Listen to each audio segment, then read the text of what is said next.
More reactions that have trailed the killing of troops of the 181 Amphibious Battalion of the Nigerian Army who were on a peaceful mission in Okoma, Delta State. On Monday, the Army debunked what they termed as media propaganda by those complicit in the dastardly act after reports began circulating that the military allegedly raised Okoma community and opened fire, killing over 50 persons in reprisal attacks. The director of the Army's public relations, Onyema Nwachukwu, in a statement, said the reports were a clear indication that the murder of the troops was a communally orchestrated attack against legitimate forces. The statement reads in part, "Regrettably, the community complicit in the dastardly act has resorted to media propaganda and shenanigans rather than engage in a positive effort to fish out the perpetrators of this heinous crime. This again is a clear indication that the murder of the troops was a communally orchestrated attack against legitimate forces. The falsehood being peddled by these criminals and their cohorts to whip up sentiments and sway the public to cover up and also support the outrageous criminal acts of their armed youth gang should be disregarded in its entirety. It is only a ridiculous attempt at justifying their crime." Well, in the meantime, a video of reported residents of Okoma community who pled anonymity as they narrated their ordeal with the military has gone viral on social media. They spoke to Delta State Broadcast Television. On the 14th of March, 2024, they at home that very day, and I saw that some military personnel, army, came to Okoma. So they now welcome them. They say they want to walk around the community. They walk around the community. Say they want to go to the town hall, they have a peace talk. They now went to the town hall. They now entertained them as the military men. They welcomed them. So they were very happy when they see the entertainment. Then after that, when they say they want to take the community shaman and the secretary and some of the other leaders away, it is there they say they cannot be able to follow them. When the army changed mind suddenly and open fire right there in the community town hall, kill many of the youth, the women, and some other children. More than 20 of them died instantly. Later they come out. When we say they will come back again. Begin the open fire. Then on the 15th of March 2024, they come back again, both the whole community. Both every house is when we say the Okoma community. Some of us now, our children, we never see them. Our parents will never see them. Inside the bush now where we hide now, so dead body dead there. Now we they talk so. So we won't make government come rescue us now. All right, so that's the video that, the defense headquarters, is debunking. They also debunked the fact that they posted that video of the, community, the Okoma community being razed down. They were, we read that tweet. They said that they did not post anything. But I also spoke with, our Delta State correspondent, Jemima Boloko, who said she's had a hard time to even go into that community because at this moment, the military have, carried off that area. They are blocking journalists from entering that community. But also in the meantime, the governor of Delta State, Sheriff Obowowori, on Monday visited Okoma community in Ugeli, where the soldiers were killed to examine the extent of the damage from the fire that engulfed parts of the community. The military joint task force, however, barred journalists from covering the governor's tour. The JTF operative barricaded major roads leading to Okoma with an armored tank preventing vehicular and human traffic. The governor was said to have met with the leader of the military joint task force, Major General Jamal Abdul Salam, in a closed-door meeting that lasted for an hour. This is so unfortunate that our journalists couldn't even go there. She did confirm that she tried and they did not let them in. Now, who is responsible for this crime? You heard that video, you heard some eyewitnesses there. Vimbai, really quickly. OG, I think it becomes complicated when you're not allowing journalists and media into the space, because already there's a lot of conversations happening online about which images and which videos are authentic, which ones are fake, which ones. So it's very important to allow independent media in, let people in, so that we can establish the facts and separate it from narratives that might be building on social media. Absolutely. And I love the fact also that, you know, the fact that they've even brought out the images of these officers, if you can pull up those images, may their souls rest in peace. There are about 17 of them that, you know, Defense Headquarters put out in their tweet. Dr. Abati, before you speak, I'd like for you to even just pay a little tribute, if we can have those pictures up. Well, I think it's very unfortunate. Originally, we were told 16 persons died, but yesterday when the Defense Headquarters released the pictures and the names, you know, it turned out that about 17 soldiers were actually slain, including officers and men, River Nile, and then the Forcados River. So from Forcados to River Nile, truly a tragedy. But let's hear from Onokpasa. Just to take out Onokpasa, your perspective. Well, it's truly sad, you know. It's so to imagine that our troops would be slaughtered, you know, in such totally inhumane, most abominable, totally ungodly manner.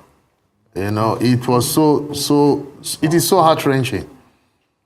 You know, I can't even imagine how to describe the people responsible for this complete abomination.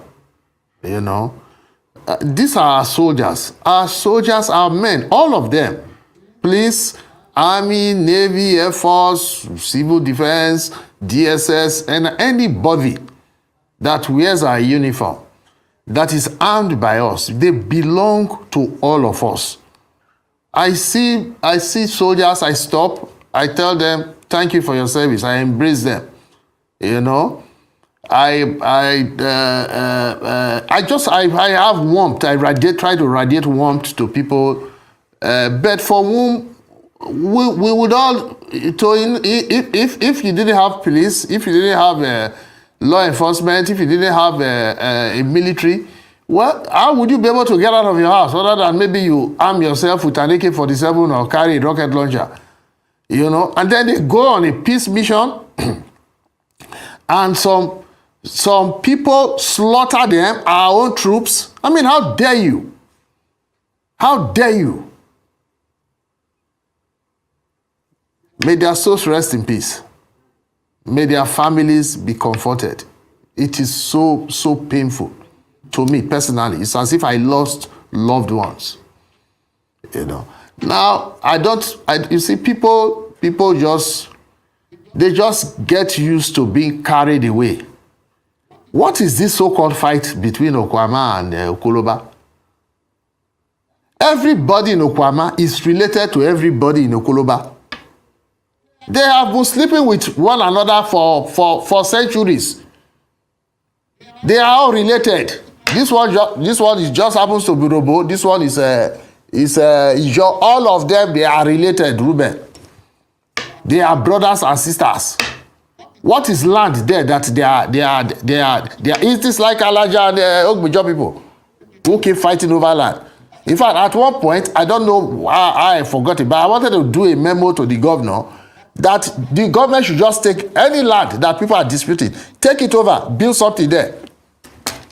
Let us see whether they will see land to fight about. Land that God created. I don't know, it is so sad. All of them, I can assure you, Dr. Abati, all those people in Okwama, all those people in Okoloba, they are all relations. Fighting over what does not even belong to them, what belongs to God. That's what we say in our language. Land belongs to God. Then you go and kill our troops.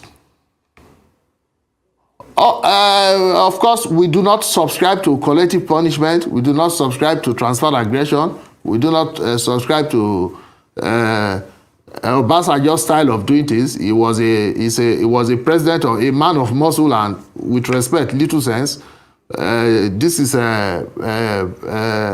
President Tinubu's regime. The people who killed our troops, they will be traced, they will be tracked down, they will be hunted down, they will be apprehended, they will be brought before a court of law, and they will be tried and sentenced to death for killing our troops. I would say the dispute was not taken too seriously by the government. You know, probably because well, you can't really blame people. You don't know when people get carried away and start oh God, this thing is so it brings tears to my eyes when I think of these troops. You know, so whatever mistakes have been made in handling it, I will call on Governor Borewori to take charge of the situation and effect a permanent settlement. You know, and let us concentrate on the troops that we lost, how to comfort their families. You know, and see how to restore peace. But there should be no collective punishment, not at all. Okay, just to take thank you for that. Now, of these people, I was deploying a term from Sari Dokubo, transported him to Abuja, started prosecuting. That's calling Obasanjo a man of little sense. You know, we don't want anything libelous on this platform, you know. Let's just leave Obasanjo out of it. Yes, what he did in... No. What he did in Odi, we condemn. He massacred people in Odi. I know. And that is unforgivable. And his action led. It is Obasanjo's action that led to the pandemic of kidnapping in Nigeria. It is Obasanjo arresting Asari Dokubo. If you recall, he arrested Asari Dokubo, transported him to Abuja, started prosecuting him. That is when MEND started. Was formed. And then they started kidnapping expatriate workers. We get all that narrative. I know. We don't subscribe. We don't subscribe to we don't subscribe to jungle justice. Please. Yeah, we don't subscribe to action like what happened in Odia. We totally condemn that. But we also don't subscribe to calling me man of little sense. We target the people. Let's condemn his actions. We target. I was deploying a term from Olaro Timis Kurumi.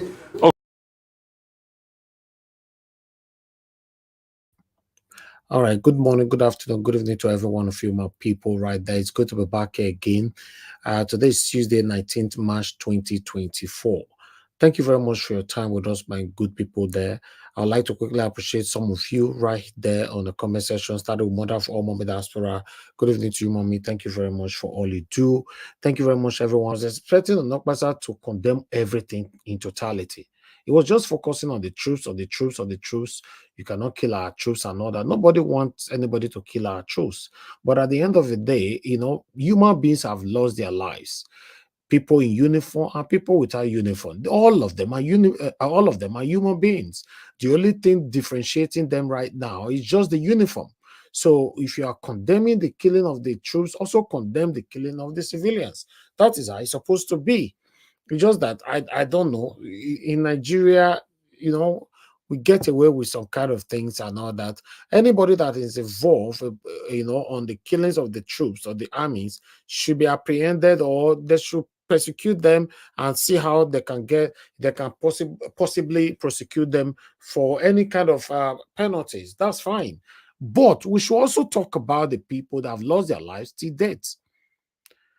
That one is also very, very important. But I thought I should quickly say something about that. But meanwhile, in Delta State, everywhere is quiet. People are scared for their lives right now. A lot is still going on right there. Let's listen to this short video before we come to the bigger one. As tension escalates to unprecedented levels, the military tightens its grip on access to the Okwama and Okoloba communities in Delta State. Armored tanks stand as formidable barriers strategically positioned to deter potential intruders. In Bomadi, a palpable sense of fear permeates the air as heavily armed security personnel patrol the streets and surrounding villages with stern expressions warning against any attempt to document the situation. The military's persuasive presence cast a shadow of fear over the riverine Bomadi community. Residents and other bystanders in the conflict lament the profound impact on their daily lives. Formerly thriving businesses now languish in uncertainty, while the once accessible river lies beyond reach, clouded in apprehension. We are appealing to the government to at least be peaceful with us, because we are not directly involved, you understand? People with their family coming to make peace in the environment, you set ambush and kill those people for nothing. So I'm hungry, I'm not happy. We dey feel suffer. Make government come do peace, because our own land now we dey everyday fight. Make na settle these horrible people with some people, make na settle us, make we dey peace. Now na market we dey do shop, no market, nothing we dey suffer. We need peace. Based on say die matter, all of us would dey fear. But now, wetin we dey pray for now, I beg. The place where the crisis dey, na inside river, not be for here. So, as una dey come here now like this, where we dey see una, we know say we don save, we no go fear us before again. Amid this crucible conflict, Bomadi's residents plead for relief, longing for the return of peace to their embattled community. Reporting amid the tumult of Delta's troubled waters, this is Jemima Boloko, Arise News, Bomadi, Delta State. All right, that is the situation of the community right there. What is still currently going on in Delta State? Fortunately, another one happened again, where police were shooting at the civilians as well. I don't understand what is going on in Nigeria.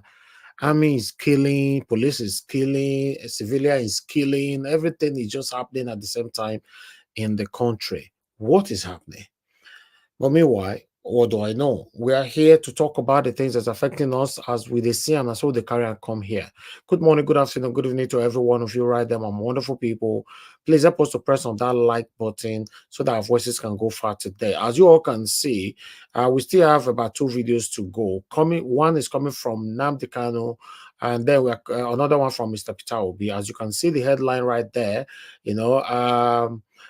election is over. Support Tinubu. Governor Suleiman, whether not Suleiman or Sule, I don't know. Sule don't tell Peter Obi to support Tinubu with, waiting go feel this country come off for the crucial economic hardship that we all are facing right now. Then, I'm not saying that today, now they're supposed to release Nnamdi Kanu, but the court denied them, the reason, I'm going to go hear them soon. But nevertheless, yes, I'm going to present all of them to you guys as we take CM. But let's listen to the, to Peter Obi on first, where Sule, Governor Sule, they tell Peter Obi, say, now so it's supposed to be, support Tinubu, may everybody for move Nigeria forward. But I don't know how this is possible, though. How is it possible when you know that something that belongs to you, it has been taken forcefully from you, then later on they're telling you to support the same person that took it from you? How is that possible? It's just like the same thing that happened in Edo State. Dennis Idahosa was robbed in broad daylight. Now, the person who robbed him is now the governor. They are now placing him as the deputy governor of the same person, Monday Okpeolo. If you watch that video that we played earlier on this morning, you can see that Dennis Idahosa was not happy at all. He was frowning throughout the video. Kind of only Nigeria. Now they see a continuous oppression, suppression, intimidation. Without you cannot fight back. It's very, very unfortunate. I'm looking forward to that better Nigeria that you and I pray for. But meanwhile, let's listen to this one quickly. This afternoon, you have distinguished, and I'd like to introduce and what we know of Peter Obi CON. That believes that Nigeria should be South, Igbo, Yoruba, Tiv, anywhere. If you're in Nasarawa State, and it's a governor who has everybody at heart. Also doing some borehole projects in different areas, because everybody knows that water is one of the greatest needs we have today in Nigeria as a whole. And then, of course, being able to appraise what is happening nationwide. That's basically why I'm here, and that I'm privileged, honored that you're able to receive us. Thank you. And I must say, as I was coming here, I was here about a year ago when we were doing campaign. Not campaigning now. Now we're just in period of being Nigerians. Like I always said, I'm desperate to see Nigeria walk, not desperate to be president. And when I came before, when I was coming today, I could see some new roads, new constructions, and everything.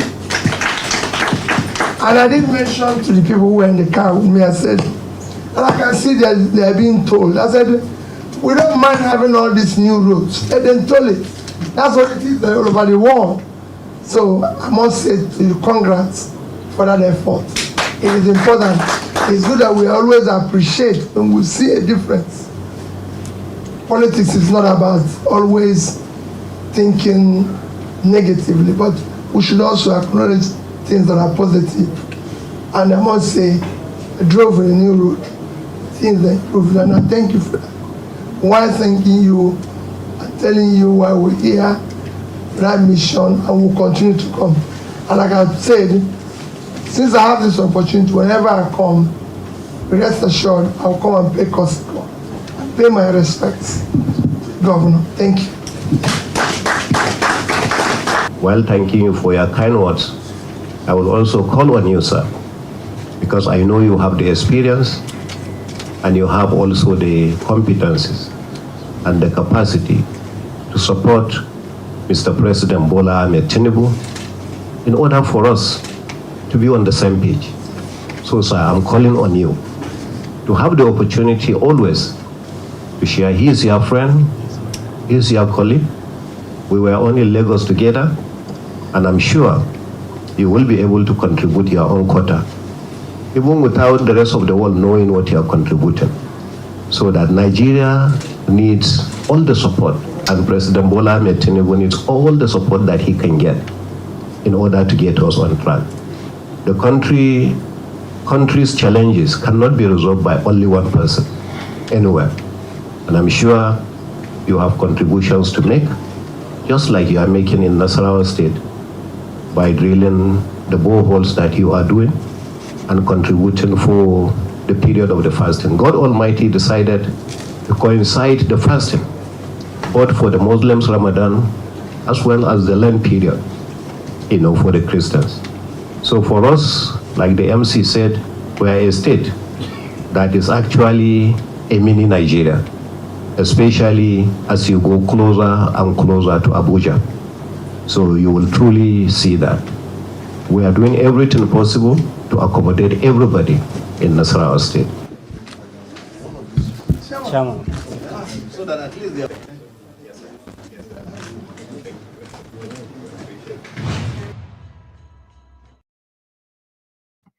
Yes, now so we see they're calling on Peter Obi to work with Tinubu to rescue Nigeria from this economic hardship. So what do you think, guys? Do you think Mr. Peter Obi should work with Tinubu to rescue Nigeria?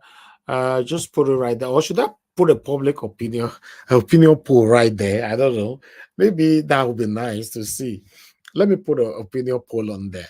I really want to hear from people on this particular calling. But while I'm putting that there for you, let me go on a quick break so that I can put that there. Everyone needs to start voting right now. God bless you all. No more bad government in Nigeria.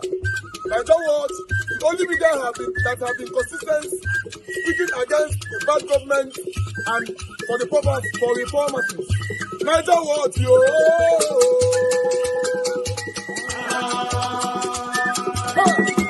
No more bad government. No more bad government. Niger what? No more bad government. Niger what? No more bad government. The only media that have been speaking. No more bad government. The voice of the voiceless. No more bad government.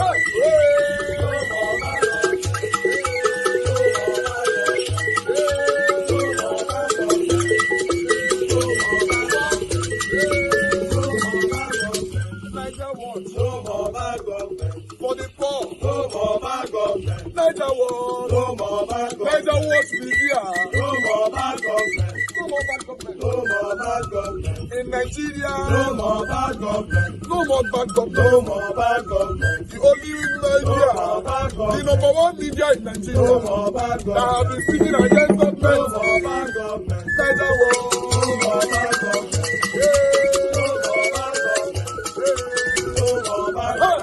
Niger what you? The voice of the voiceless. The voice of the voiceless.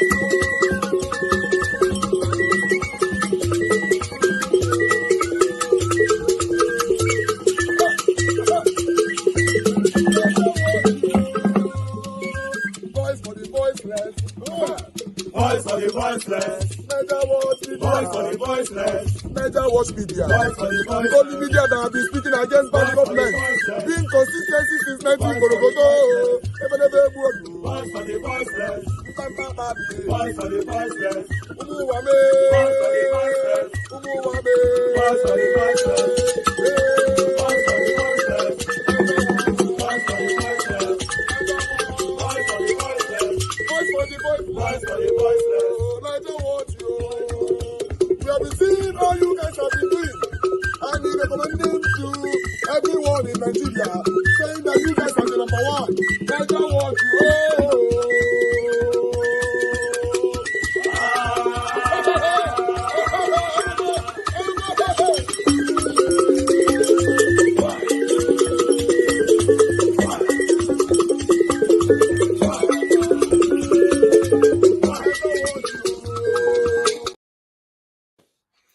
All right, all right. Thank you very much, my people. The poll is right there now. I can see some of you already voting. Please vote at the end of this broadcast today. We're going to look at the result. The question is just right there. You know, do you support Peter Obi to work with Tinubu to rescue Nigeria? Yes, I support. No, I don't support at all. So just put your vote right there, and at the end of the day, the result will be announced at the end of this broadcast. Thank you very much, my people. I appreciate every one of you. As you all know, the last that we have for you guys here is Nnamdi Kanu's video and articles. So I'm going to post out a link now so that people can start coming in. For those of you that want to talk about the things that we've presented today, or rather the things that's affecting you and I in our country, please click on the link and join us here and let's talk about it together. I can see some of you joining us again right now. Thank you very much, my people. I appreciate every one of you. Good morning, good afternoon, good evening to you all. Yes, it's a sad day, to be honest, for those of us that were expecting Nnamdi Kanu to be released today. Unfortunately, they didn't. But meanwhile, Nnamdi Kanu vibrated so much today in the court, and Nigerians have responded to that vibration. And yeah, although it was a very beautiful thing to hear his voice, because for me, I believe this is my first time I'm hearing his voice since he was arrested. So hearing his voice at all, the energy and everything, that was absolutely beautiful, you know. But I don't know what you think about these videos that I'm going to play right now, but let's listen to them. I have 3 videos for you. Let's start from this one. The court is also entitled to change its mind as well, depending on the strength of the argument. Thank you. So we hope that they'll change their mind. They're using it to do experiment against us. Exactly. So there is no way we're going to allow that to happen. My rights must be respected. It's important. My right to fair hearing must be observed and obeyed. Understand that. They brought him to Kenya into this talk and allow him to talk with that. You were talking about your health condition. What exactly is wrong with you, sir? I have congenital heart failure. Congestive heart failure is called. From the medication, you can tell. So they're basically trying to keep me alive. So that when they calculate that I'm about to give up, that my heart is about to pack up, they will now say go. So when I go outside, I will die outside. That's what they're trying to do. The medications they've been giving to you has not been working. It's not working. If it's working, why would I have all these lumps underneath my? And he has written a petition to the Nigerian Medical Association where they brought one quack doctor, somebody who is not a doctor, to treat him. To come and try and treat me. But up to now, they have no. They don't know what they're doing, and they know they don't know what they're doing. Or else, why would I have this? As long as it remains in DSS custody, there won't be no trial. So what is your application for? Is seeking for a non-custodial arrangement by the court. You said house arrest. Exactly. Yes. I don't mind house arrest because I'll defeat them. In this court, I'll defeat the government of Nigeria. Here, the whole world will see it. Where is the treasonable felon? Where is it? All these years, journalists are shouting treasonable, treason. What's the treason today? It's gone. The same way this terrorism charge will go. I'm thinking of another capital offense that can charge me with. Maybe, I don't know, impregnating the wife of somebody. I don't know what other thing they're going to charge. Are you saying you are innocent of all these charges? The federal government, they know I'm not guilty. My only guilt is that I'm fighting for my people. And I will fight for them. Okay, sir, last for justice and fairness and equity everywhere. Last question. Has your family been able to... Anybody using IPOB to commit crime is a criminal. It's not part of this family. Our family is based on 4 cardinal points. You must be without fear before your enemies. You must speak the truth always, even if it leads to your death. You must help the poor and those who cannot help themselves, and be of good character that God may love thee. That's who we are. So what will be your words to those out there in the East who are killing in the name of IPOB? That they are criminals. They are criminals. They are not part of this family. We are called a family for a reason. We've come to serve our people, not to enslave them. Anybody conducting any type of activity that contravenes the welfare of our people is a criminal and must be dealt with. Una so Samuel Ekpa na criminal. Una yeram, no you can't talk anyhow for you. Now Nnamdi Kanu they talk and I even get the video where if I talk and say say Samuel Ekpa what they do. Some of them say Samuel Ekpa is fighting for Nnamdi Kanu. They fight for Nnamdi Kanu. You don't talk him again. I say you have reiterated again. Anybody using IPOB to commit any kind of crime or sit at home or whatever, you are a criminal. So he's saying that Samuel Ekpa is a criminal, plus those of you supporting Nnamdi Kanu, it's all of now be criminal. Now he talk him, not be me talk him. So if you come here, come do anyhow, and we get the bottle water they handle now. They are criminals. They're not part of this family. We are called a family for a reason. We've come to serve our people, not to enslave them. Anybody conducting any type of activity that contravenes the welfare of our people is a criminal and must be dealt with. Thank you very much, sir. Any form of violence or subversion in the name of Biafra is not part of this family. Our family is noble. It's called IPOB. Any form of violence, of Biafra, in the name of whatever, because when people talk in riddles, some of you now not get sense. We are not going to understand that. Now, still going to argue with our ancestors later on. Now, hey, not be say they talk. Let me tell you what he wanted to say. And this automatically you become APC defenders. And let me tell you what Nnamdi Kanu wanted to say. So he's telling you now that Samuel Ekpa is a criminal. You that is supporting Samuel Ekpa, you are a criminal. Anybody that is supporting sit at home in the east, southeast is a criminal. Now they tell you, reinterpreting the riddles for you. In case you don't know, you don't go feel reinterpret by yourself. If you do anyhow for a year, we get what we'll tell you, though you not do it. Before you do anyhow, go meet Mazi Nnamdi Kanu first. Because many of you are hypocrites. Criminals, they're not part of this family. We are called a family for a reason. We've come to serve our people, not to enslave them. Anybody conducting any type of activity that contravenes the welfare of our people is a criminal and must be dealt with. Thank you very much, sir. Any form of violence or subversion in the name of Biafra is not part of this family. Our family is noble. It's called IPOB. It's all over the world. So you condemn anything that has to do with killing? In total, why would I kill? And violence. People have sacrificed my parents for them. Why would I want to kill any other person after that? So anybody who's committing crime in the name of IPOB is a criminal. He's a criminal. Even the beautiful thing about it is that the press may continue to press on that area. They ask him, make he repeat himself many times. So Samuel Ekpa, they say you wash us. So now the Kanu now, when you say that your leader, he say you be criminal. And people they support you, so all of them be criminal. So if you know, say they support Samuel Ekpa in the comment section, just raise up your hand. Just say, I am a criminal. Right up for there, for comment section. Say, I'm a criminal, so that we they attach to your name. Yes, now leader, now they talk so. Now they talk, because so many of you are the biggest problem why this man is still in prison. You are the biggest reason, many of you, creating satanic sit at home.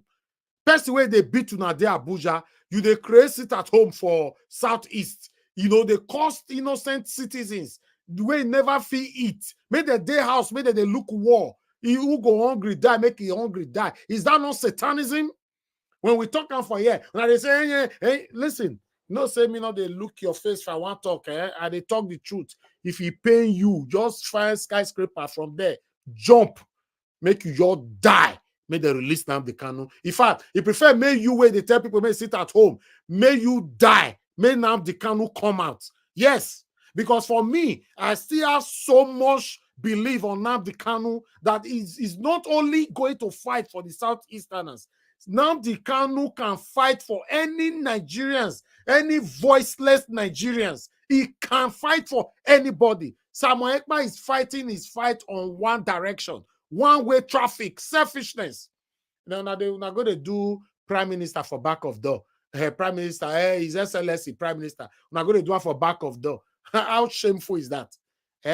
Una don't hear now. You don't talk. In fact, let me play another video. Let me quickly recapitulate. I hope you know, say this kind of thing where person they look for video now. You go see after 10 years. You can't be as you get. Because I need to go to my archive now. Just hold on, guys. Let me play video for some of you now. We go still argue this thing now. Nnamdi Kanu don't fair talk before. He don't fair talk this word before. I just hope I find this video for you guys. Trust me. You know, I need to look for this video. It's very, very important for me. You know, he don't fair talk. I get all of them from my archive. It's just that I didn't prepare it, but I must bring and come. If I not bring and I cannot continue this broadcast. No, no, your verse. Call these satanic people where they support sit at home, destroy business. That woman where they destroy business, that they picky, they cry, they destroy everything. Heartless, satanic set of people. You know, yes, make una hear waiting Nnamdi Kanu first talk for a year. May I look for this video? Mona know you rush me. I will find this video. I must find them. If I don't find them, me not they continue for a year. You know, because I need to tally it up with what I've played so far. I believe I don't see. I believe say that be this. I'm not at all. What should I do? It's what we expect to have. But I want our people to be very calm. I want Biafra land to be calm and peaceful. Calm and very, very peaceful. We are fighting to defend our people, not to kill them. Yes. You hear? If you deaf, I'm talking to the people, you know yourself. Una way they support sit at home. We are fighting to defend our people, not to kill them. You support Samuel Ekpa, may they do what they do. Now, the man's in Nnamdi Kanu, they talk to Una. In case you deaf, go find broom, put for your ear, maybe you hear this word now. Listen to this again. Let me rewind it. Biafra land to be calm and peaceful. Calm and very, very peaceful. We are fighting to defend our people, not to kill them. Yes. We are fighting to defend them. That's why I'm here. Yes. I will continue to do so until we get victory. You see, then listen to this one again. He's a criminal and must be dealt with. Conducting any type of activity that we've come to serve our people, not to enslave them. Anybody conducting. We've come to save our people. How they tell you, because some of you now be get and go school and get degree, since you still not get. Yes, wait till they talk. So if you join my panel before, you want verse because of this one, you don't want to join, not worry. Go do what you want to do. I'm not interested. I'll continue to say the truth, even though it hurts you. Let me tell you, we come to save our people, not to enslave them. Tell me the difference between enslaving and telling people to sit at home, people that you did not provide food for. You ask them to sit at home, not to leave the house. And you did not provide any alternative for them, how they will feel, how they will look after their children, how they will do anything. You are saying sit at home. Satanism, you are worse than Tinubu because you are a coward. The reason why I said you are a coward, you and Samuel Ekpa, is because you suppose go Abuja, go fight person, go and they fight. You don't go there, they fight dog and chicken for Southeast. Listen now, listen. Criminals, they're not part of this family. We are called a family for a reason. We've come to serve our people, not to enslave them. Anybody conducting any type of activity that contravenes the welfare of our people is a criminal and must be dealt with. Thank you very much, sir. Any form of violence or subversion in the name of Biafra is not part of this family. Our family is noble. It's called IPOB. It's all over the world. So you condemn anything that has to do with killing? In total, why would I kill? And violence. People have sacrificed my parents for them. Why would I want to kill any other person after that? Huh? Anybody who's committing crime in the name of IPOB is a criminal. You hear him?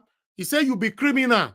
If you support anything to do with violence, taking the lives of the Easterners, you be criminal. And that is your middle name. Nothing can ever change that. You are a criminal. Thank God say they allow this man make it talk. And we say we get at least just 3 of this kind of man for Nigeria. I don't believe so we'll go there where we did today. Just 3. Now we need 3. Let's move on. Let's listen to this one as well. Did you get it? Fast one. Yes. No, I'm not relaxed until we get absolute and total victory.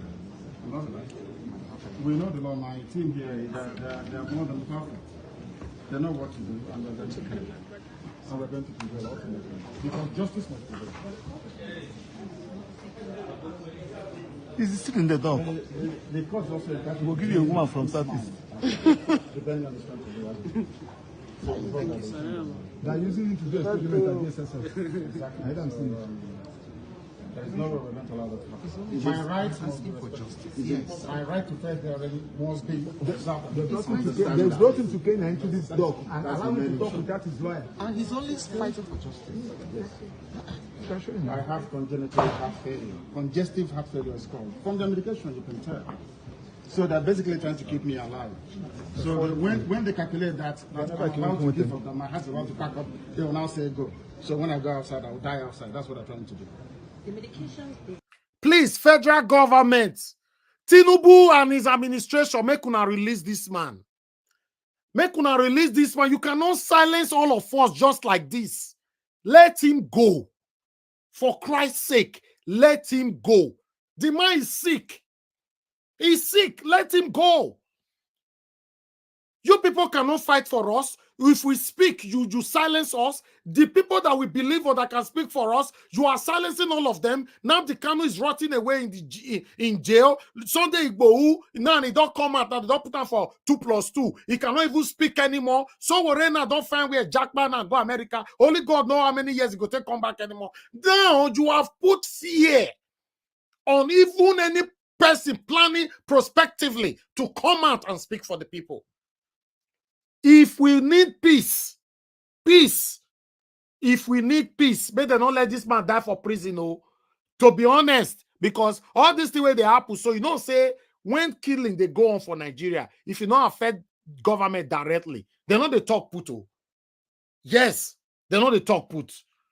Is none of their business. Now, only when you affect them directly, then they see they come out, they show mozo and everything. Why can't us just have freedom of expression in our own country? Why can't we? Let this man go. Let him go.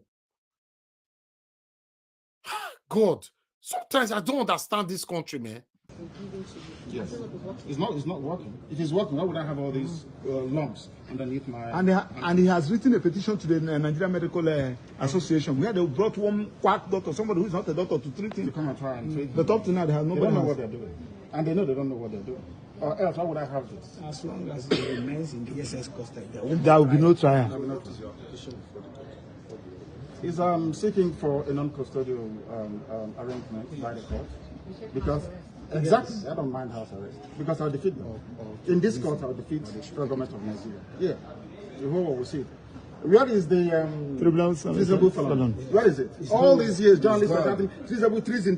What is treason today? It's gone. It's the way this terrorism charge will go. Now, I would like us to listen to this one as well because I picked all of them from different platforms.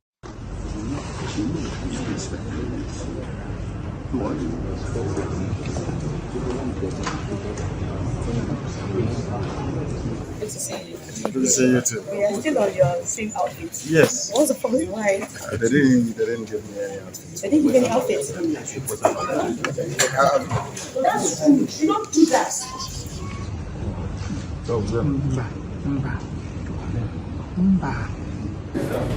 And they're doing it because I'm in DSS. That's why if I said no idiot can try this rubbish, and they know it very well. They know it very well. And I suspect that some people in government are complicit. They are making money with insecurity. They are making money with it. They know Nnamdi Kanu is outside. In 2 minutes, this nonsense will stop. Who is the idiot? Who is the bagger? That will speak when I'm talking. Who is the fool? Who is the idiot? I ask. That I give an order in the east, and any idiot will counter it. Who is the bastard?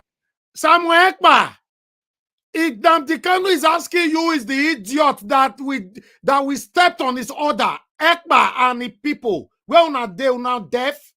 If they call una, Nnamdi Kanu is talking. This is the main man. Now only him we know. We don't know another person. If they say if he give order and you stepped on it, he say you are a criminal.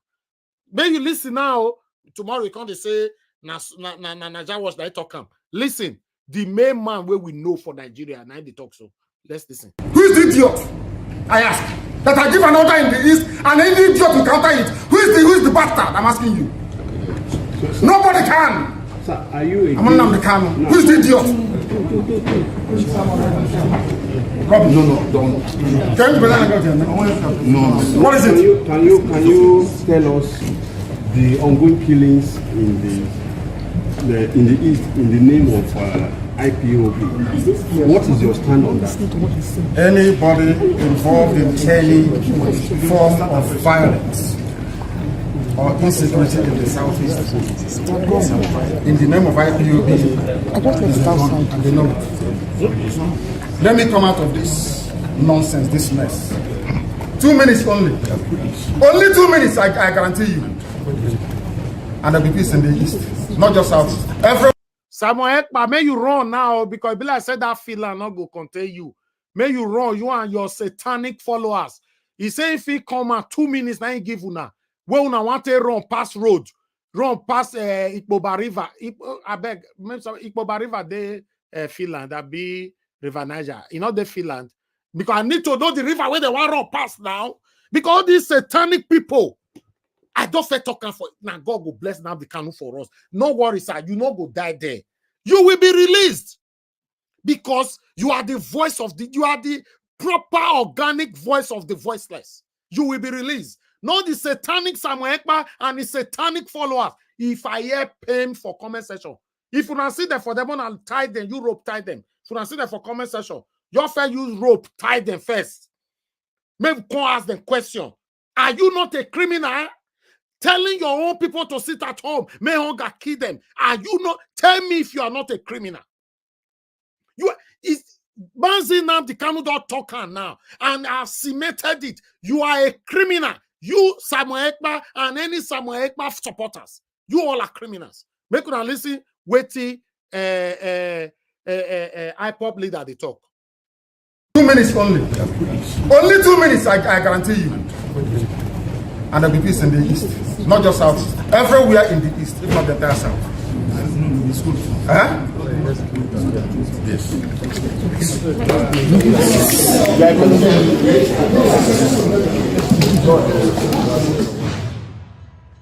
Una see better person. Una see better picking. I will be proud of a man like this forever. He's fighting for his people. You cannot be same time fighting for your people and at the same time killing your people. It doesn't make any sense. I don't ask that question for years. So many times it don't make no sense. Some of you now go call in. No, the only way we can survive it is by telling people to sit at home. If not, the government will not listen to you. You are a satanic human being because you are a coward. An innocent Easterner where they suffer. They go work, they go market. Since where that video where I play when I take torture that woman, throw away a vegetable and everything, I pick they cry for grand. Since where I take wash and that day, now I know say both Samuel Ekpa and all of you they support Samuel Ekpa. All of you are criminals. God go bless Nnamdi Kanu. I bet not they say amen for that comment section. Mazi Nnamdi Kanu you will live long. Amen. Mazi Nnamdi Kanu, you will not die in prison. Amen. Mazi Nnamdi Kanu, you will be released in good health to come and continue from where you stop and start speaking for the voiceless in Nigeria. Amen. Make una write down for comment section. Make I see my people when they write amen for there. Make una bombard them with amen, amen, amen. Mona you bombard them. Mona they bombard them. Because you cannot inflict satanism with the real person. The real person will know say be the IPOP leader. Now be Nnamdi Kanu. As they put out for prison, you can't see one rat come out from one corner. He say in Ekpa. They can't carry and go back of door, go blend down. No, they're not calling his SLSC Prime Minister of Iyekehu. What is happening here? What is happening here? Should be ashamed of yourselves. Anybody supporting Ekpa to be torturing your own people, you should be ashamed of yourself.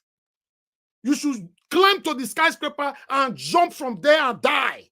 Because the people who are the key, or the people who are the torture, they are human beings. Many of them are struggling for their lives. Mona they put on amen. God bless you all that support what is good. You see the vibration for this man upon everything where they don't do and see the God. In fact, when Nnamdi Kanu they talk just now, where I felt what chances, I they feel for all my bone. I say, Jesus, just imagine, say we get just four of this kind of man for Nigeria, 4. Where they speak for us. If police catch you for East, you go call them. If they catch you for North, you go call them. If they catch you, you just say, see what I pass. You go say, no, who be that pay 2 minutes? I go delete Samuel Ekpa. 2 minutes. Samuel Ekpa and he follow. In case you are not here now, 2 minutes say you want to delete you now. 2 minutes. Okay, because they don't mention name now. Some of the way not get sense, say, no, it was not talking to Samuel. Who they talked to before? Let's take quick reactions here. Although, for me, the way Nnamdi Kanu talk, I'm very happy, but Nigerian government, you know, say he mentioned government, he mentioned their name. He say these people are the one causing and all that. You know, say Ufeto can say some people in government are part of the reason why Nnamdi Kanu have not been released. You know, for him to talk in that area and all that, I just pray may God put all of them for shame, may they not go press more buttons, because he say this guy to come and now come become problem. But people have reacted. They didn't want to release him because he wants we Igbos to be on our own. And Nigeria knows she can't survive without we, the Igbos. Then I have another reaction here. That is a lie. He started the 21st century hip-hop movement, and other acclaimed freedom fighters have continued from where he stopped. I don't think he has the capacity to halt the movement anymore. New factions don't they? You see? And that new faction, I be Samuel Ekpa. Samuel Ekpa is fighting for his selfish interest. Make una not worry. Now, I'll still remind you now. If once now the Kanu is released, you'll say Samuel Ekpa will start to the fight him. Mona not worry. Now I go remind you now. No say some of you not get sense. Now you argue blindly. No worry, we'll remind you now. May God keep all of us alive. Flashy is saying, you are being held for an offense that is serious and you are still talking like this. At times, keep quiet and letting people have their way, not be say you mumu. Yes, the reason why I brought this one here, they carry you for serious offense or whatever, blah, blah, blah. That the way it vibrates, you see, say me, are you happy now? These people where sit down, they press that button. Now let my fear be that. I don't know what some of my panelists go talk later, but now let my fear just be that. Because they know they like this kind of vibration. I do not know who be Nnamdi Kanu. Who else feel joy and happiness hearing this voice? I love you, sir. One day, the whole world will hear and tell the story. For me, I'm part of the people who are happy. For the first time, they hear this man's voice again. The voice not changed. The same voice before. The vibration, the energy. God. Mona not let this man die for prison. No. To be honest, Mona not let him die for prison. Sunday Igboho is out. Sowore is out. Please let this one go, because there were the 3 front runners that were heard directly or indirectly, anyhow or anyhow. But now only him left. Just let him go, please. For fairness purposes, let him go. Then half easy here say we need men like this in Nigeria. It is the energy for me. Yes, that's for me as well. Sir, in due time, your kidnappers go soon release you. They are even afraid of you, and you have great supporters behind you. Stay strong. Yes, and so we see her for there. My people, that is it. Then I have another one here. This one can't long. Let me see if I can take this one. Let me take this thing off screen. This is the last one, guys. Just bear with me. Okay, let the truth be told and let us be sincere. Many people will not like it, but must be told. The people holding Nnamdi Kanu in detention are the Igbos elites and Igbos themselves. If they wanted him to be free, he will be out within days. They wanted to finally finish him by asking or advising him to publicly making an allegation that might be untrue. If Igbo unite, Nigeria will be greater than China. Coming online or publicly making threats will not get him out. Other fighters like Sunday Igbohu, Sowore, and many more fought with some support from their elites. Rumors out there that Tinubu said he was considering letting him out, but some Igbos elders told him not to. We can't sideline or favor one region than other, then say we are one Nigeria. Allow Igbo president and see how Nigeria will be competing with first world country. But can Igbos ever be united? God bless the Federal Republic of Nigeria. So yes, I thought I should bring this thing here. To be honest, we don't know the one will be true, don't know the one will not be true. But nevertheless, my people, I appreciate you all right there. Thank you very much for your time with us. That is all we have for you guys today. We are going to start talking shortly, but let me quickly present these articles for you guys so that we can start. In fact, I can't wait to hear from my wonderful panelists as well. I posted that a link. Now let me know see him. Now hit this screen. I never see anybody for here. But meanwhile, I have, let me see. I think I have other articles for you guys. Let me quickly check this. Just bear with me. Okay. Okay, I have a Labour Party article here. Labour Party, that complete Abi. Okay, I'll just let this go for now. Let me let this go for now. Okay, I'll bring it on. Let me bring it on. Let me just, since I don't mention them, let me just carry on come. Normally. Okay, there you go. Labour Party criticizes own lawmakers for disrespecting party supremacy. Yeah. The Labour Party on Monday took a swipe at its members in the House of Representatives, saying they had failed to be true ambassadors of the people. Of course, they have failed woefully. Now, you see, say wait till they talk for here, these people, they listen to us. I felt tell you now, make una they talk here, they listen to yourself. For me, I've called them out so many times. Those people where they house for there. They are, all of them, they are just incompetent. I don't know how to describe them, They are not saying anything over what we all are facing right now. They are just there, silenced, like, I don't know how to describe them. I don't really want to read this article, but I'm happy that at least they are not talking about what we'll be advocating on this platform. I appreciate every one of you, my people. I would just like us to move on. Let's move on. That is all I have for you guys. For those of you that want to call in, you have the opportunity to call in right now. For those of you that want to join the panel, you can join us now. Oh, somebody did backstage, sis. I don't know. I know your scroll go up. Okay, I'm actually allowed there with us, sis. I don't even know. Okay, meanwhile, let me pick some calls, guys. So we'll take it from here. We have Madam Origin, as usual. Madam Origin, thank you very much, for calling in. Good evening to you. Please talk to us. Hello, everyone. Mr. Niger Watch, thank you. I'm excited as you are. The panelists, I greet everyone. Mama Desperate, I greet you, ma. Wonderful. This is why we are here every day. Why the reason why we come is because there is something missing.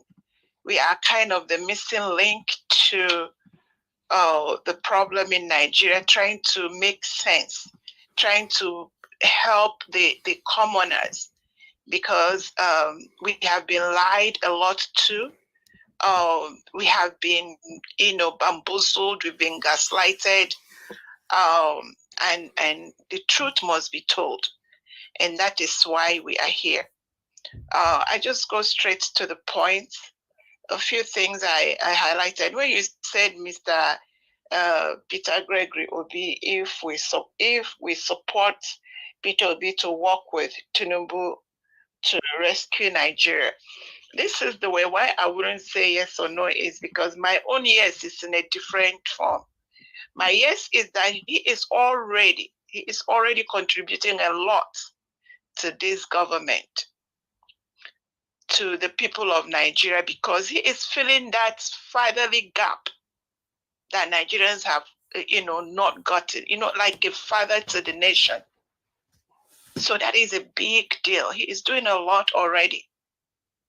Remembering that Mr. Peter Gregory Obi is a Nigerian makes me wake up and I'm like, there is hope. Having to go around the country, visiting, doing all of that is a big deal. That is a part of governance. So he is doing a lot already. So he should just do what he thinks best to do for the people of Nigeria. Not necessarily, where would he even fit in the pot that we are looking at? So I think he's doing a lot already. But if I say yes, it all means so. I'm in the middle. For Nnamdi Kanu, that is a great day for us to hear his voice, but it is unfortunate that he was not released today. Like everyone said, a lot of people have commented over the national media. A lot is being said, and it boils down to one thing: the same thing. The unconditional release of Mr. Nnamdi Kanu is acute at this point. It is very acute for very many reasons. I will take 3 reasons. Number 1, it is for public interest. It is for the peace of this nation. It's for justice. Justice for the nation, for the people. So he needs to be released. It is the right thing for the government to do. Everyone else has been released, whether it is the Igbo elite or his enemies or the people in the north or the people in hell are preventing. Someone needs to be man enough to let this man go. Someone needs to be man enough to say the right thing needs to be done in this nation. Okay. So let me get that, Mr. Niger Watch. Another reason is that he has what he called congestive heart failure. That is a life-threatening sickness. Exactly. And let me tell you, when he talks about lump, I was taken aback. You see, lump under his armpit is not part of the symptom of congestive heart failure. In fact, it is a sign of a kind of, I wouldn't say it is cancer, but lymph node is one of the signs that comes like someone that is fighting cancer. So this government should please let this man receive a care and have him examined to know what exactly is going on. For the sake of humanity. It can't be wicked all your life. Nigeria should not be remembered for wickedness from morning till night. Something good should be done at least once. Okay. Let me go to.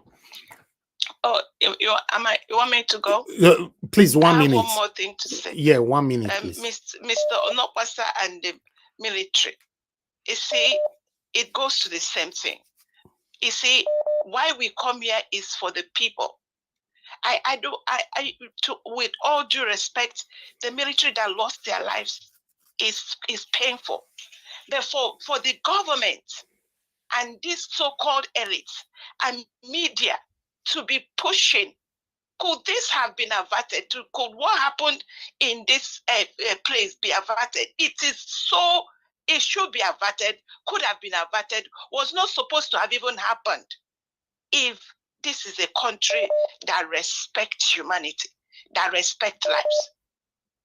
A quarrel that now is taking, we can't count the number of lives that have done, that have gone, because we live in a lie, a government that we don't trust that they ever tell the truth. Military that say they did not sack community, did not burn the community, did not kill over 100 people. But yet they want us to believe that it is the villagers that kill the people, the army.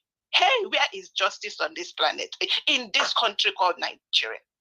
Please, for the first time in your life, you people should use your brain to talk. If you don't want us to believe that you did all this evil, then why do you want to impose it on us to believe that it is the youths and the villagers that killed the military? I rest it there. Thank you. Thank you, madam. Thank you very much. All right. Thank you very much, sir, for calling in. Good evening to you. Please go ahead, talk to us. Good evening, Mr. Naja Watch. Yes, sir. Thank you very much. I appreciate you for your job. Mr. Naja Watch, no one is going to tell our history than us, we the Igbos. I will give you a little bit clue why Nnamdi Kanu is still there. Nnamdi Kanu is there because the Southeast governors, I will mention them right now. Dave Umahi is number 1, Hope Uzodinma is number 2, the one that was jailed in UK is number 3. Okay? Because, you know why? Nnamdi Kanu has been telling them right from time, stop these Fulanis from killing our people. You know they cannot speak because they were put in there. They were not voted by our people. They saw Nnamdi Kanu as a broke stooge for them. I'm telling you the gospel truth. They saw Nnamdi Kanu as somebody who is going to, destroy them because they can't speak for our people. He asked them to speak when our people were being killed. You know? Because let me tell you, you see Ohanes and Digo, right? What I'm telling you here is on record, and they are listening. There's a time our people will be killed in the north.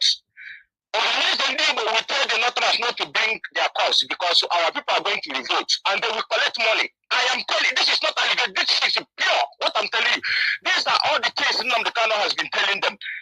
Oh, sir, please, excuse me, sir. Sorry. Are you an Igbo man?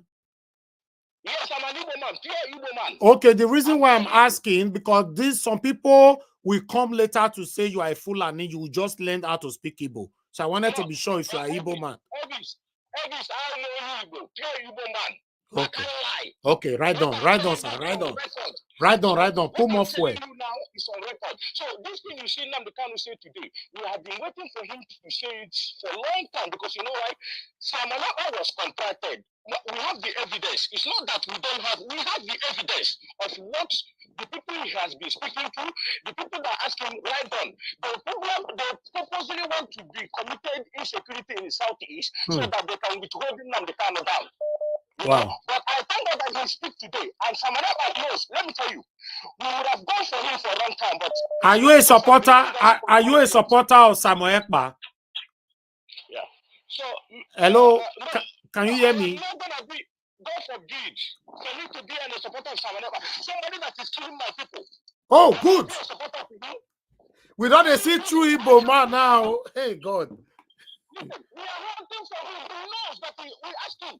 We have been giving the Finland government all the evidence that Simon Ekpa has been. Simon Ekpa is into kidnapping in our land. If I lie against him, may I never see the days go. We have copied some of his boys. We have seen their confession.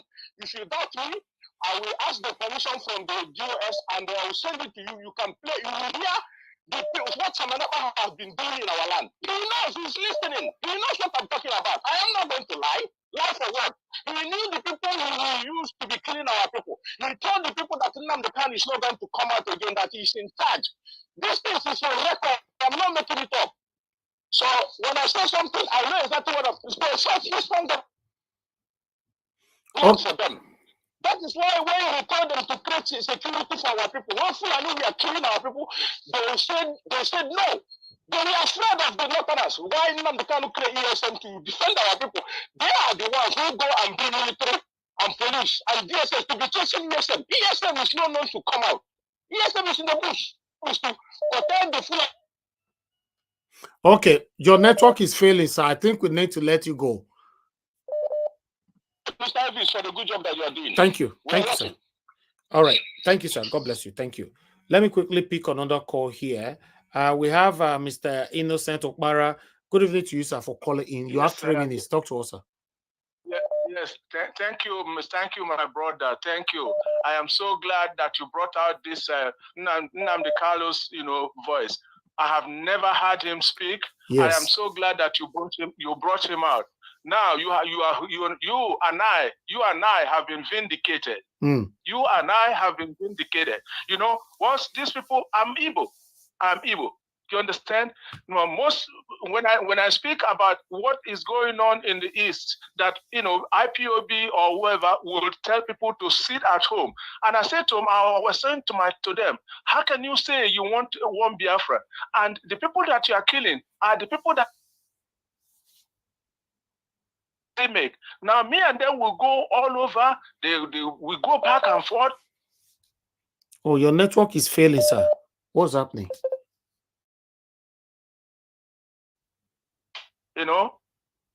Is it better now? Okay, it's better. We can hear you now. Go ahead, sir.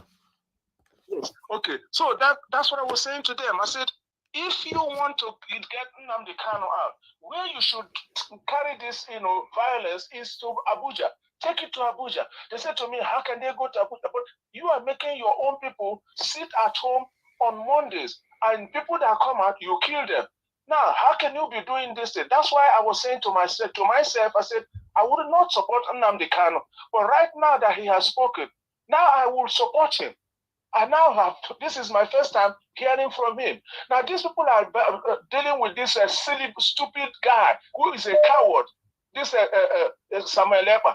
If you will say you are fighting for your people, and you stay where you are covered, and you are telling your people to be killing themselves, and these people are doing what you say to them, what kind of life is that? Me and you today, you are my friend today. You have my phone number. You can call me privately. You and I can speak, after all this. I'm so glad that I heard this man's voice. I didn't like Nnamdi Kanu. I was saying that Nnamdi Kanu, what was going on in the East, that's why I said I don't want to hear it from him. Not knowing that he is not the one behind all this nonsense. Thank you very much. Let me now hear your panel that are saying that the sit at home is good. Let them come and say it today or next time. Bring them out. You know them. Thank you, sir. Bring them out. Ask them again. Do you want to sit at home to continue or not? Ask them, and I will be Unfortunately, many of them are hypocrites, so, but it's okay. We know them. Thank you, sir. No, please bring them out. Thank Please you. bring them out. I'm waiting today to hear from them. Okay. Thank you very much. Yes, sir. Thank you. All right. We have Mr. Shimieze with us. Thank you very much, sir, for calling in. Good evening to you. Please talk to us. 3 minutes. Mr. Elvis, well done. Thank you, sir. Yeah, I disagree with you in certain area. Okay, go ahead. And the last call too. See, when the issue of IPOB started and the protests, so when the protest is going on down there, so the army, this military now, some people are saying, oh, they are this, they are that. They have killed a lot of people. They have massacred a lot of evil guys because of protest, because of agitation. Then Nnamdi Kanu now say, okay, let's do sit at home because they killing us too much. He the one that brought this sit at home order. So which at least this thing will stop the military killing our people. Then after that, when he was kidnapped, so Samuel Ekpa now came up because before Nnamdi Kanu, he said you people should listen to Samuel Ekpa. So Then, when Nnamdi Kanu was kidnapped, Samaleba took over and starts, doing what he's doing. So, for me, he started that sit-at-home order, so that in the sense that they will use that area to know whether these people, this so-called elite, will say, okay, let us go and negotiate so that they release Nnamdi Kanu. So, Mr. Shimeze, let me quickly ask you a question because you have 30 seconds left. Do you support sit-at-home? Just answer it. Just answer. Yes. Okay. Okay. How many people have you sent money to feed while they are sitting inside their home? Yes, I'm saying it. Not if I can't come out and say it. I'm doing. If you know what I'm doing, I'm doing a lot. Oh, guy, you are not doing anything at all. You are not, for you to support it at home, you are not doing anything at all. You are not doing anything. Okay. Wait, hold on, Elvis. Is it good when people go out there, the military will kill them? Is it good? Or sit at home and do whatever you want to do? Do whatever you want to do. How many families how many people can you feed? Even though you are Dangote, how many people can you feed in the East? What are you saying? This is just 1 day, but not 2 days. 1 day. 1 day. All right. 1 day, not 2 days. Then the last person that called. See, when some people are talking. Is his right? Is his right? Talk your own, make it talk your own. Both of you are Igbo men. Talk your own, make it talk your own. Leave him alone. Samaleba are killing people. Do you know the politicians are the one doing what they're doing? Yeah, you know, I mentioned it before, sir. You know, any video you see, hold on, sir. You know, any video we see, and we see an Igbo man committing some atrocities on that video, you people must come and say, no, the Fulani people where Sabi speak Igbo. You get another one we even post on our platform just yesterday here. And you know, people like you don't ever agree.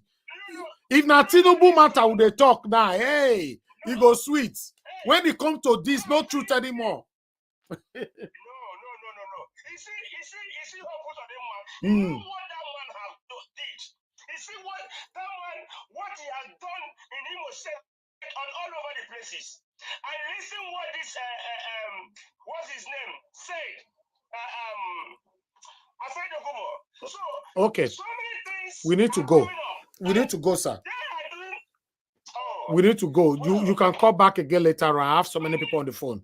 Thank you very much. Love God is my strength. Good evening to you, man. You have 3 minutes. Talk to us. Thank you, my brother. Good evening, my brother, and good evening, everyone. Today, happy. Is it today? Is Tuesday? So you just go help me. Happy Tuesday. Good evening, everyone. The comment section and the panelists. God bless every one of us.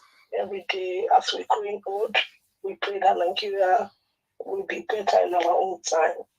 Yeah, the gentleman that has just finished speaking, I'm so disappointed in him. I'm so disappointed in you. I want you to hear my voice. What are you talking about? You support sit at home. And you are coming on the panel to complain about Nigerian government. You shouldn't complain. If you can hypocrisy is too much. Yeah, if you can tell people to close their door, close their work, and tell them to sit at home. Okay, can I ask one question? Since you people have been sitting at home, have they releasing Nnamdi Kanu? They're releasing. So what are you telling people to sit at home? And you are complaining about Nigerian government, and you people are controlling people with their freedom. Please, okay, please. I hear you on the platform. I'm disappointed with you to have this kind of someone Ekpa mind. I'm so happy. You see, Nnamdi Kanu, there's something about this man that nobody knows. The hand of God is upon Nnamdi Kanu. That man is a prophet. He's a prophet too. That man has spoken about before he was illegally taken from Kenya to Nigeria lawfully. Everything has happened. He told us that Tinubu was going to be the next after Tinubu, after Buhari. It happened. It happened. He said it. I think the video should be somewhere. This man is a special breed. Yes, they don't want him. And I'm very sure all the people doing this thing allegedly must be most of the Southern governors. They know that if Nnamdi Kanu comes out, all the atrocity will be open. Please, we should not support wickedness, taking people freedom by force, telling them that they cannot go out and do their business, calling it sit at home for where I come on. And you are talking that Nigerian government is doing this, is doing that, and you people are encouraging. No, if not Tinubu matter now, they will like it. Yes. What is this now? Let us say the truth. This is not good. It's barbaric. It's barbaric. How can you tell human being not to go out? And Samuel Ekpa is going to do his government work in Finland. And he's yet controlling. No, they go blend that one for back of door. Back of door. They can't give a prime minister for back of door. Yes, the prime minister. You can that's Mr. Man that talk on this public forum in Nigeria and Lagos. That one they call Mr. Para. You call him some weapon prime minister because he's giving you chicken money to eat. You don't have sense. When you call them that your glass that look like old man own, you forget your sense. We not behave in ourselves, I beg. Thank you. Freedom. We don't this kind of freedom. We're able to support that human being. Thank you. Thank you. Thank you very much, ma. Mr. F.A., thanks for calling in, sir. Thank you very much. Good evening to you. Talk to us 3 minutes. The reason of Nnamdi Kanu issue is that let us say the truth. Your voice is too low. I can hear you clear. Not be me. We are not about me. Your voice is low. Now I talk. I'm not saying my voice is low. But can you hear me now? Okay, go ahead. It's manageable. This issue of Nnamdi Kanu, let everybody know that it's some people in government. It's not any other person, and it's not good. It's a shame to Nigerian government. You understand? This is the reason why most of us always thought say Nigeria law not day. In our country where law day, this man supposed to don't release state. And these people, these 10 lawmakers, they call Western world. They know how the thing they play for here. You understand? They know, but they want you to make Nigeria the countries like I don't know how to talk about because of the rule of this platform, but it's not fair like that. They push shame for the whole Nigeria.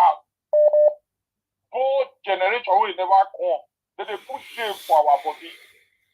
Free this man, let it go. The issue of sit at home. I have a friend here, Obina. He lives in my city here. He said, now every Monday.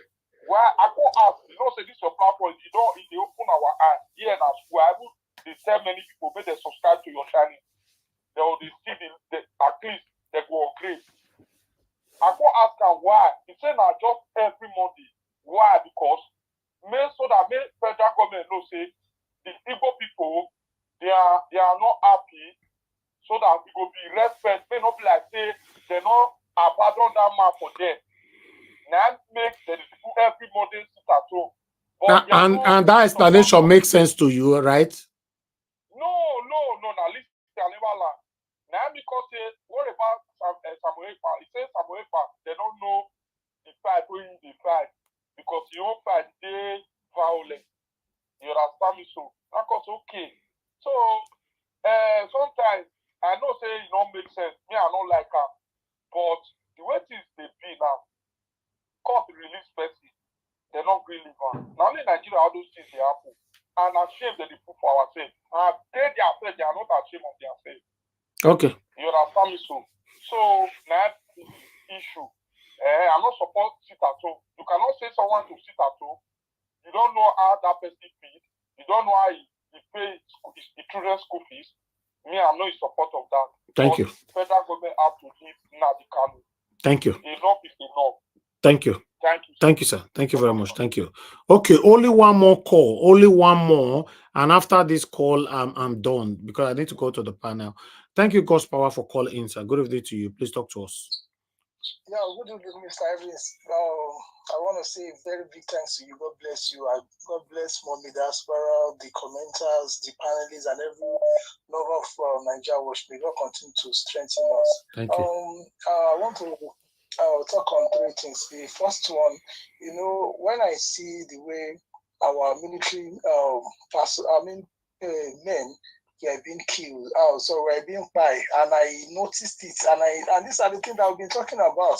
Now this thing will reach everybody. It's not only about the civilians.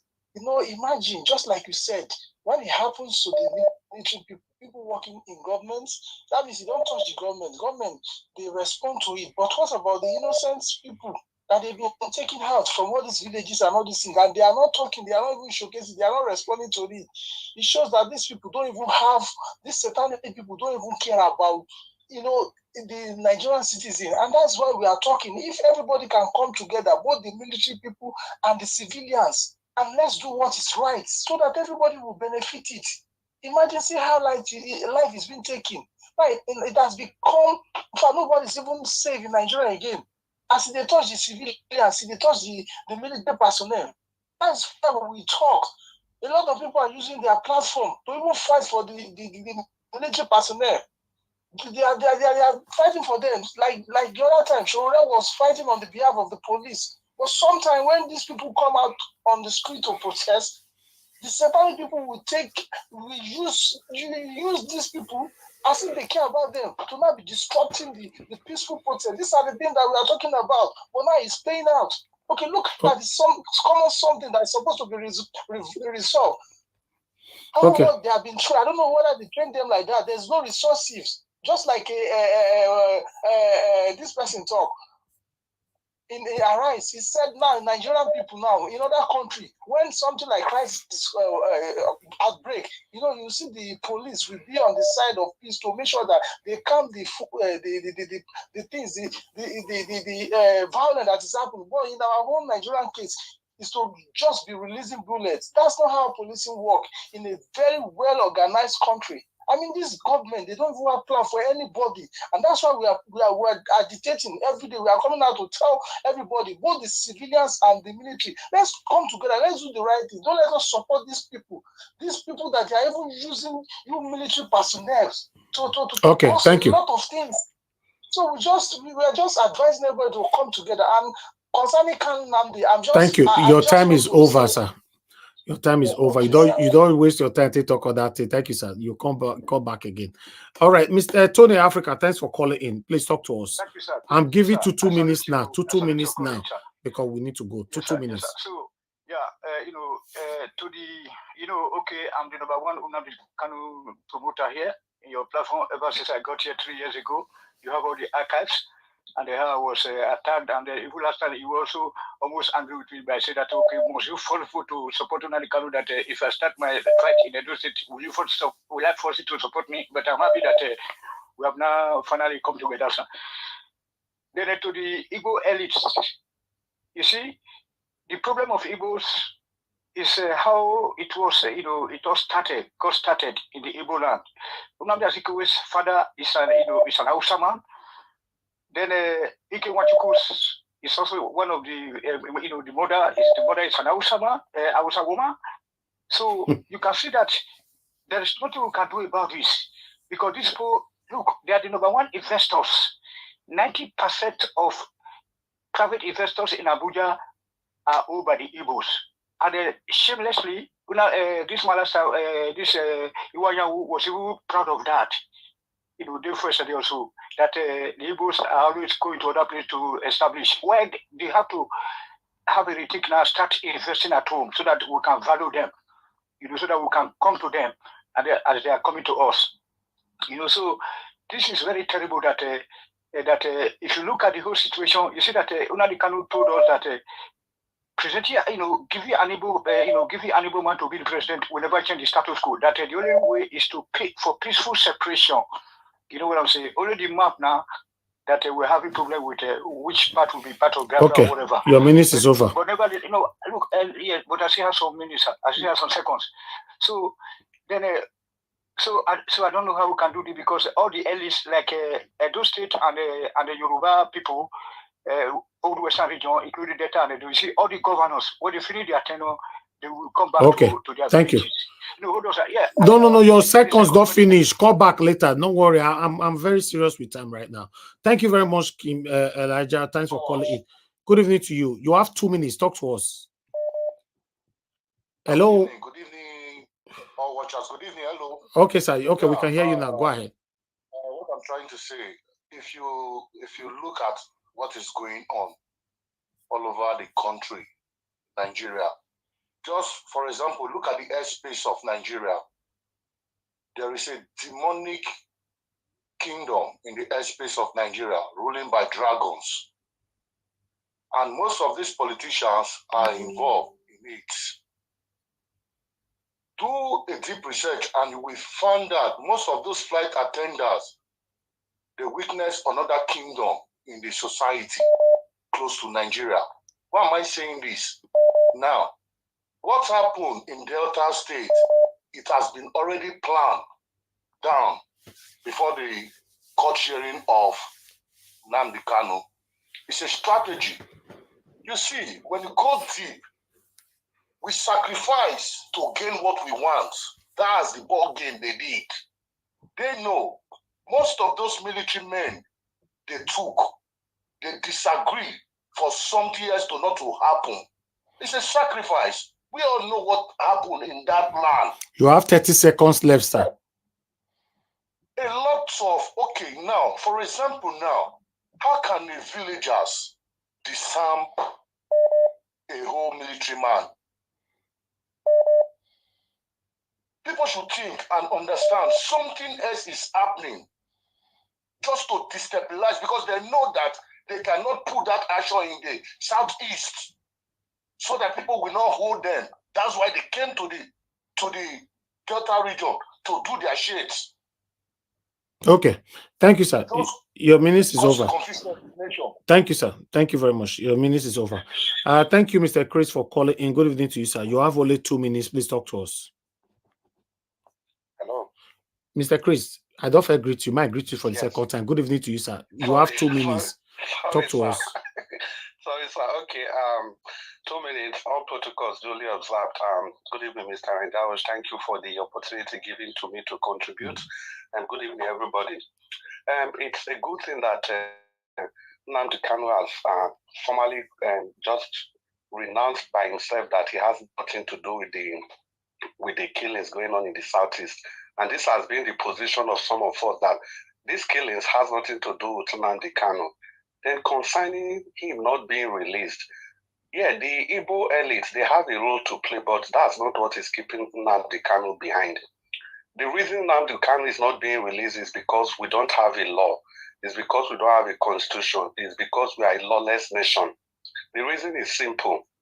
The Supreme Court has already decided that the bail, the reason why they are denying him bail, they said because he jumped the previous bail that was granted to him. But the Supreme Court said no, that was wrong. He didn't jump bail. He ran for his life. That was the judgment of the Supreme Court. But today, a lesser court now went ahead to still claim again that Nnamdi Kanu jumped bail. That was why they are denying him bail again today. Tell me, in which country does that operate? A judgment that the Supreme Court has set aside, a lower court is coming back to rely on that same judgment. Whereas the Constitution of Nigeria says that the Supreme Court is supreme and the judgment of the Supreme Court is final. But a lesser court is disobeying the judgment of the Supreme Court just to hold Nnamdi Kanu back. So that is the true picture of what is going on. So we have to see through the chaotic situation in the country. Every other things, they are just emotional talk. As long as a lesser court refuses to obey the order of the Supreme Court, it means we are in a lawless society. So that's why when some people say we don't have the Constitution, they actually have a reason behind what they are saying. And that was demonstrated again today. It was demonstrated again today. So thank you very much for the opportunity to contribute. Thank you, sir. Thank you very much. Thank you.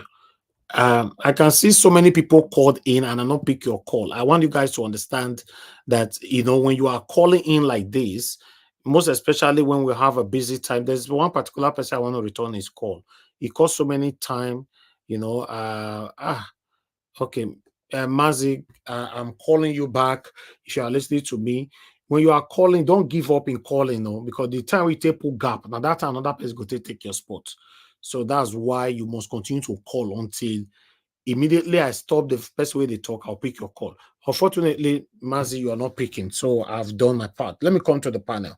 I appreciate every one of you, my wonderful people. Thanks for your time with us. Martina Albasi TV, thank you very much, madam, for joining us. God bless you, Madam Iris Finance. Thank you very much, madam, for joining us. God bless you. I appreciate every one of you right there that's just joining us right now. Cassava Joshua and many others. Jaja can see you as well. Tracy Jacobi and many, many, many others. Good morning, good afternoon, good evening to you all. We don't have much people on the panel. I think there will be a day that I will not post out a link at all. I'll just deal with callers. Look at, in fact, the people who are not pick their call today, now they're even more than 50.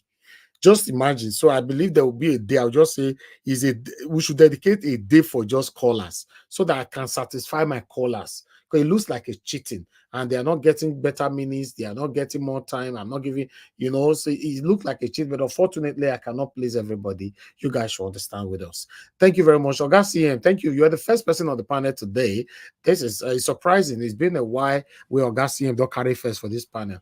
Good evening to you, sir. Please, I'd like you to talk to us. You have 8 minutes. Okay, thank you. Thank you, Niger Watch. Good evening, everybody. No, good evening, Jonathan. Good evening, Amashala. And those listening, all protocols duly observed. Before I say anything, Niger Watch, please, these videos you played today about Nnamdi Kanu, archive them very well. I mean, for your own good. I mean, for your own use first. Put them in the archive very well so that whatever happens, there's nothing like somebody will tell you, I read this somewhere, somebody told me. The moment you say Nnamdi Kanu speaking, that's all you need. Now, although today what he said that I'm not quite happy about is this congestive heart failure. Congestive heart failure, check it up. It's just that the heart won't be pumping blood very well. So yes, that is this. If you Google it, it's a dangerous thing, man. Yes. And I said it here one time that what the federal Buhari government is planning is they keep him there, inject him with wanting to develop an illness, hoping that by the time they see that he's going to die, they said, okay, in fact, in the interest of amnesty, everybody go, case closed, sorry, this. Then the next 1 week or thereabout, he will die. They will now say, thank God he didn't die. Now they can't say it today. Openly, at least you now had it. So somebody coming with another conjecture in future, you say, listen, this is what Nnamdi Kanu said. Or if you say it, repeat what Nnamdi Kanu said. Somebody will say, Niger Watch, you are now carrying propaganda. How can you say the federal government is keeping him so that he will, when they release him, he will now buy? You tell the person, hold on, you play this video. In fact, to be honest with you, I'm so happy. I said, if not for anything, I know you will do it, but let me remind you. So having said that, about that congestive heart failure, I'm not happy about it. Now, what Nnamdi Kanu said, to some people, they're hearing it for the first time. It hasn't changed. I was surprised.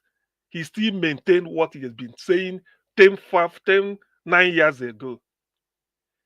The issue of these people saying, sit at home, do this, do that, I criticized it here. Nnamdi Kanu said he structured IP, there's a structure. He is the number one at the highest, the deputy, Uchemefo in those days, number two. Number three is the Directorate of State, DOS. He said any order DOS gives stays. The only person that can cancel DOS order is my number two, who is Uchemefo. If Uchemefo did not cancel it, I only have the right to cancel it. He said whatever DOS said stays. In the absence of me and Uchemefo, listen to DOS. Now, what is DOS? Directorate of State. The head office is in Germany. Used to be in Spain before, but they moved it to Germany. What happened to this issue of sit at home, do this? They started all this spying people up and down. Was as a result of when we come out to protest and carry placard, Nigerian police and the army combined, we shoot people. Amnesty International had videos. Nnamdi Kanu was outside then in UK. He said, why is it that when we want to celebrate May 30th, or for any reason we said today is what they call something like atonement day, let us stay at home or let us come out and then evangelize and tell people, they will mow us down. Nnamdi Kanu was saying this. Part of all the visitations, all the meetings he had with EU, AU, United Nations, even going to White House. I mean, not White House, to Capitol building in America. His lawyer, Bruce Fein, who represents him. Bruce Fein is the Deputy Undersecretary of Justice. Undersecretary of Justice in the Ronald Reagan administration of 1980 to 1988. That was around 1982. Bruce Fein, Google him. That is Nnamdi Kanu's lawyer. So all these things Nnamdi Kanu has been established. Nnamdi Kanu said, okay, what we now do is we call it Ofe Nsala Day. Ofe Nsala means like white soup or any soup you eat. Ofe means soup in Igbo. He said on that day, May 30th, do not come out. Those of us in abroad, outside Nigeria, Trafalgar Square, May 30, you will see it everywhere. He said, but you in Nigeria, do not come out. Stay in your house that day as Biafra Day, May 30th. Let me now see how police or army will now come and knock on your door and bring you out. And the strategy worked. He said, so that day people will say, why are some places shut down in the east, May 30th? You will say it's because when we come out, they will mow us down. The strategy was working until they kidnapped him. Now, the DOS, people are listening, the DOS in Germany now said, as a solidarity, be doing what you are doing. Any day they call up Nnamdi Kanu's case in court at Abuja, Bintanyako's court, we will go there. Those that wouldn't be able to go, please sit at home to observe, to give that day, any day. So if they say 2 times a week, 2 times they will sit at home. So far that day they are sitting at home, Nnamdi Kanu is standing trial in court. You see, it then happens that after protracted trial, people now found out that they finished everything. DOS, I'm telling you, they are listening. Now said, no more sit at home. Everybody go your normal. Because there's no need. There is no need. So some group of people now cashed in on it and then be using it and be forcing it. DOS, that's why. And then I remember if I can go back to some of the submissions I made here, I used to give example. I said there are banks in Nigeria. There is Zenith Bank, United Bank for Africa, UBA, First Bank, Union Bank, Access Bank, Diamond Bank, when it was so many banks. I said, if you want to know what Zenith Bank is doing, you go to Zenith Bank. You don't just say, I went to UBA. Somebody coming out of UBA tell me our banks are charging this. No. I said, if you want to know what is happening in IPOB, contact DOS. It's in Germany. It's in Germany. Say, this is the person that, and the man issues. The spokesperson is a more powerful. I remember during the time of Peter Obi's election, they said, hey, IPOB said they wouldn't want to this. There was no election. Simon Ekpa said no election in Biafra land. People were saying it. Until DOA said, look, it has never been part of IPOB, this thing, to be involved in Nigeria election. If you want to go and vote, you are free to vote. If you don't want to vote, you are free not to vote. That IPOB has no stake in Nigerian election. What does that tell you? Because Nnamdi Kanu will say, look, we don't need to, we are not involved. If you want to vote, vote. If you don't want to vote, we don't give direction to boycott. So, but people will leave it and be going to another place. And then, this type of something that sometimes when you ask somebody question here on your platform, the person will leave it and set another question and be answering it. If you are not careful, you think that the person is answering your question. Only for you to bring the person that he will be answering another thing. You will be arguing with him. So this is exactly the origin of sit at home. Anybody listening to me can hardly fault me. This was how sit at home started, and what stopped it was Nnamdi Kanu's trial stopped. The moment it stopped that time, DOS gave order, said, now they are no longer trying, they finished, they said they want to consider judgment. We are waiting till then, until they set him free, till they call another trial again. So all this idea of a sit at home every Monday, that has stopped long time. The DOS never sanctioned it. In fact, let me summarize on this. Any directive that the DOS in Germany did not issue, I said Germany, the DOS in Germany did not issue, that is illegal. That is not IPOB led by Nnamdi Kanu. That is the issue. People should be able to know. It's like what is happening in the Labour Party in those days. They will say this person is doing this, but we know who is who. We know who INEC recognized as the party chairman. So this is exactly what is happening in IPOB. Nnamdi Kanu structured it before he was kidnapped. Everything flows from DOS. IPOB has national coordinators in every country in Europe. That's why you see him saying, we're all over the world. You heard him say it today. Every country, UK here, there's a national. Every city, Newcastle has their own, London have, Birmingham, everywhere, every city. They all have it. They all this thing. So, but the way it's structured, from the national, you go continental. Continental, one person coordinates the whole Europe, one person coordinates the whole of North America, one person South, one person Asia, and then one person Middle East. Even African rep we have. So from there, those people report to DOS. If you see the structure, very, very democratic. So this idea that somebody, an infiltrator, will just come in and then be telling all these things and people will now use it and be saying all what they're saying. Look at him saying it. That he is here. He wants everywhere peaceful. You played it. That there is no point. The people you want to liberate, you are buying them. Who will do that? They've not done anything. He said, okay, even I've sacrificed my parents, so who will I kill again? You see, the thing with the problem with, I know that is propaganda, but it's for people to know the truth. That's why I said this video today is like it was meant for you, Niger Watch. Keep it intact. Anything, somebody with any theory they come with, you play whatever. When you listen to Nnamdi Kanu, you say, look, whatever theory you are the conjecture you are bringing, a man who says this type of thing, that cannot, that must be wrong. For him, look at what he was saying openly. It was even very audacious within 2 minutes, and that is true. That is true, because that is not his. It's not that is his plan. He said that he will even defeat Nigeria because he, Nnamdi Kanu, believes in the rule of law. He doesn't believe in violence. There was an interview held by Kadari Ahmed plus Nnamdi Kanu. Search it on Google. He was telling the lady, he said, look, what we fought in the 67 to 70 and lost over 5 million people, you couldn't achieve it. You'll be foolhardy to resort to that system again. The lady was shocked looking at him.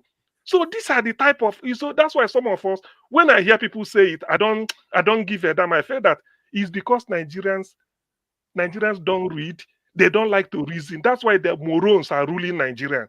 If you can't be able, you can't be able to talk. Anyway, I will come back later. Thank you. Thank you, sir. Yes, we are not much on the panel, so our final submission will be much as well, more minutes. But meanwhile, before I come to Amashola, let us listen to this AJ4 Nnamdi Kanu lawyers on what they have to say about what happened today in court. When you are ready, do a count so that everybody.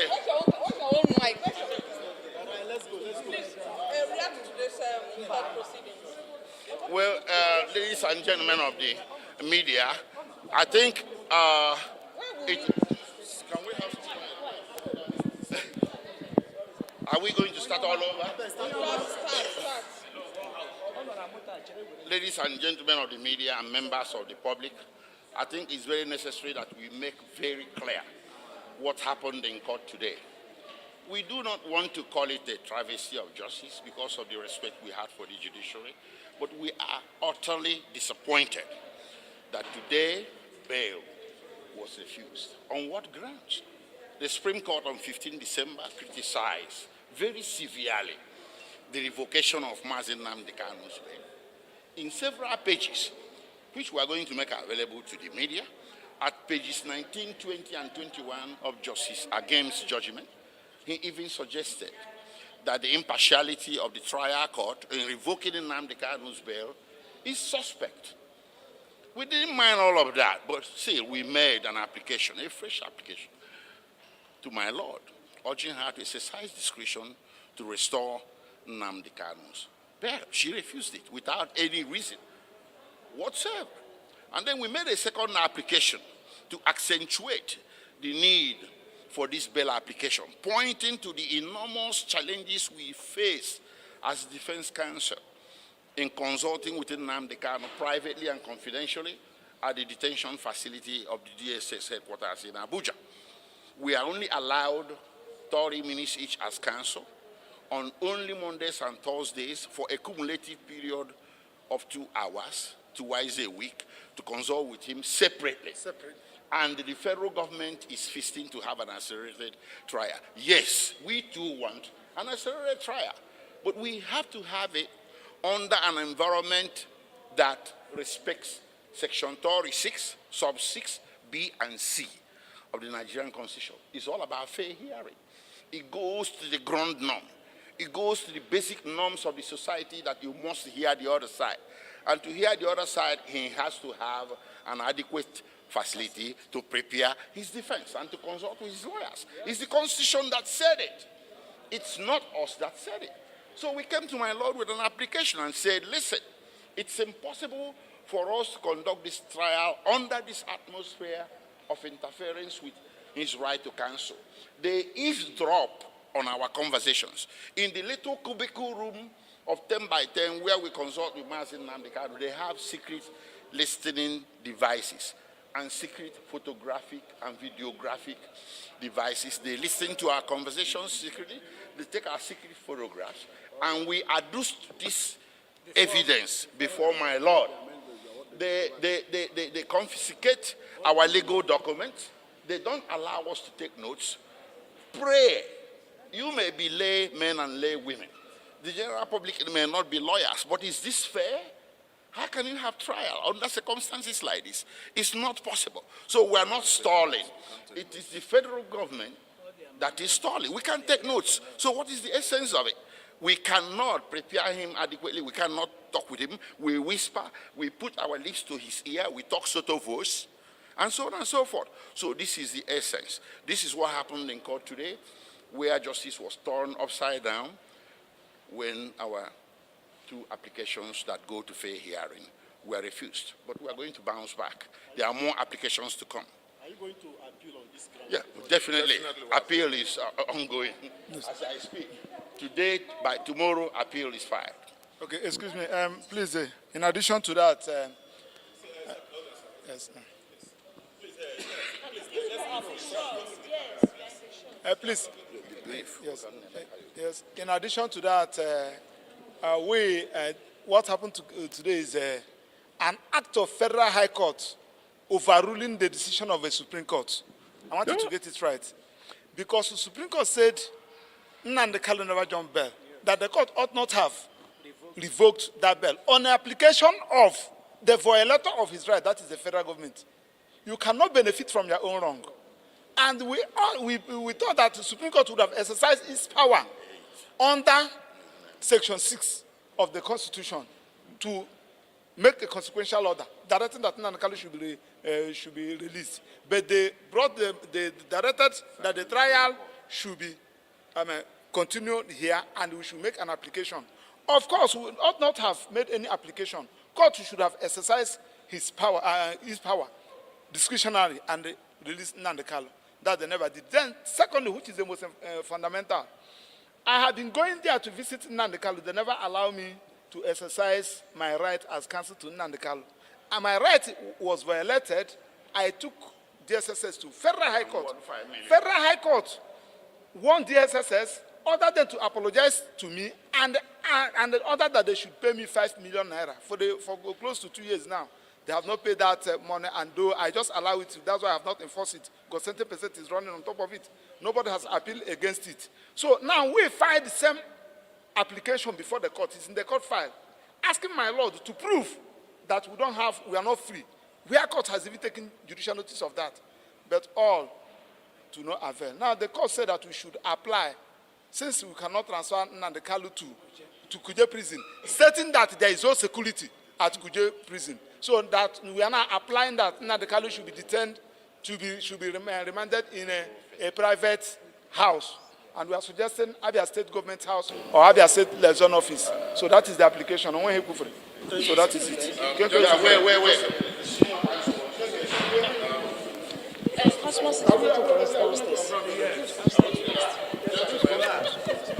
I want to thank the press, for keeping the struggle alive. Yes.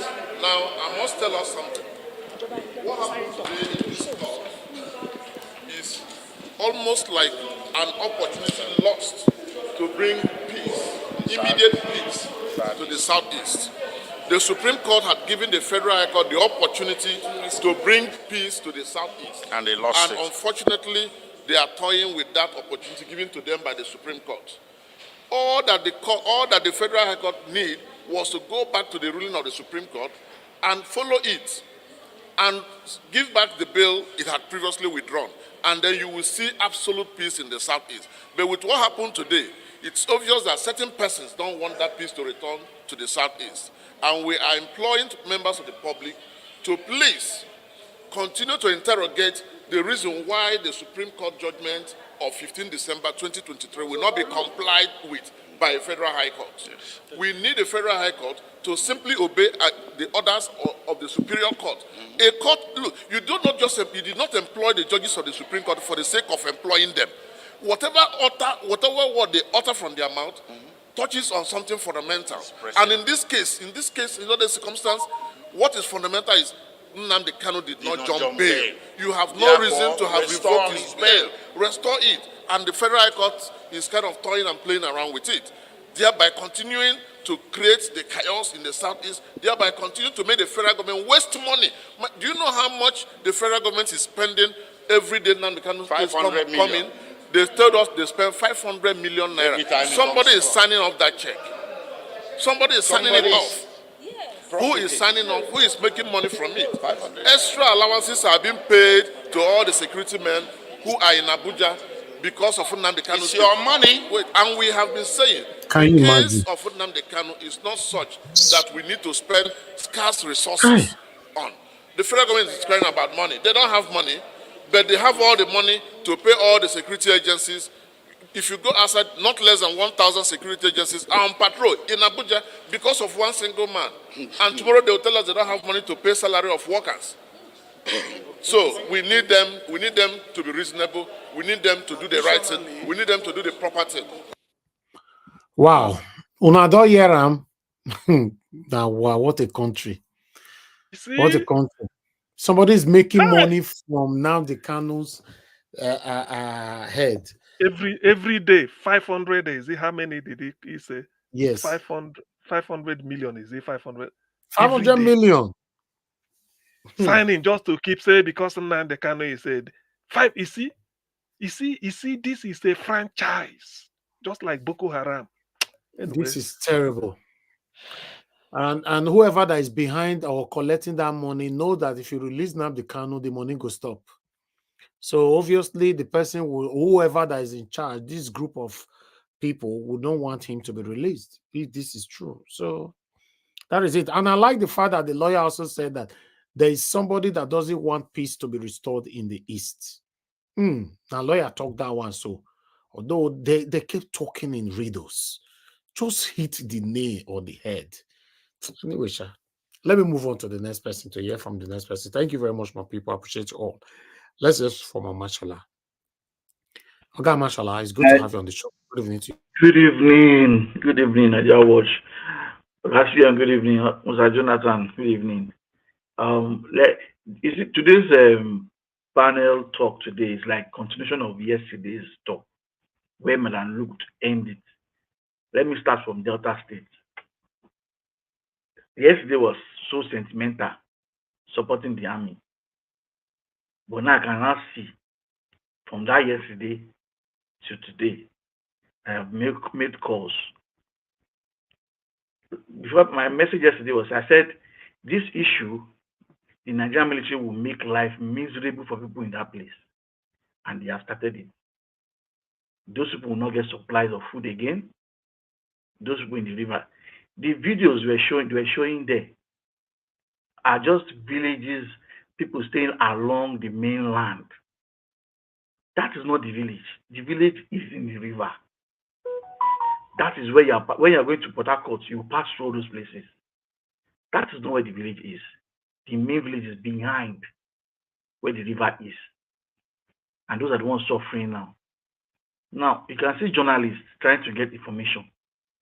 Nigerian military is blocking every information. Why is it that Nigerian army, you will be telling us what you want us to hear? The painful part is Southerners are not uneducated. It can't be that. It can't be so bad that an old woman in Nigeria that cannot speak broken. If you can't speak Queen's English, she can speak broken English and express herself. It is only in the north you can cajole them because they can't talk. Nigerian military, you who have failed. That's it. No, yesterday of you military one thing. You have not told us the real reason because you are the one talking. You went for the videos we had yesterday of you coming to the community to settle an issue. They gave you kola nut.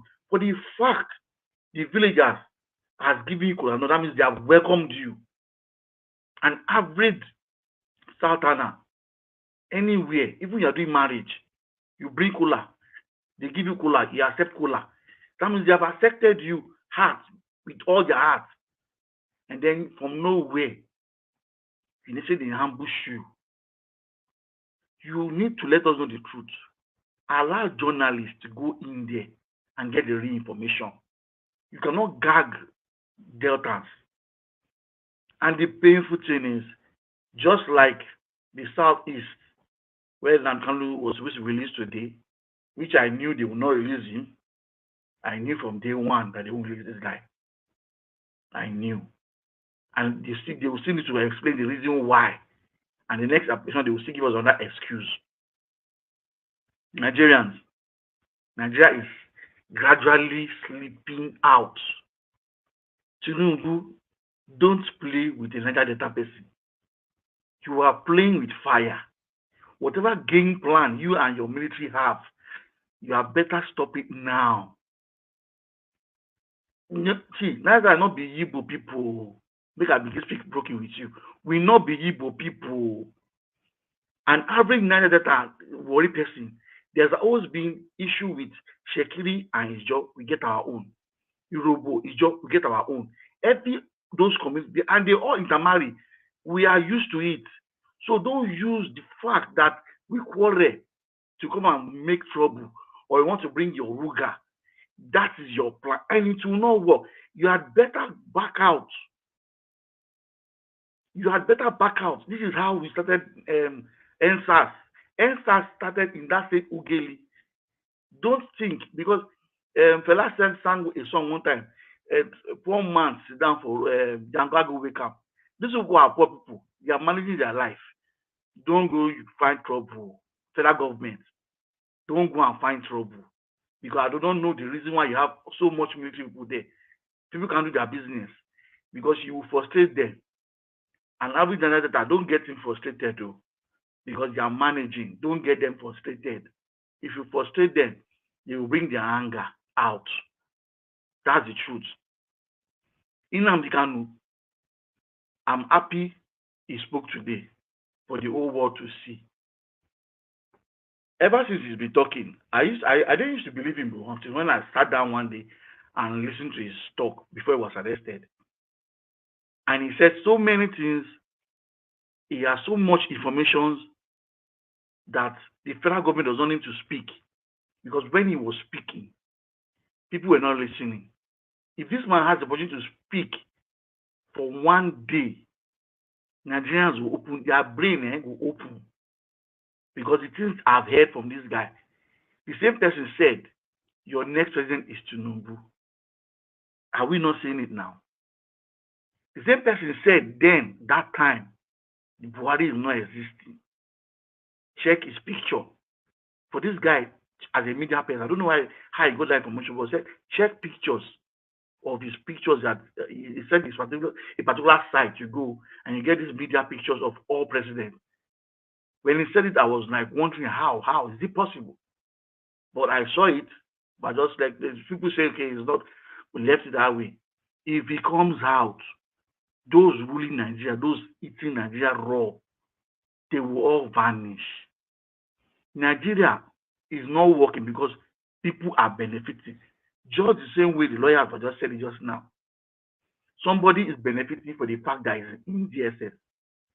Some people in the military are enjoying this violence. Kidnapping in the north, they can't solve it. The same military is creating another one down south. Maybe when they release Nnamdi Kanu, they can't have trouble there. So the next place is Delta State or Bayelsa State, so that they go and wake Mr. Let me see, what's that guy's name? I've forgotten. Is Tinubu's friend that was campaigning for him. Mr. Davis, remember the guy name? That fat man. I always forget his name every time. Don't go and wake him up, because federal government is either you make peace, let peace reign. This same issue, when what's his name? Former governor of Delta State, Ibori, these kind of problems were there. I think almost 2 years when Ibori was ruling, Shekiri and Ijo fighting and military were benefiting. They were moving crude oil. Everybody was cashing out with the crude oil they were stealing. Bunkering was going on. Somebody wants to benefit. Is that a bunkering? Because that particular village, they do bunkering in that area, which I know.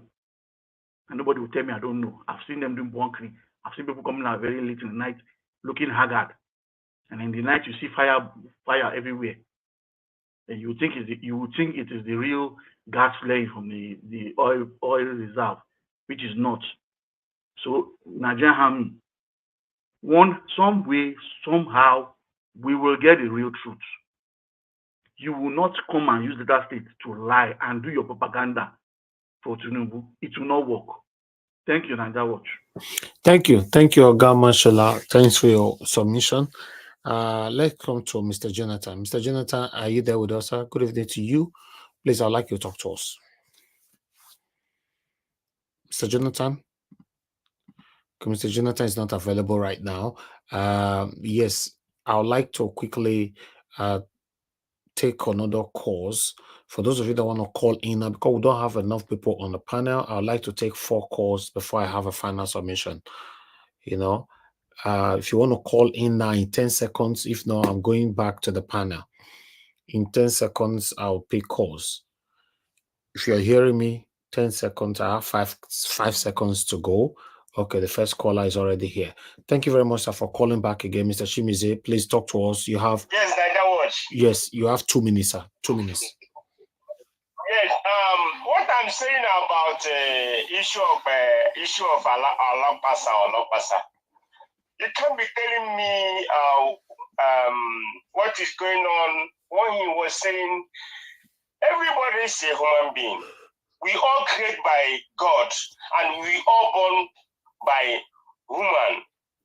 So when you are saying, when you are crying for army, then you cry for the masses. Exactly. Then you cry for the property, the damage. He didn't talk. He didn't even talk about that at all.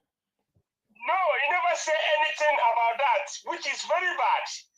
I was watching the man. That man is controversial man. That's what I know from how he speaking all those things. Then another thing, like what is it? The last speaker said. He said something, and I heard it on the interview. No, on the the video. One of the video he showed. He said the army are not. They are chasing people that are taking documentary. So this is pure evil. The same thing these people did, Biafran war and Nigerian war. And the same thing is going on where they clean up the history about Nigeria. Nigeria have history about Biafran war. No, that's the same thing. Why not when something happen? We have the documentary also. This is not right. They have to have everything case of future. That's even people that sleep on right now. Oh, this is what happened. This is something happened. Then at least they will know that this thing happened. Even if anybody coming to make a fight against, oh, this thing happened, let us calm down. But Nigeria will never do it. Why army always do this? Why army, military? Why? Because the evil things they are doing, they're too much doing evil. Why? It's not good. It's not right. Because they soak themselves in corruption. The army is supposed to come and do the police work? No. go for war. Not go for two fighting or go for arrest. Army don't arrest. They don't. It's not their right to arrest. But everything army do everything. Army go arrest. Army carry ballot boss. Army do all kind of shit, all kind of something. Sorry, army do all kind of things that's not good. Okay, thank you. Tell me, that is not good. They need to change. Thank you. I don't know why All right, sir. Your time is up. Their boss don't want to say anything to them. Thank you, Niger Watch. Yes, sir. Thank you. All right. Thank you very much, Mr. Ike, for calling in. Good evening to you. You have 2 minutes. Talk to us, sir. Okay, good evening, Mr. Elvis, and good evening to everybody in the panel. You see, some time ago, when I was still in Nigeria, there was this celebrity that was sick. And then people were now raising money for him, just like we had it in the last time, Mr. Ibu and now Mechi Monago. So, while that exercise was going on, some fake people also cashed in and started raising money for themselves and using the name of that celebrity. So money was coming in. The guy had no way, of course, somebody on the sick bed, he had no way of knowing who was raising the money genuinely for him and those that were using his sickness to make their personal money. That's where I hold government accountable for this thing that is happening. They know that the only reason why there is confusion everywhere is because the main man is still under detention. And that's why Nnamdi Kanu is saying that if he comes out, that he will solve this problem. Some people are wolves in sheep's skin. That's what is going on. So it happens when they come out and they say, oh, we are fighting for Nnamdi Kanu. There are some people that will jump into the bandwagon. So what the government will be doing is to keep sponsoring these different set of people that are claiming they are fighting for Nnamdi Kanu. So if Nnamdi Kanu comes out, all of that thing will die off. When that celebrity died, it became a bad business for all of those people that were raising money illegally for him. The moment he died, nobody will come out again to say they are raising money again to take him to the hospital or to pay his hospital bill. So federal government will continue to hold him and be sponsoring from behind different sets of people that are claiming to be fighting for Nnamdi Kanu. That's the insecurity we are having. And the moment that guy comes out, all of those things will end. So federal government has a hand in what is happening. Thank you very much. Thank you, sir. Thank you very much. Mr. Innocent Opara, you are calling back again. You have only 2 minutes. Go ahead, sir. Yes, Mr. Elvis, please. Today I am so pleased, honestly speaking, believe me. The reason that I'm so pleased is because I have some of my friends, here, that me and them quarrel about this, IPOB and their action. You understand? Yeah. Because I keep telling them that even when we had Biafran War, Ojukwu will never allow any Igbo blood to be shed. That was why he declared, because his people were being killed. And you guys are saying that sit at home and all this, you are killing your people. And then they're telling me, yes, it has to be that way. Then I said, if this is what Nnamdi Kanu is saying, Nnamdi Kanu's agenda is completely different from Ojukwu, and I will never support that. But you see, some of these people that are coming on your panel and all that, if you can, let this thing run for 2 days, today and tomorrow. Don't let, even if you have other things, please bring this again, because this is very, very important. Bring these people and ask them, say some of them run, they're not come panel today. Not say our panel as it dry. Because the hypocrites, they're not allowed to talk for this kind of thing. Exactly. I noticed that. That's why I said, leave this thing for 2 days. Can you leave it for tomorrow? But even if you have other things, still bring this. They say we have not finished with this. Let them run for 2 days. All right. These people can't. How can you be behaving like this? Thank you, sir. I'm so glad that you brought this thing. God bless you, sir. Thank you very much. Yes, sir. Thank you. Thank you. Yeah. Yes, now hypocrite. Say if not Tinubu matter now, we don't know people wait not the show for this kind of thing. No, they are not interested. But if not Tinubu now, hey, Tinubu, boo, boo, boo, boo, boo, boo, Tinubu, there you see him. No, we can't do things like that. We cannot have Where a is better Nigeria? Nigeria. To be honest, we cannot have a better Nigeria like that, my people.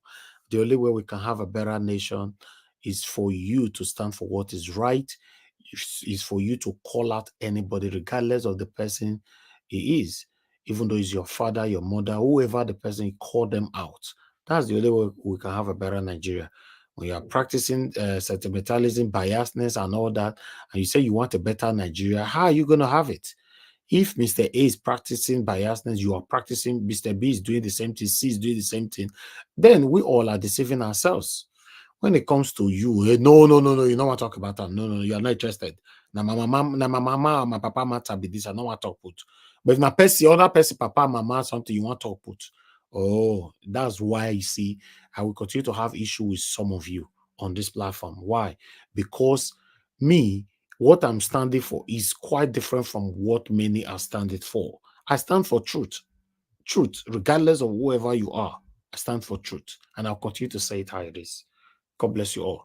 Let me pick this last call. So I come for the final submission. Hello, Mazi. You called things and I called you back. You were not picking. Good evening to you, sir. Yeah, no, I was not. I went out online when you are calling me. Okay, sir. Good evening, sir. Yes, sir. Talk to us. Yes, Maz, yes, good evening, all the panelists, and good evening, all Nigerians around the world. Maz, what I have, because when we are talking about Simon Ekpa, if you can remember, when I told you that what the job the man is doing is not for Nnamdi Kanu and the IPOB. He said, no, the Nnamdi Kanu said that he's supposed to listen, people should listen to him. I said, listening to him is different than following him.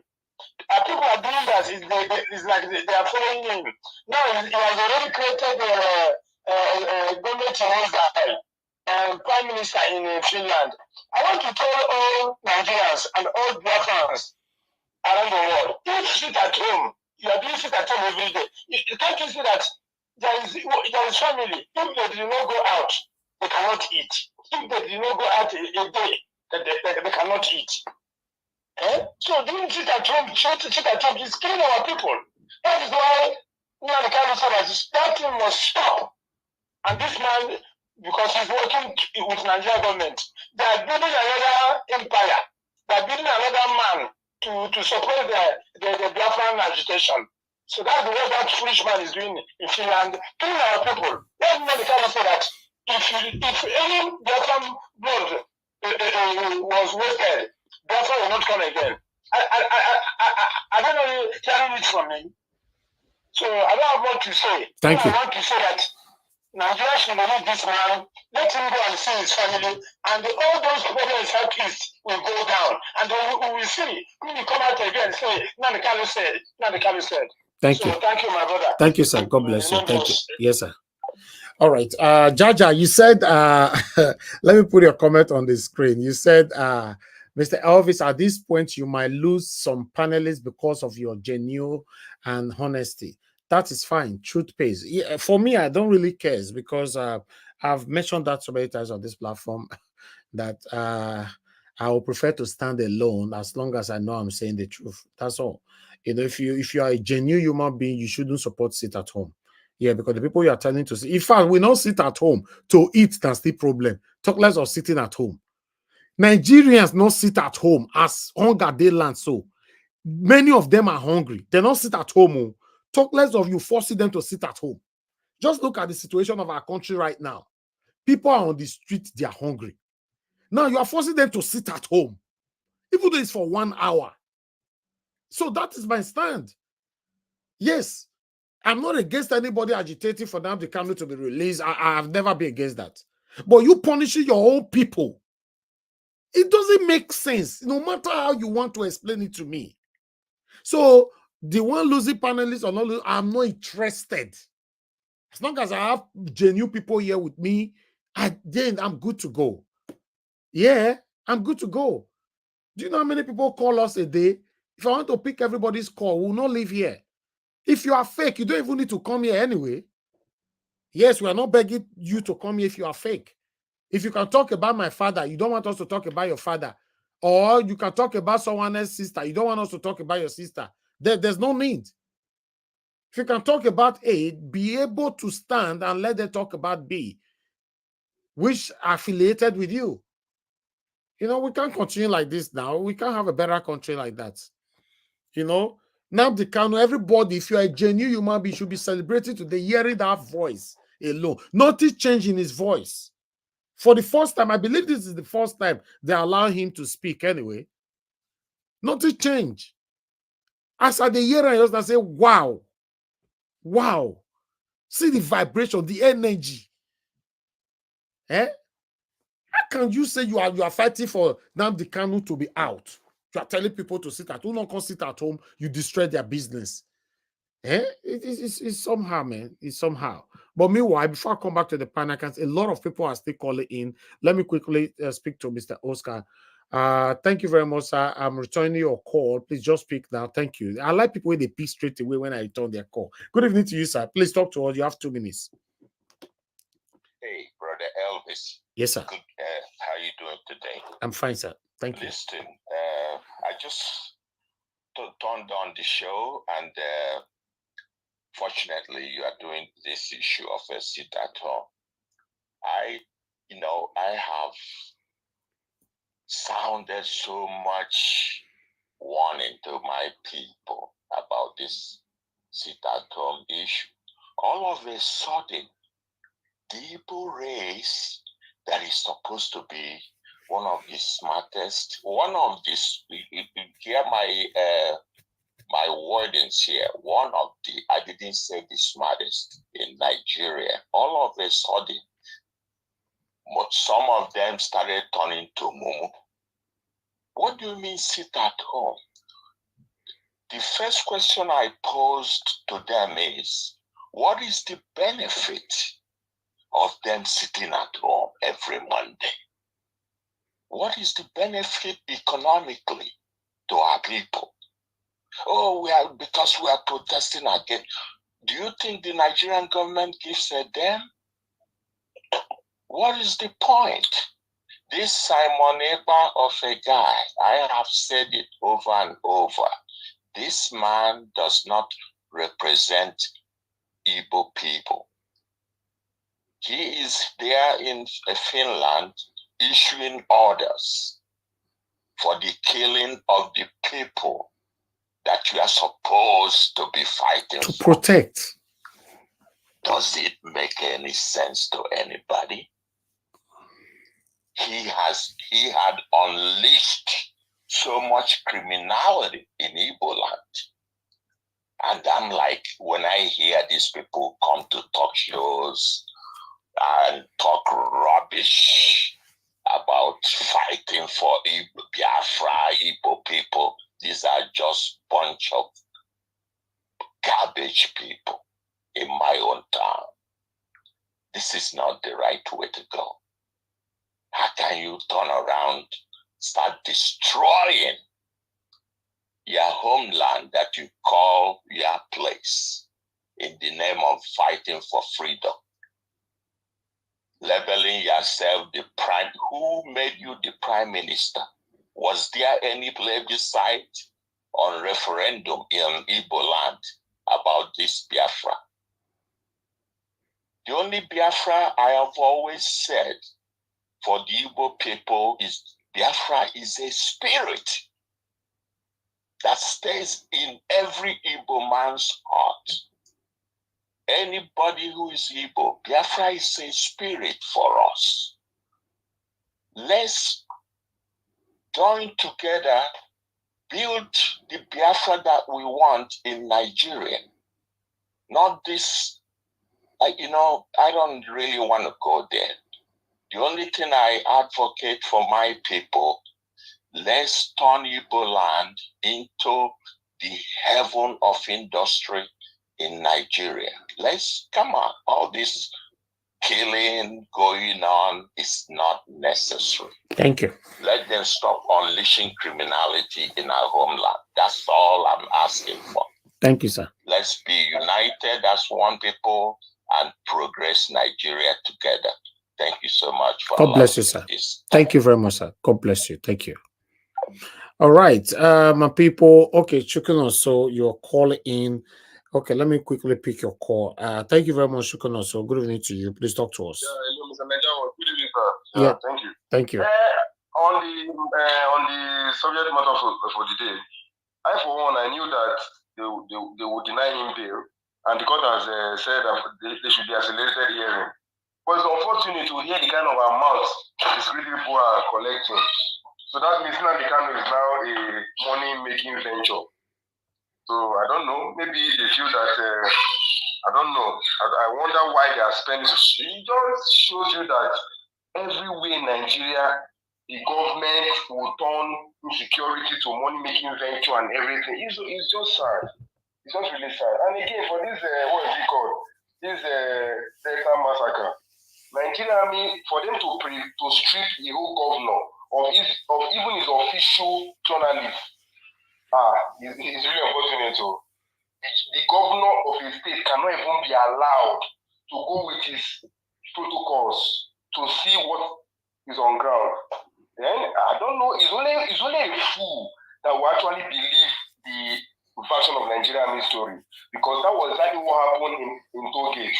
So we've not Lady toll gates. So we've not forgot. So Nigeria Army really, we don't take, we Nigerians, we can't believe them now. So it's unfortunate. Thank you. So thank you for what you are doing. God bless you, my brother. Amen. Thank you. Thank you, sir. Okay, callers, I beg you, don't still do. I cannot please everybody. Like I said, a lot of people are calling in, but we can't take all of them tonight. We're already almost 3 hours, so let's have our final submission. Let me come to, unfortunately, we don't call Mr. Jonathan so many times. I guess he's busy today, although he's on the panel. But let me go to Mashallah. Mashallah, please give us your final submission, sir. Thank you. Let me, how do I start this final part? What I will say first, let me go to Delta State. I stopped at the point where I said when Ibori was the governor, Shekiri and Ijo had an issue. The military were cashing out. At a point, they even give the two communities chance to fight each other, and they give them timetable to fight. Anybody that was in Delta then knew that the Shekiri will come, they will fight. Ijo will come, will fight. There will be ceasefire. This went on for years before peace came. At this point, the governor was cashing out. Bandits and those doing oil bunkering were all cashing out. Now, they want to start the same game plan. Left for me, the governor himself, to me as a person, is not even qualified. He's not qualified to be there. But he got there, just like we have Tinubu. Majority of the governors in Nigeria are touts. Sorry to say, are touts. One, as a governor, who is the military in your state? When there's a problem in the state, the same governor will call federal. They will say he does not have the right. His people are being fired. He's trying to go there to find out what's happening. Can the governor tell me he does not know all the route around that village? Must you go through the road? There are many access into that place. There are many access. If you can't go through there are many roads in the river to get to that place and ask the community people, because the military do not want you to talk to the community people. Because right now they've all left the village. There's nobody to ask questions. What actually happened or what has been happening here? You see that the communities are fighting. Governor, can you go and find? They say two communities are fighting. Can you get the leaders of those communities and talk to them privately without the military knowing? Because you will not hear the truth. It is either the federal government is trying to take a part of your land and you are there watching, because that is what I see. Mr. Evans, I think I sent you a picture on WhatsApp yesterday, the area. There is no major road to that place. That is where the thing is happening. It is not on a major road. And we know what's happening. The painful part is either the governor does not know what he wants to do, or all the boys that can do the whole job. But I can't even say anything because they are all benefiting. Because right now, he's going to ask for security votes.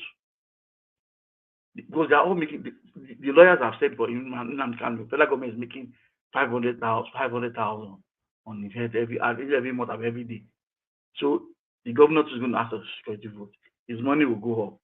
And all the Agbero, all the Araisa, all the Ahel Oga will have their own courts at the expense of the poor people.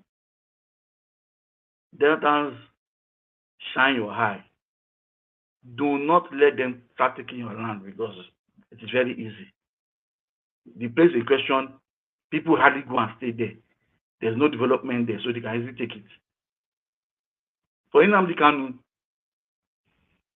like I always say, Nnamdi Kanu, they will not release him because the information Nnamdi Kanu has about Nigeria is enormous,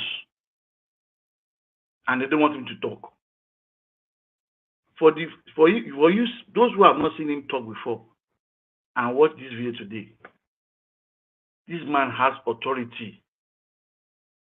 Those days I used to be in university, we used to have one guy like this, very short guy. Only one man would turn the full school upside down. That kind of person you are seeing. His voice carries power. Just like Peter Obi. Peter Obi, we all cringe to Peter Obi, but they stole the mandate. The only hope the Southerners have in Nnamdi Kanu, they don't want to release.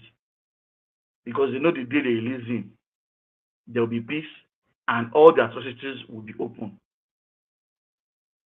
Those benefiting from Nigeria, please, can we ask you, is it a crime for a Nigerian to live a peaceful life, a decent life?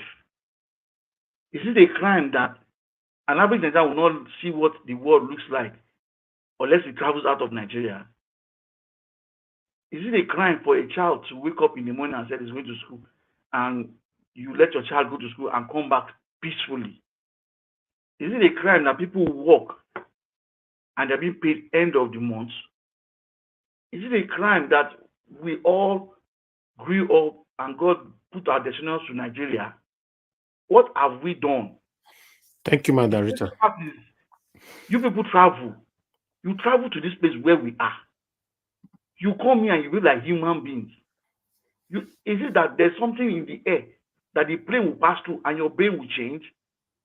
Your president went to Dubai, went to Qatar. The same oil that we have in the same Niger Delta you are going to go and bomb is what they use in developing their country. And you're going there to go and be begging them for money when you have the same resources that they have. Our president and governors, our leaders, and our legislators, you have seen life where human beings live. I stay in the UK here, but the day my daughter saw me, the last time I saw my daughter was 3 years when she came to Nigeria. I came here and then she was crying. Said, where have you been for 10 years of my life? I said, sorry, I'm back. I'm here where human beings live. She still yells me. This is where human beings live. Where you go to work, you are sure that security is there. The policeman will not harass you. I come into this country at a point, I was scared of the police here, thinking I was in Nigeria. It took me courage to just walk up to the police and say, can I take a picture with you? He was happy. And he asked for my name. And he asked, where are you from? First, I was shy saying Nigeria, but I said Nigeria. And he said, yes, good. At a point, I worked in a care home. I met a police officer. Okay. I worked in Nigeria. And what he told me was beautiful. But yet, things have not changed. President, governors, Senate, legislators, try and change before it's over for us all. Thank you. Thank you, Oga Mashallah. Thank you very much, sir. Madam Rita just coming in. Let me quickly call Madam Rita before I come to you, Oga CM. Madam Rita, thanks for joining us. Good evening to you, man. Please talk to us. Yeah, good evening, Mr. Elvis. I'm sorry I'm coming late. And Mommy Diaspora, I love you, Mama. And all my brothers and sisters in the comment section, and Dr. CM, Mr. Jonathan, and Mr. Omashola. Good evening, sirs. Mr. Elvis, thank you for giving me this opportunity.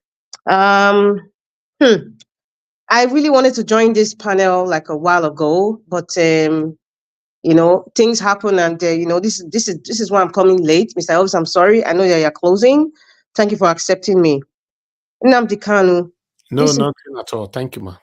This is one great Nigerian. Nnamdi Kanu. This is one great Igbo man. This is what I'm saying when I said, where are the Nigerian men? Mr. Elvis is one of them. Dr. CM, Mr. Mashallah, Mr. Jonathan, Black Panther, you know, give us our mandate. A whole lot of, in fact, a plethora of good men who call and women. But yeah, at this moment, I would say, Nnamdi Kanu, you are a man. This is the kind of man that Nigerians need. There's one thing that I know some people, you know, would think like, oh, why is he sounding very rude? Why is he sounding? He's supposed to be subservient. He's supposed to like maybe kiss their feet and talk softly like he's begging. He's not going to beg. What the Nigerian government are doing, they're trying to break this man's body and break his spirit. But however, his spirit is not broken. You can hear it from the sound of his voice, his vibration of his voice. This man is a man.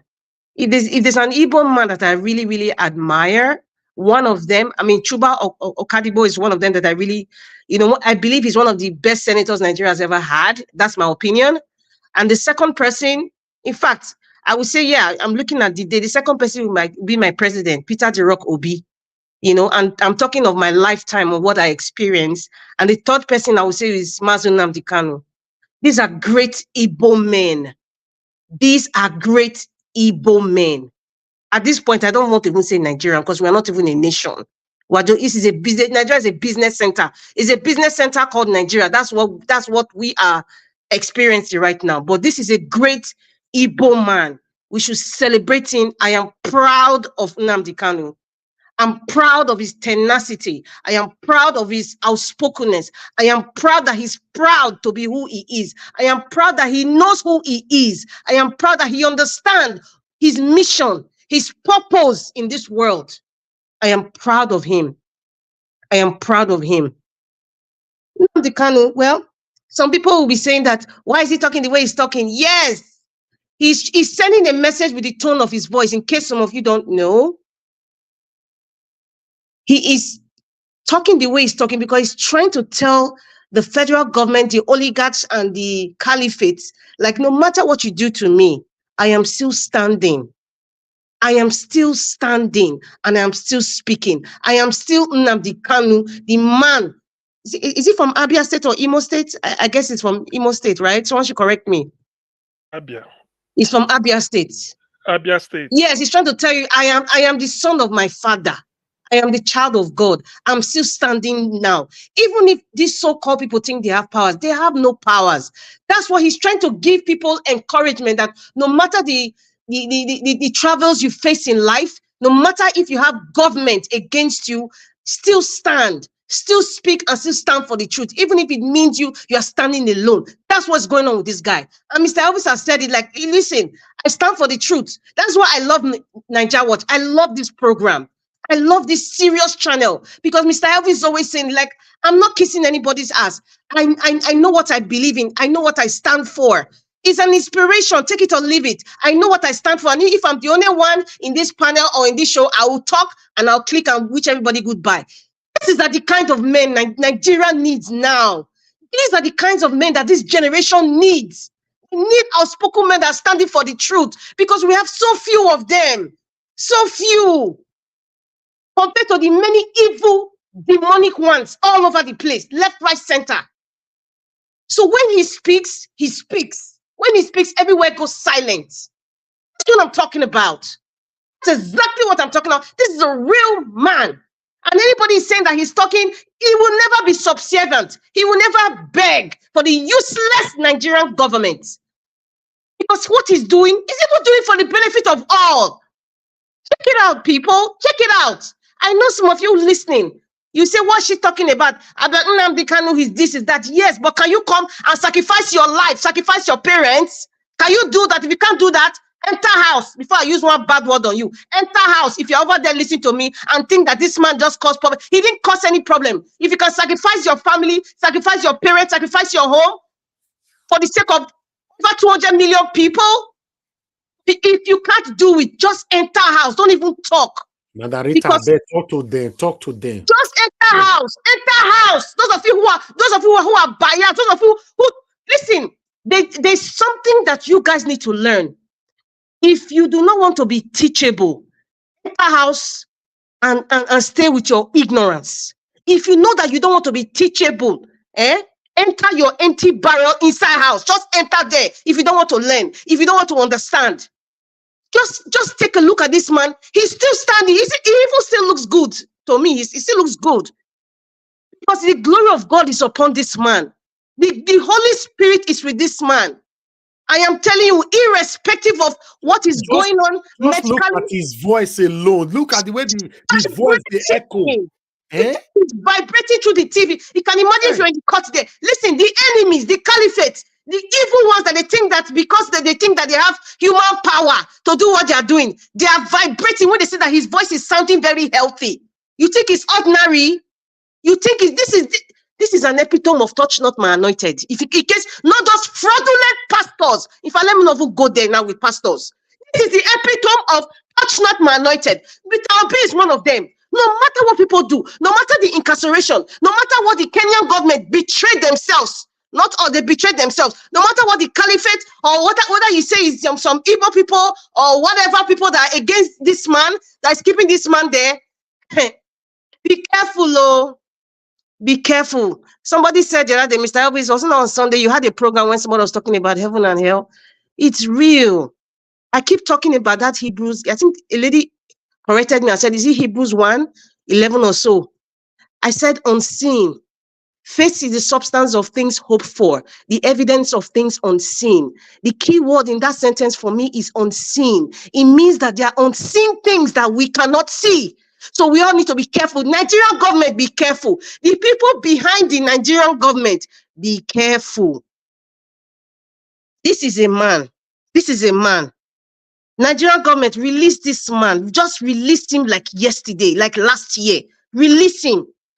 Listen, I am very, very proud of Nnamdi Kanu, and I'm very, very proud of all the Igbo people who are aligned with Nnamdi Kanu's ideology and not those hypocrites and those counterfeits that are claiming to be part of IPOB.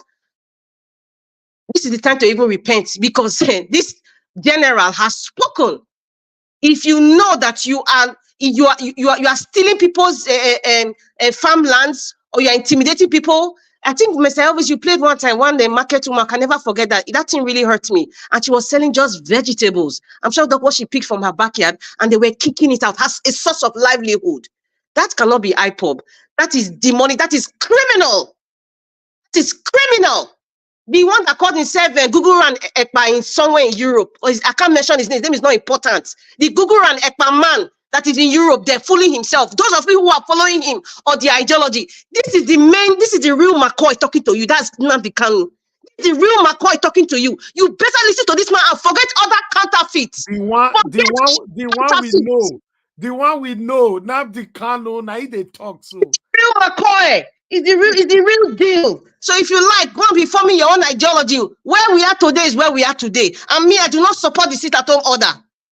People, you need to work, you need to earn. You need to, and Nnamdi Kanu said we are God's people, and God's people are not lazy. A lazy man or a lazy woman is worse than an infidel. So you better go and work and forget this sit-at-home crap because it's not working. It's not working. You need to work. A man is worthy of his wages, according to my mother, mommy diaspora. We need to work, and anybody telling that you sit at home is lazy. That's a lazy ideology. How do you think the Jews and the Italians, that the biggest right now in the United States, they control everything? Do you think they sat down at home? These people were persecuted. Do you think they sat down? They worked their asses, man. They worked. When you work, you gain power.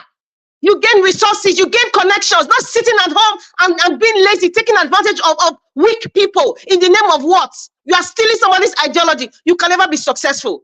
Even if the caliphate of the people who are sponsoring you, they will never be successful because IPOB will still stand. Nnamdi Kanu is still standing, regardless of what you people did. He's still standing, and I'm very proud of him. As a proud Bini woman, I'm proud of Nnamdi Kanu as an Igbo man. I'm very proud of him. God bless him. God bless him. And there's one comment that I read. I think that's the last part I watched, Mr. Elvis, in your show. You were saying one guy called it Prince Lasisi or something. You know, he was saying that, the Igbo leaders are they are the cause of, or they are the sponsors of why Nnamdi Kanu is not being released. That's like the lie from the pit of hell. That is just rubbish. That is a rubbish narrative. Rubbish. The oligarchs and the caliphate, they are behind this. And if there is any Igbo leader at all that is part of this evil deed, it's just a front for the oligarchs. Examples as like Okorocha, Hopeless, Uzodinjo, Uzokalu, those ones are the slaves of the caliphate, and that is the truth. I can't say allegedly, because based on what they say, this is my opinion. So please, anybody bringing all those kind of comments, talking that, oh, Igbo leaders are part of it, that's a lie from the pit of hell. Don't confuse people. Don't confuse the Igbo people. Because what these people are doing, and they're using the media and some little minions to come online to make people start to think that, oh, they're the cause of their own problem. Listen, the one that's closest to you is the one that will poison you. So the closest one to you are the traitors, the few traitors I just mentioned that are betraying the Igbo people. It's not like it is them directly. It is the oligarchs that are using them, because the oligarchs cannot put their face in front. They have to use somebody that is in the house. Don't you guys get your brain working? I'm really getting irritated now. Listen, we cannot stop speaking. Keep speaking. Igbo people, come together as one. I have said this before. Sometimes you need to change strategy. Change your strategy to get what you want. Nnamdi Kanu, I have observed him when he comes out, when he's been talking for years, and now, over time, he's been evolving. He knows a lot of things, but he's evolving in his communication style, in what he stands for, and what he's telling the people. The same way, the ones who are outside now, it's not just about shouting Oshobe. Oshobe, it ain't working. Oshobe is not giving you your land, Biafra land. Oshobe is not releasing Nnamdi Kanu. You got to change strategy. And the number one thing is, I know there's a lot of people who have financial power, but it's not just having the financial power, it's how do you use it? How do you use it in such a way that it is not red oil? And that is how a lot of people have become so powerful today. I still repeating, the Jews in America, they're the ones that control America. They own basically all the pharma company. If somebody that lives in the US can tell me, most of the media, they own all these ABC, BBC. We check the real owners, they're all they're all Jewish people. Do you think that they just started by shouting Oshobe? No, it didn't. So please, my Igbo brothers, in fact, this is not like, I'm just mentioning Igbo, because of, what this man is standing for, but really and truly, it's for everybody. Bini, Ishekiri, Robo, even Yoruba, everybody together. That's what this guy, Benway, that's what this guy is fighting for. That's the truth. I'm just using the word Igbo. I'm not trying to be tribal or be a separatist sort of, but the reason why I'm calling it, because he's an Igbo man. You can't take that away from him. He is what it is. It is what it is. So I am very, very proud of this man. That's why I said I just gotta come here today. I just gotta say something good about this guy. The sacrifices he's making, I can't do it. A lot of you out there cannot do it, but he's doing it. And he's still standing. He's still looking good. No matter what he's going through, we all just need to pray for him. Yes, pray for his health. Pray that nothing goes wrong where he's being kept. Just pray for him. But I know one day there shall be freedom. One day there shall be freedom. God bless him. Thank you very much, Madam Rita. Trust me, this your submission. Thank God say you come, man. To be honest, you come into the panel with this submission. Thank God say we'll not miss him. Because sometimes when I'm speaking here, it looks like I'm alone. But when I now hear people like you and many others are now, aligning with my own submission, then I'll be happy. Now Nnamdi Kanu will know. Any other person is authentic, is fake, artificial. And let me pass this message to Samuel Ekpa and the followers. Samuel Ekpa, you're the premier Nigerian government, maybe they are not cash you. If they cash you, You see the way everybody they pray, me now the Kanu, they free now the Kanu. Nobody go pray for you. I they tell you, including your followers. They see me. At that time you go know so you not get followers. Yes, if you notice now the Kanu, don't be only the Igbo people they cry. Me now the Kanu come out. Me not be I not be Igbo man. No. I be a Edo man. I don't see a lot of Yoruba people they say me now the Kanu come out. You understand? I don't see Hausa people with the talk as me Nnamdi Kanu come out. I don't see many people. But for your own, maybe now the people will sit at home now, they go pray for you that time. The people will say, may force me sit at home. Now they go pray for you. When Nigeria government, when their hand go catch you. Hey. Anyway, thank you very much, my people. Let us move on. I would like to quickly call on Ogatun. You know, I don't know if Ogatun, you're just coming in, but I want to give Oga CM long time to talk to us. Ogatun, please talk to us. Good evening to you. Yeah, hello Elvis. How are you? Yeah, I'm very good, sir. Thank you very much. I'll give you Okay. 6 minutes, please. Okay. It was refreshing listening to the lady that spoke last, and this is what I've just been saying all the time, consistently. Even CM can bear witness. I've always said, listen, you guys are making life difficult for this young man. You know, one day I stumbled by accident into one of those um, so-called, I call them pseudo IPOB, and that is why I tell them I don't identify with IPOB, but I identify with Nnamdi Kanu's struggle, what he's asking for. I do identify with that 200%. But for you to call me the kind of IPOB that Simon Ekpa is has been calling for, and I believe that Simon Ekpa, I'm saying it with all hands on chest, that he is happy for Nnamdi Kanu to be in jail, and he'll be doing his nonsense. And a lot of gullible people are just following him, and let's calling for violence. Like I said, I was in a panel where he was talking about rocket launchers, all that sort of thing. I said, listen, guys, calm down. You don't do that. You can't achieve. You can achieve. This is it runs contrary to what Nnamdi Kanu is talking about. You're talking about rocket launchers. You're sitting in Finland and talking about asking people to donate money to you. My guy is collecting money from all sources in Europe and pocketing it and dancing a zonto whenever he has his camera on. And our people are so gullible. Wake up.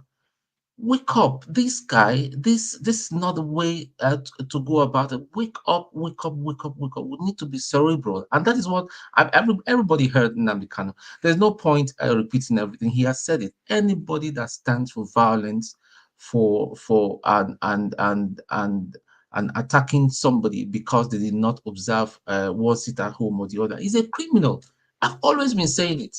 But some set of people will be on my neck. So, like Elvis, I will not take the whole 6 minutes. I know a lot of people want to say a whole lot more. I know that. But all I'm just saying is that we need to be together. I know you may have talked about what happened in Robuland about those soldiers. It was an unfortunate incident that happened.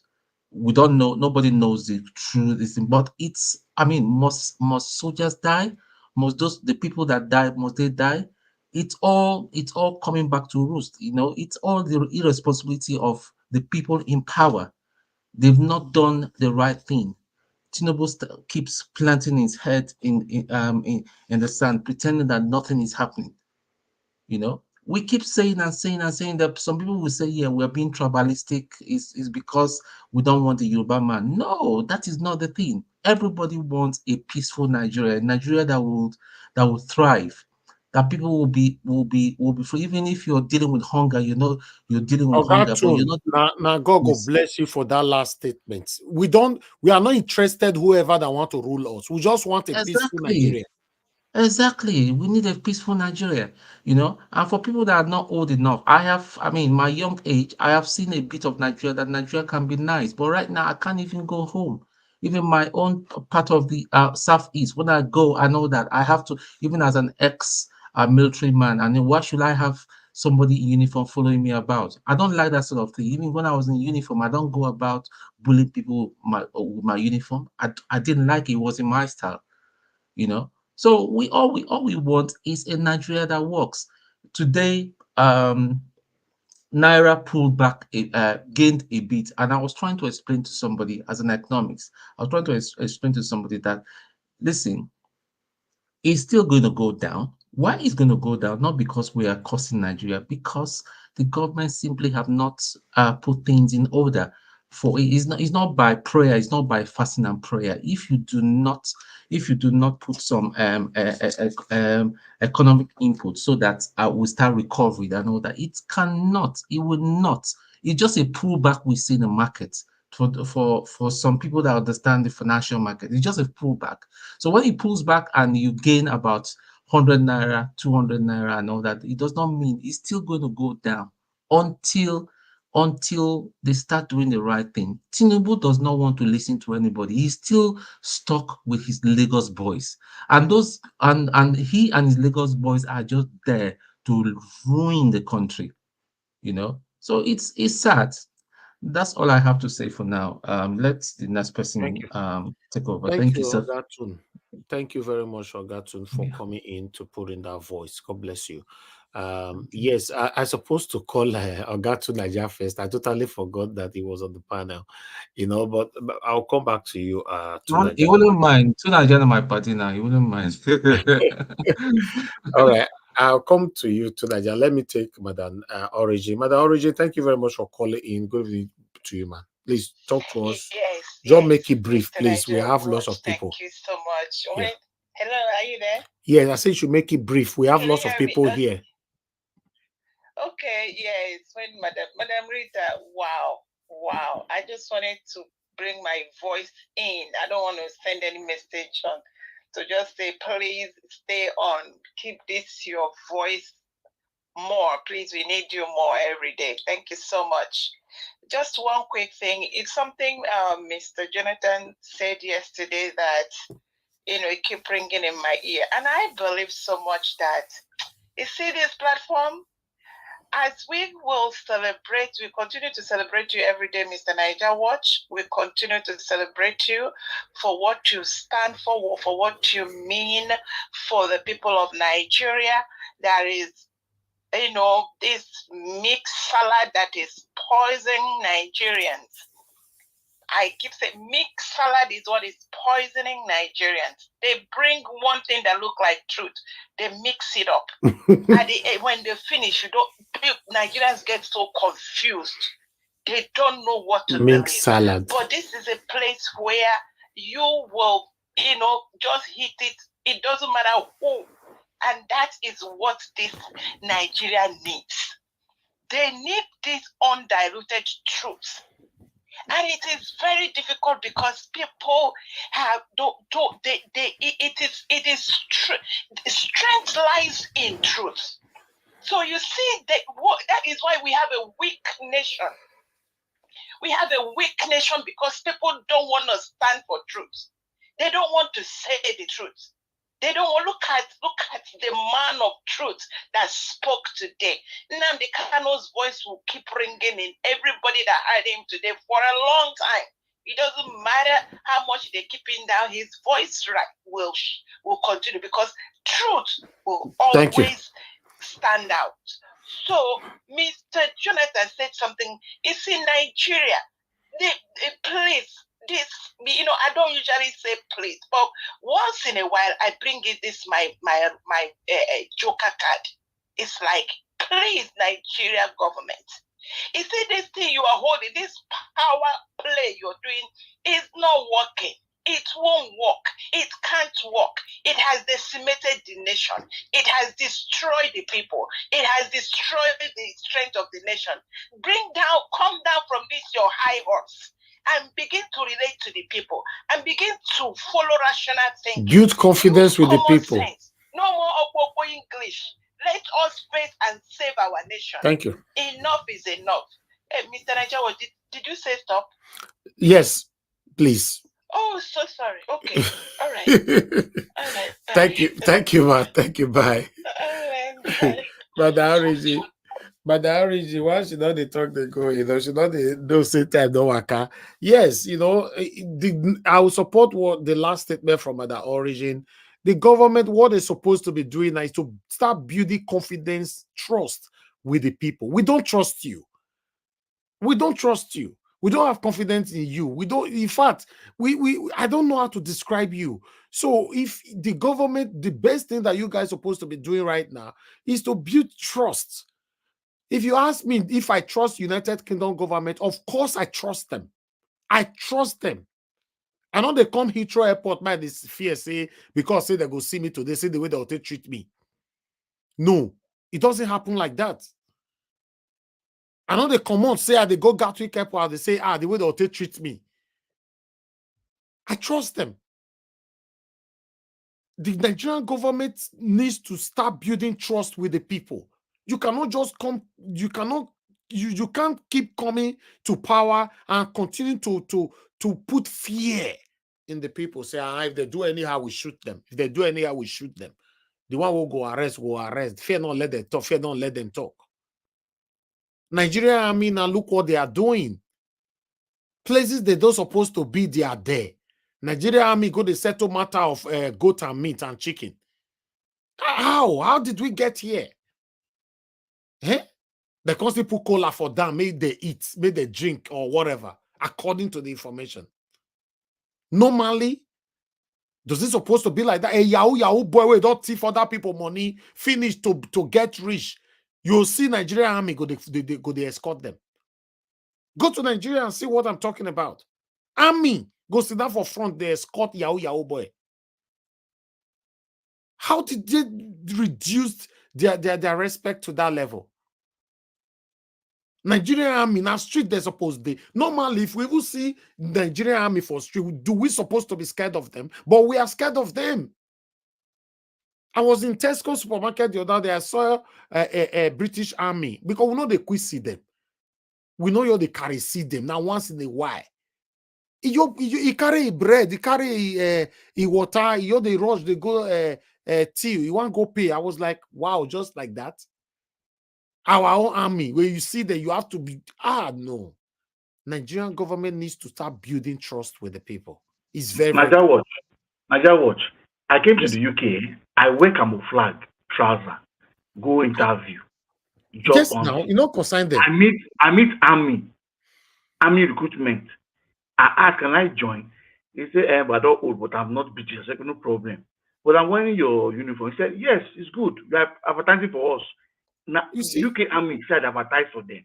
No, Nigeria, they want to strip you naked. Whereas the cloth will start to wear them. Imagine. They want to take everything from you. It's not nice. Nigerian government, do something for us to have confidence in you.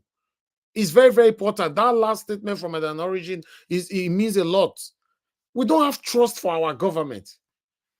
It's sad. To Nigeria, thank you very much, sir, for joining us. Please, I'd like you to talk to us. You have 6 minutes. Thank you.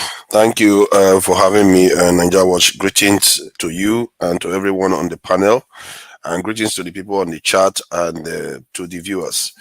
I just heard the statement from Nnamdi Kanu today in court, and one cannot disagree with anything that he said. There is perfectly said, and he actually said people that are using IPOB to commit crimes is to be regarded as criminals, and which is correct. I think there is an element of this debate in Nigeria that I completely feel is wrong. One, the government claimed that he has done something wrong and they can't try him for some stupid reason that I can't figure out myself. They too are undermining Nigeria's security. Look at all the people that lost their lives recently in the Delta State. Can one not say that the government too has caused the same loss of life because of their inaction in being able to even prosecute a case? You can't just arrest somebody and hold people for that long period of time without trying them. That is not how a nation should function. Exactly. And so the entire thing is a fiasco. And also, this part is the part a lot of people will have trouble with. What Kanu said today was basically about law and order. Anybody that breaks the law should answer for it. And this is one of my issue when people discuss Nnamdi Kanu. When he too says things that are considered law breaking, some people say no, it shouldn't be applied to him. And when people like Gumi says something that comes close to similar stuff, people say throw that one in prison. The problem with Nigeria is that a lot of people are very inconsistent, and this is why when I was on the panel with Dr. Kenneth Okonkwo, I've never had anybody make such a strong case for being a Nigerian, and I really wish the ones that mean well for Nigeria can come up with such a strong case. I've never had any one Nigerian make such a strong case. And so we as Nigerians have to remember that. And we are a nation of peoples. And some people like to, belittle it all they want. But the idea is that if we all keep belittling and doing things, thinking that for when it affects me, I break the rules, this is what we are going to be swimming in. We are going to be swimming in the mess. It's like, how some people are in a swimming pool and they will piss inside the swimming pool. By the time everybody starts pissing inside the swimming pool, guess what? We are all going to be swimming in filth. And that is a filth we are swimming in Nigeria today. There's a lot of double standard, double speak from a lot of people. And this has led us to where we are today. Whenever somebody breaks the rule, we don't hold them accountable and say the system and the nation comes first. Because this rule breaking will come back to bite me, just like somebody pissing in the swimming pool. That three-dimensional aspect is what people miss. They always think it's only one. It's happening to me now, and that is where it ends. One immoral act, another immoral act, the other immoral act leads to where we are right now because of inconsistency. So from that point of view, I really think that we as a people should become more consistent. And we heard about how some people were talking about go and level the village where the soldiers lost their life. It's like this is the same behavior again. We will say we want law-abiding behavior. At the same time, when something happens, destroy everybody. I don't understand how our people can be like this sometimes. And the worst thing about it is that you will see a lot of people, maybe even the majority, will back that behavior. That is a problem. We can't keep saying we want law and abiding society. My brother, not be people send them there, not be people say it, always hit it directly to Nigeria. Tinubu signed a document that the army should go after the people that did it. So say it how it is, not our people said. No, I'm talking about the people that support it. No, just say it how it is. Thank you. Tinubu signed. Did you hear me say Tinubu didn't say it? No, you said our people, not our people that. No. Our people support him. That's what I'm saying. You have to start from the primary source first before you go. You can't tell me how to talk now. See, no. But I'm going from the people I see because I never saw the video. Document, not the people. See, the people is secondary now. If Tinubu says he can never go straight to the point. That's the problem. Do I look like I'm supporting Tinubu? If Tinubu says they should go and investigate the stuff, the one that I heard somebody say face to face on TV was that they should flatten the place. And I found that very, very irrational behavior where you'll be on TV and saying that they should flatten that place without caring that there are innocent people in that town and some of them are probably serving in the military too. You are saying they should go and flatten all their family members because some people died in that area. That is the same kind of thinking I'm talking about. If Tinubu is authorizing this also say go and destroy the village, that is a horrible thing. That is a horrible behavior, and this is the kind of behavior that I'm talking about. The military is there to preserve life first. That is their job first. Then it's only in the part of this preserving life on the greater level, then it can result to taking life. And our Nigerian military doctrine has been upside down because the people that founded it, they didn't found it for us. And we never really changed it. And this is why you see soldiers calling Nigerian bloody civilians and all kinds of nonsense this in attitude.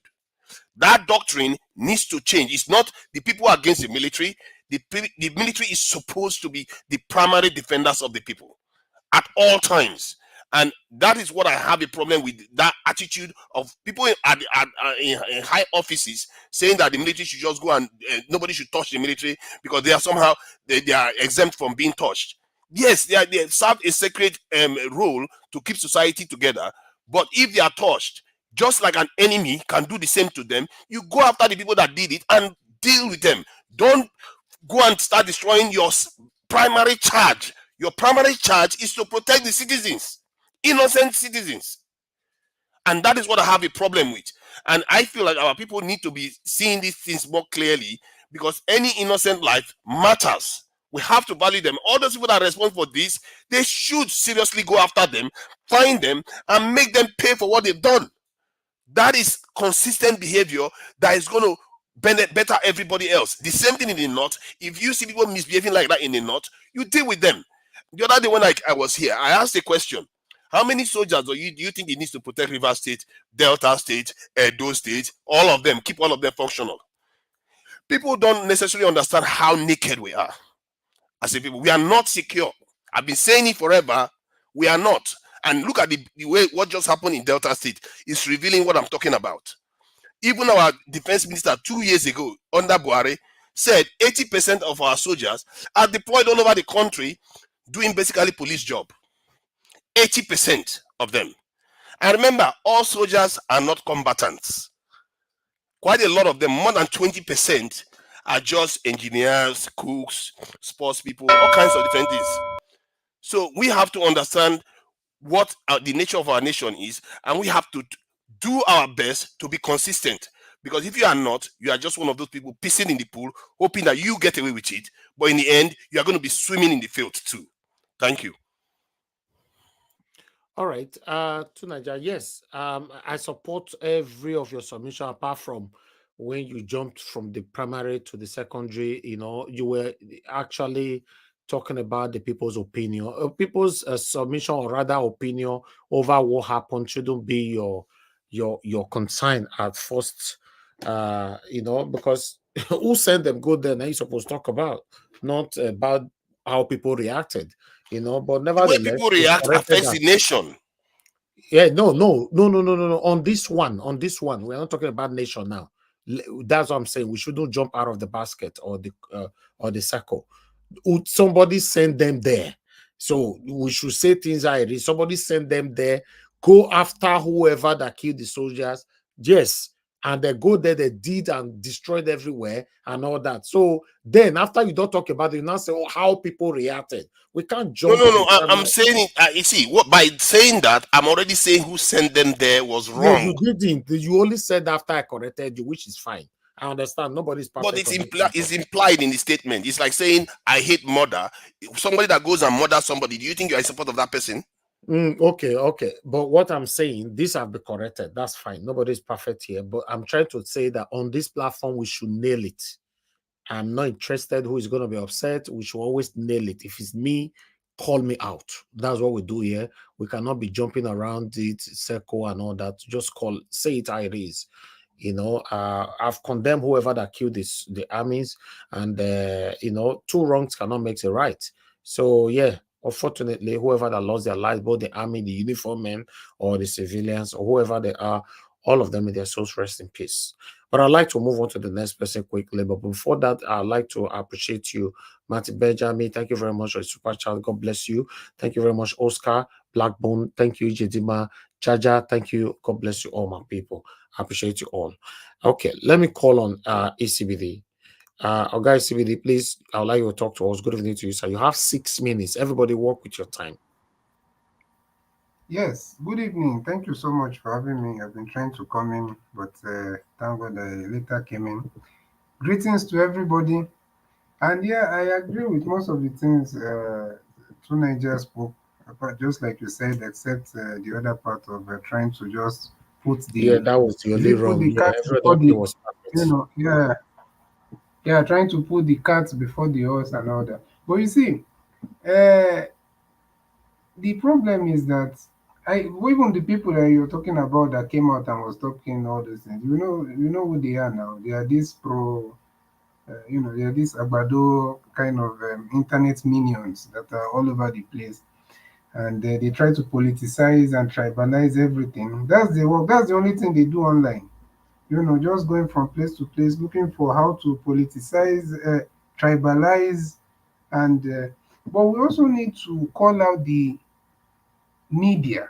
We see this mainstream media, most of them, just I don't want to say all of them, but I think a large number of them, or if not nearly all of them, they are they are enemy. They are the enemy of the people. To be honest, these people, they report everything. I don't know if it's because of they've been captured or because of they are just now being like cowards or something. So they cannot report things the way it is. They started from just telling the whole, telling everybody that, oh, soldiers have been. They never said that. It was later we started hearing about, oh, they went there to settle something. And, you know, even with your own logical reasoning, you should ask yourself, in which world will some group of people just decide to go and attack soldiers. And I'm not going to, say what they did is totally whoever did that. If after it's been investigated, because this kind of claims should be investigated properly before anybody can even pass a judgment. Because we might be here thinking that some people went and ambushed, uh, uh, uh, uh, the military, but because of the kind of country we are living or that we have, where there's no proper data and proper accounts of what is happening, so we just get misinformed online every time, sometimes. So after this whole thing has been investigated and carried, then we can know exactly what happened. But before then, look at how the media reported this whole thing. It's just as if some soldiers were somewhere and the innocent villagers or some people from that village went and started, you know, attacking majors and captains and all that. How is it done? That's like even when I had it the first time and I saw people talking, I even like switched on to one of the programs and I had some few people talking. I was just too occupied with something else. I couldn't come online. But I was just wondering that how are people so gullible and how are people so, easy to be deceived or fooled? And even if there are some people that did that, is it not barbaric and I don't know how to even put it, for these people to just go and start destroying an entire community of people, and now they're not allowing, according to Arise News, they're not allowing journalists into the community to even report what is going on. So is this the same military that we are hoping that can help us rescue the country the way the country is going? That means when they get there now, it's only God that knows what will remain of Nigeria. So it's just quite unfortunate. They want only what their own version of events. That's what they want to be released out there. Anybody that say anything, they'll say, oh, it's misinformation, it is this and that. And meanwhile, you're not allowing journalists, you're not allowing anybody to go there and do proper reporting, except, of course, their own journalists, all these TVC and all those NTA. NTA will be showing you, is it fish farming or hunting, when they are talking about bandits have kidnapped, how many hundreds people. It's just quite unfortunate what is happening. And this is what many parts of the Southeast have been experiencing for a long time. You will find out that they will say some people attacked security personnel. The next day, you will find military will go there. I don't know. Look at the kind of people that they have in the military. How won't they do such things? When you're putting people, I don't know, you said they are repentant, I don't know, terrorists, and somehow you now train them and put them, alleged training, or we don't even know what kind of training is that. Then you put them in the military. What do you expect them to do? If you bring them to somewhere like the Niger Delta or South or Southeast, far from what they know. See, they'll come there and do whatever they want to do and go back without even any human feeling, because number one, they don't even have the same kind of background and culture as you. So it's it's quite unfortunate that this is what is going on. This is what our people have been dealing with, talking about. Unfortunately, when some of us talk about these things that is happening, even in the same Niger Delta, in the same South, you will find people that will say it's good. You people are attacking soldiers. They should be destroyed. They should all be wiped out. But now you see, it's something that we Sometimes all CBD, share the before same. they hear the You know? bear, Yeah. Sorry, I'm hearing the bell. Okay, just 30 seconds. if you hear bear, you stop now. Yeah, you're right. But it's just quite unfortunate. And for the Nnamdi Kanu one, there's no time for me to speak on that. But I think we Yeah, already don't. know what it is. Yes, but we already know what it is. All right, sir. Those of No us that time. have been No telling time. you We that. need to move on, sir. I'm sorry. There's a lot of people on the panel. Thank you very much for your Oh, submission. all right, sir. No Thank you, sir. problem. Yes, sir. All right. Mr. Odua, thank you very much, sir, for joining us. I'd like you to talk to us. Good evening to you. You have 6 minutes. Okay, Mr. Odua, Thank you're not you. there. Thank you. Go ahead. Thank you. Good evening, everyone. Good evening, all the panelists. Good evening. Good evening. Good evening. Well, I will not go much on this military system. I will only go on the person that is begging Peter Obi to join Tinubu government. Was that person not there when INEC were giving Tinubu the mandate of Peter Obi? He will have told INEC, don't steal our mandate and give to the person that he will not vote for. So that will have been when Peter Obi will join Tinubu to work his government. I never support anything like Peter Obi to even give advice. The advice, the expose that is given to them since, me, I don't buy it. If I were to be the one, I will not. And if I were to advise Peter Obi, don't give them expo because they said they can do it. A person who want to do something has a strategies. Your strategy is your memory. It's in you already. So use it and let's see. So what they must they okay, is Peter Obi will be the one to legislate any law or something? Or Peter Obi will be the one to do the assignment? No, he has his own teams and with their agenda. So they should do their things with their agenda to alleviate Nigeria into poverty, which that the Nigeria we are looking for. Because if not, when their mandate was stolen, they will have occupied the streets, just like the way Tinubu will occupy the street, even where good luck have not even done worse, up to the one that they are Buhari and Tinubu are doing now. So let nobody tell Peter Obi. I know Peter Obi is not even in charge. So neither will we will be convinced by. But for me, that it should stop giving them advice. Let them do whatever they like for the 4 or 8 years that they are going to be stealing the positions. So let them do. For if Nigeria are tired of them, then if they steal their mandate that time, they can come out. But if they are not tired, then they can just keep it up and they suffer it for, or they enjoy it for the 8 years that they will allow them to spend there.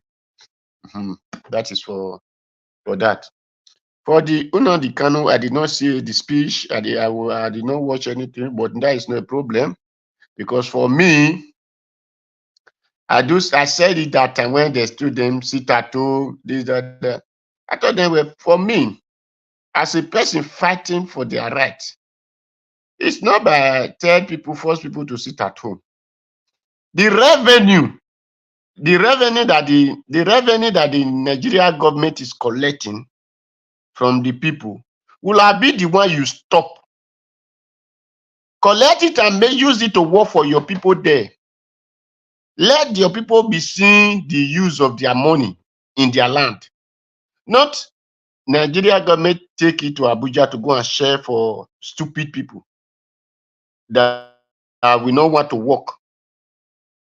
When you give money to the rightful people like OT is doing now, that is the rightful man.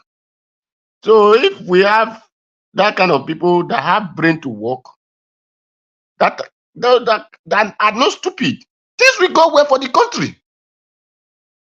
So stop those things, collect it. You cannot have a country without having a strategy. A strategy is what I expect Samuel Ekpa to be building, but it could not be strategy, start building destruction. If you have a good road, you tie your road, you open factories for you. People with jealousy, people will support you, but when you are destroying the land, people will hate you.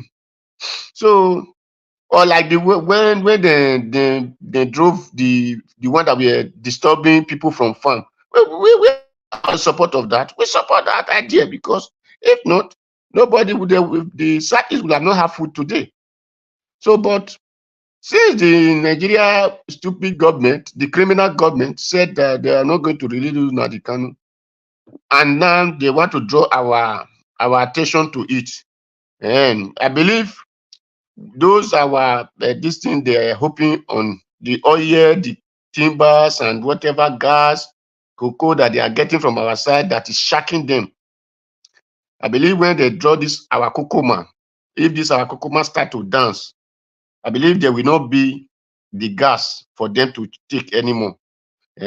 So because they should no longer hope that the way they did to Biafra, because everybody were in support of it. When it come now, this thing, the drum that they are beating now, the recruited Boko Haram, because when some people were saying recruit, the Boko Haram, they have recruit. The genuine people that good luck, Jonathan recruit. This wicked Fulani of the North, flush them out in the name of their fighting Boko Haram. All those our Satan brother, middle brother, they flush them out. And they say they are, and the military did not burn any community, that they were destroying those our brother that we in the name of, they call them soldier, that they send our good Lord Jonathan recruit, and they send them to North. They flush them in the name of they are fighting Boko Haram. Which I told people that no, these people are not doing anything. They are just destroying our own Satan people. And now look at the way they take actions to come and fight fight in our brothers in the Urobo land now, or Isoko land. So it is less for us to unite to do the best for ourselves. Thank you. Mr. Doa, thank you, sir. Thank you very much. I hope we can unite. That would be very nice. But the division is just too high. Let me call on the last person on the panel, which is Madam Luke. Madam Luke, finally you meet up. Good evening to you, ma. Please, hello, Mr. Elvis. Sorry. We don't call you tired. Your time does expire, sir, Mr. Jonathan. Please, I will ask for renewal. No renewal at all. No renewal. I neck during bed. Thank you. Okay, Madam Luke. Thank you, Madam Luke. Please talk to us, man. You have 6 minutes. Okay, good evening. Thank you for waiting for me with style. Mommy Diaspora, I greet you, members of the panel, my co-panelists, my co-commentators, the moderators, I call them AK spanner holders, callers and viewers at large, I greet you. You know what, Mr. Niger Watch? It looks like you will just take a call for 2 straight hours. Let those callers get tired. Then your panelists can come back and have the floor. Exactly. I would dedicate a day for callers, to be honest. No, not every day, because your callers, they get different shifts and they come late. So just let the callers be keeping our seat for us, keeping it warm. Just give them 2 hours. Then go tired, then go call again. But anyway, I was listening to you and I was very interested. I was interested in especially this Simon Ekpa angle. I posted out a link. Simon Ekpa has come out countless times to deny having anything to do with the mayhem going on in the Southeast. Now, Nnamdi Kanu, God bless his heart, may he keep waxing strong like the Mandela of our times. And I pray nothing happens to him. The fight will continue. Now, The problem I have is that there is not there is not only one view to the liberation of Southeast and the marginalization that they're following.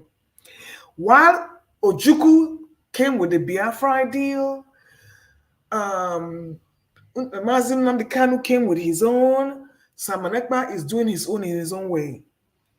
All roads lead to the fact that the liberation of the Eastern Nigeria should be a reality in whoever capacity it is.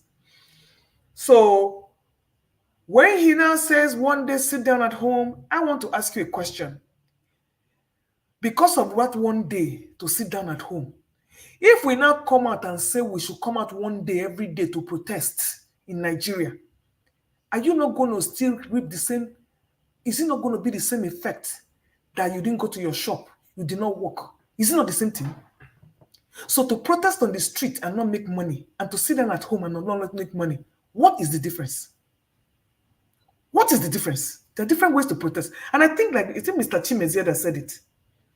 When you sit down at home and you don't get killed, yes, you're making the sacrifice because you're making your voice heard, because the economy is suffering. For to come and tell us that people cannot feed and they are not feeding their family. No. If you go out and protest, you still will not work on that day.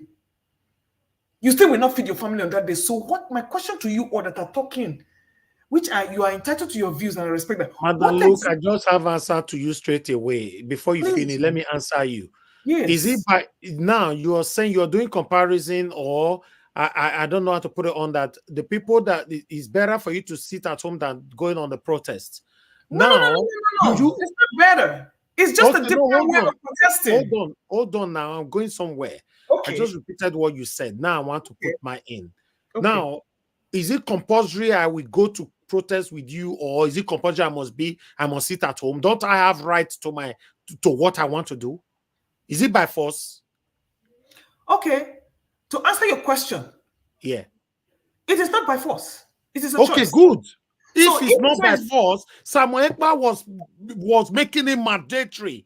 There was a woman that I played here before you joined this channel that was beaten to stupor while the child was on the floor, crying and rolling on the floor. This woman's vegetable was destroyed. Our market was destroyed just because she did not sit at home. Why are you making it mandatory? Is it by force to sit at home? You know what?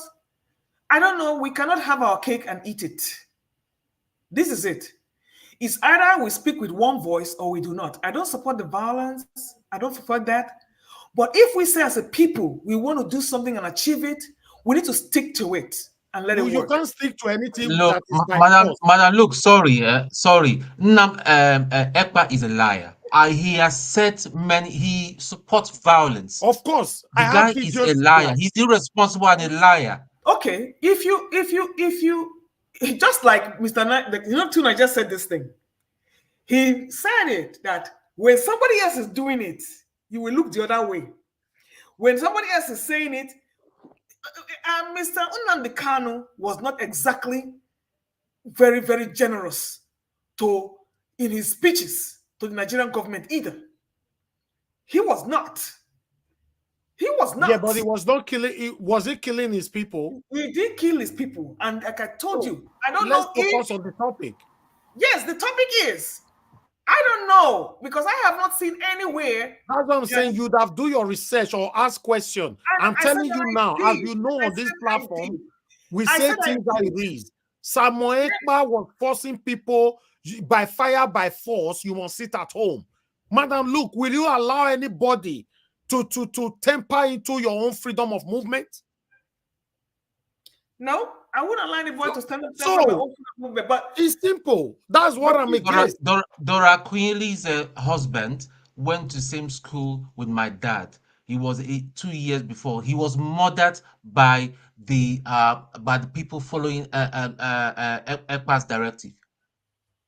And now some people that are supporting Ekpa are saying it's a Hausa Fulani. What kind of rubbish is that? And I have a video where a video is submitted on his Twitter. Because of time now, I cannot play. Tomorrow, I'll play it here. I have it on my archive. Hold on, madam. Let me finish that. Let me finish my statement, please, madam. you know, and on that video, he said, he mentioned dates that they must sit at home, and anybody they found on the street, what you see, you must take. Anything, bring them down. Bring them down. Anybody you find on the street, bring their market down, bring their shops down, everything. He was talking like that. And I have 100% proof to this. Okay, so is it my fault to do this thing? Yeah, please. I don't know, because I don't know how, you know, you can be in a foreign country where you practice peace and order, and you come and now say that, you know, you should now buy people who are not following the rules. Even during NSAS, you had infiltrates. There is nothing you will do that you will not have saboteurs. There is nothing that you will do. And somebody mentioned the Uzodinma angle. How are you sure it was someone? How are you not sure? Just people who are just trying to rob it. First of all, they put the IPOB as a terrorist group on the World Wide Web. So you see, we have to be very careful. You say you have proof. Madam, look, we don't work with how you sure. Okay. We work with fact by your speech. It's just like you are talking right now on this platform. People can cut your voice. Sometimes I do cut your voice and we re-upload it again that Madam Luke have something to say about the state of Nigeria. That is you talking. Yes. So it's not about how you sure. Nigerians don't believe on how you sure. We only talk on fact. He have these videos on his X account. So I'm the one talking by myself right now. Okay. And he have said this so many times. Bring them down. Whatever you see, take it. Okay. So it's satanic. Okay. Okay. I am not one that is going to stay. Well, if that is the case, as far as I'm concerned, it should be voluntary. If you feel like you want the course to go on, and that is how you want to. God bless you. Now you are talking. It should be voluntary. Let us go for a protest. Everybody should rise and go for a protest. Don't tell me that if I didn't go for a protest, my house will be demolished, my car will be destroyed, my workshop will be destroyed, my food, the source of my income will be brought down. No, it's not done anywhere. Okay, that I don't subscribe to. And maybe because I have not seen it, maybe that is why I am erring on the side of caution. So I will do my own research. But like I said, voluntarily, one day a week to sit down at home is not a big deal for me, because it is going to go a long way to sound your voice without violence, to let people know that you are for Nnamdi Kanu. If you cannot come out on the streets because of the real terrorists out there, I think good. You see, we are the ones here sitting saying, okay, we should come together and boycott the elections coming up and all that.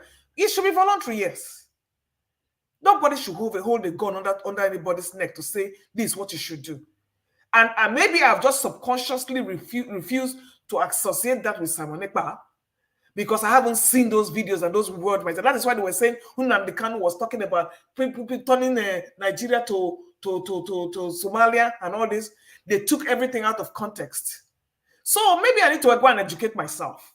It's not going to be, I will buy the humble pie and go do the education. But I just saw Simon Ekpa as somebody who is fighting the cause of the liberation of the Biafra people in one way or the other. He doesn't have to agree with Nnamdi Kanu. He doesn't have to be a follower of Nnamdi Kanu. Just like Nnamdi Kanu doesn't have to be a follower of Odumegwu Ojukwu. Everybody has the right. Madam, look, you're 200%. I support what you're trying to say. But what is happening here, even to the extent, there was a written note that Mazen Nnamdi Kanu even passed on to him, directing him, listen, guy. He has no right. He has no right to direct him. He has absolutely no right. Simon Ekpa is not his disciple. Is Ekpa not supposed to be continuing with what Nnamdi Kanu is doing? Just like a Catholic and Protestants of a religion, everywhere you choose to break away. Simon Ekpa is all about the title. Even he's naming, he's floating himself as a prime minister of Biafra. I tell you, he's prime minister of Biafra in his backyard. Listen to me. He can go to hell. Simon Ekpa can go to hell.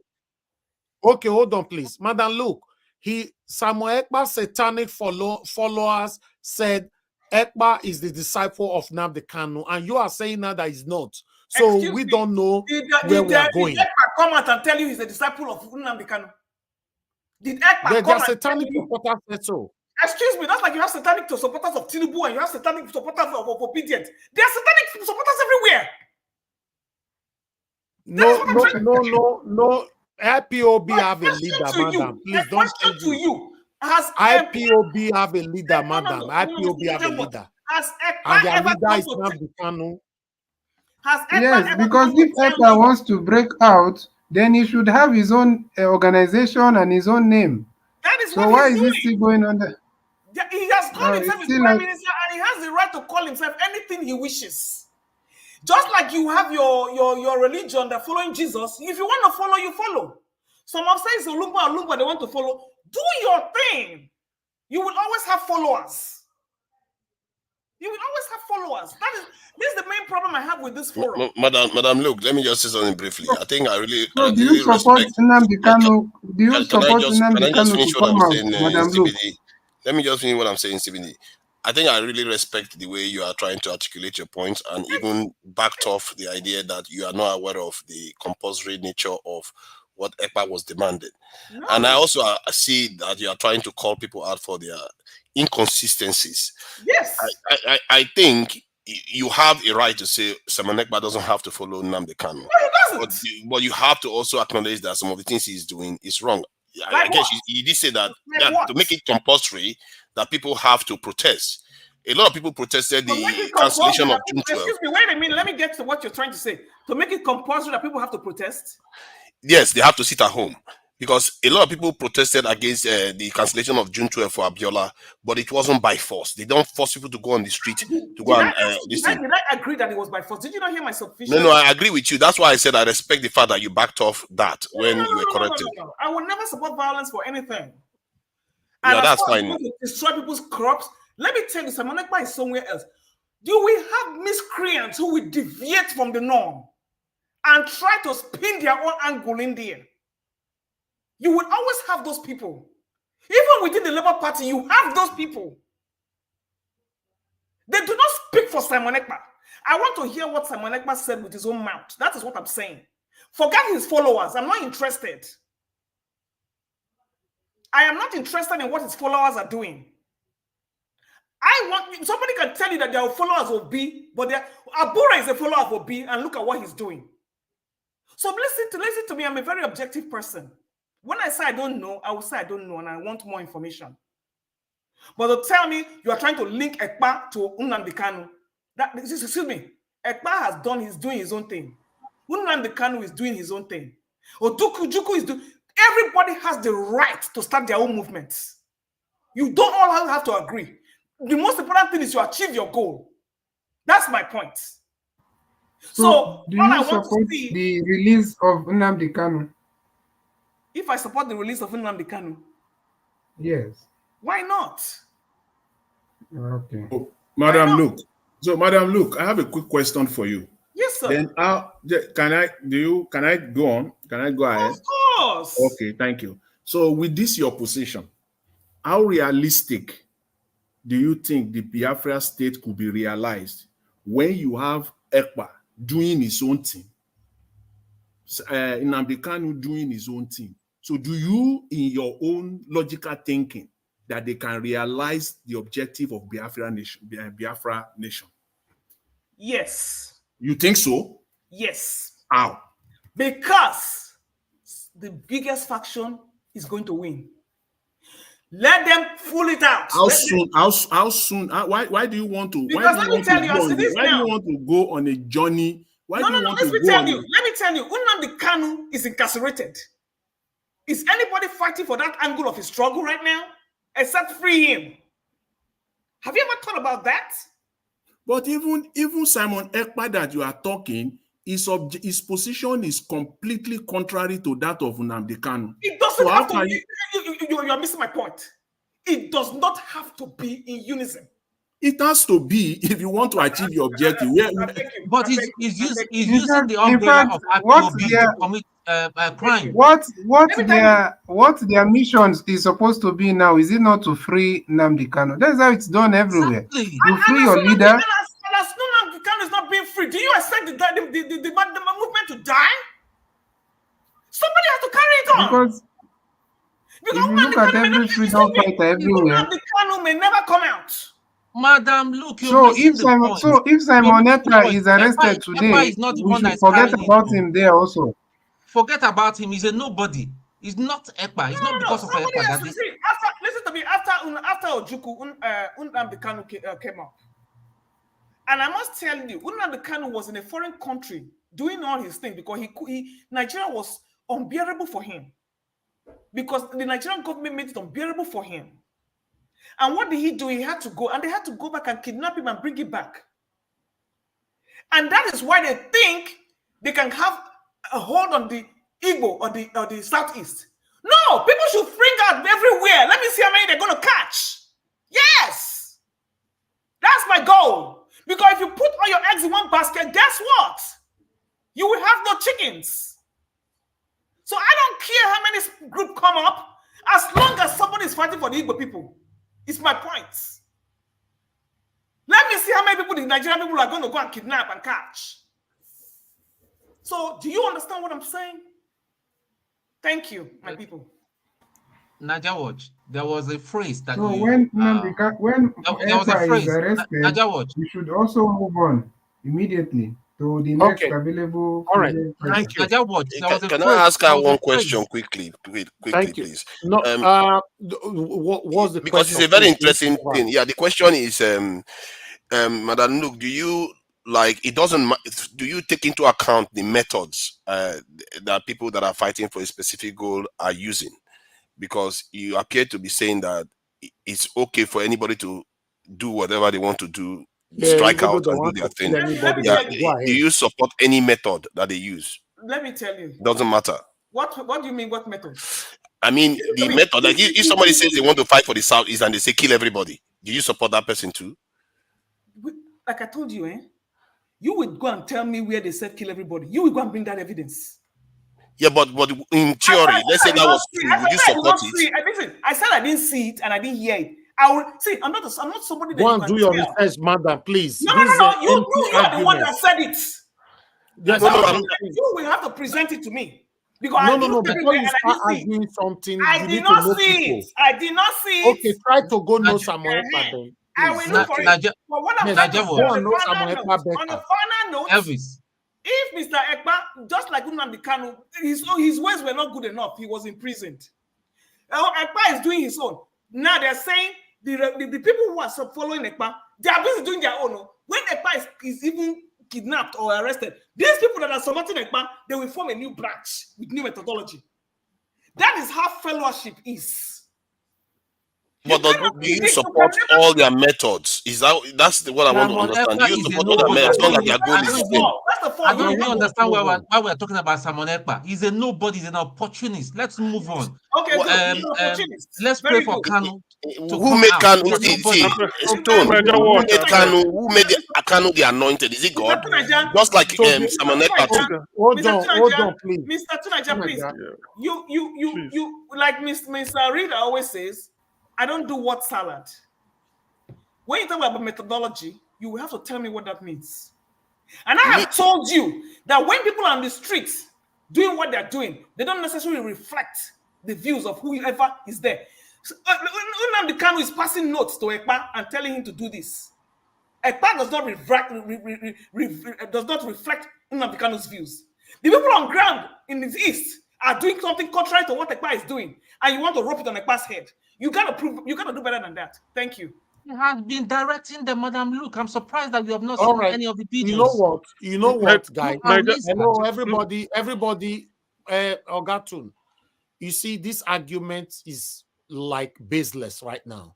When you are arguing something and you don't have any clue about, it's like you are on a journey without no destination. So it's more beautiful when you are arguing something and you have your ground. When I say yes, you say no, it's not yes. I'll now say, why are you saying it's not yes? Then you prove to me why. So at the moment, Madam Luke is arguing, but she don't know anything about Ekpa, and it's unfortunate. So on this particular one, it's better I have she a link go. there. I have a link there where the man denied having anything to do with No, violence.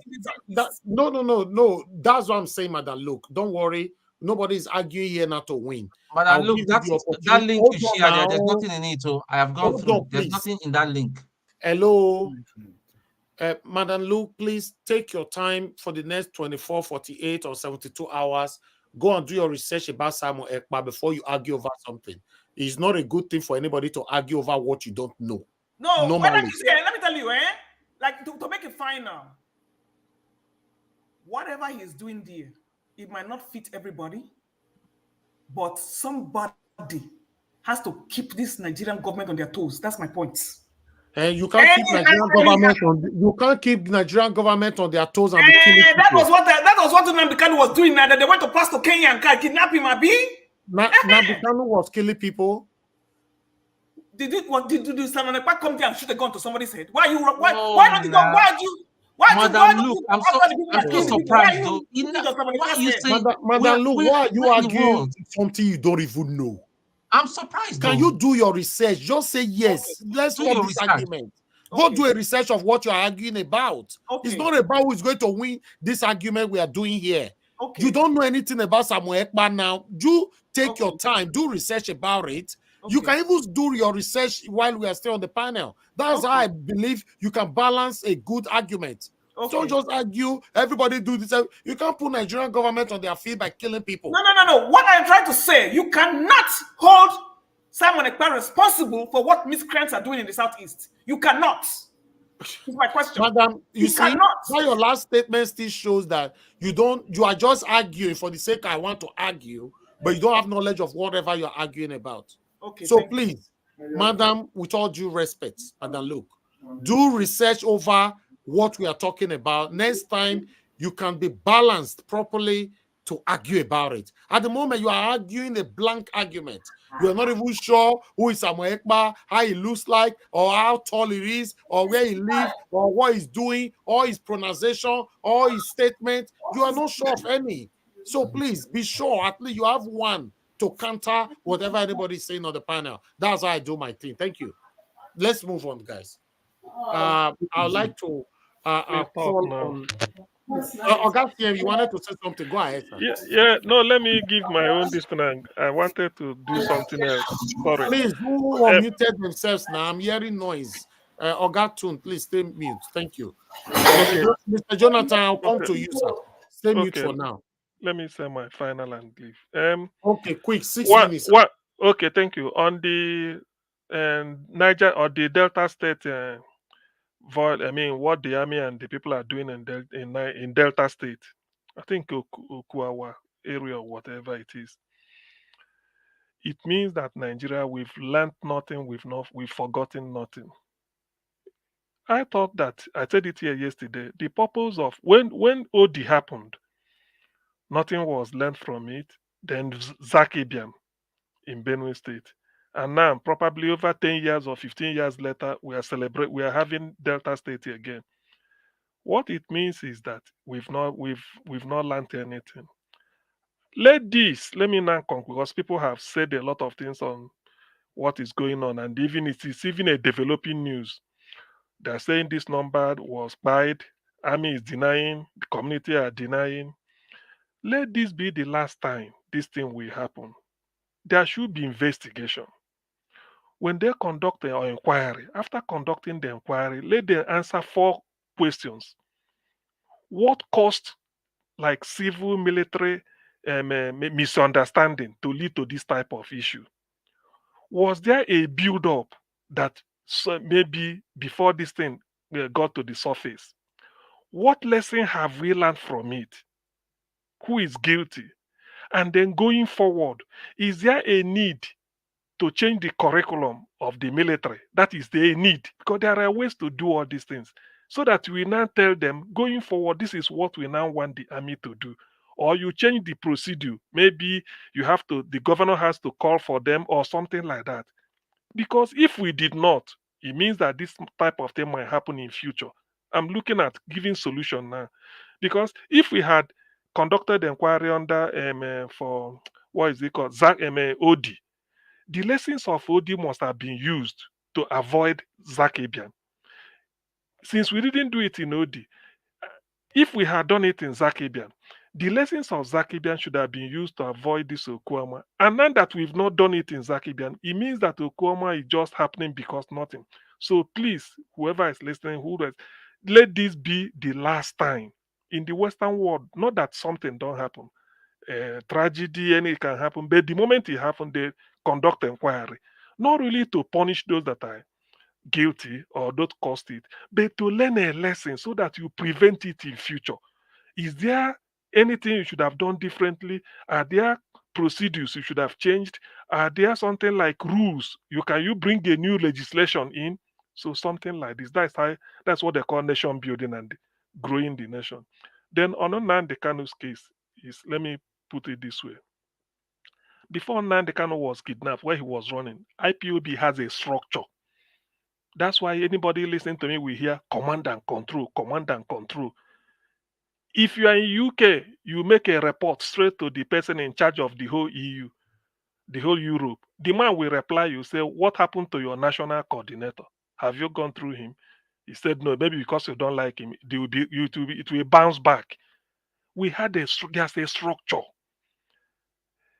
The GOS, which is number 3, after Nnamdi Kanu, number 1. Number 2 is his deputy, Ucheme for then.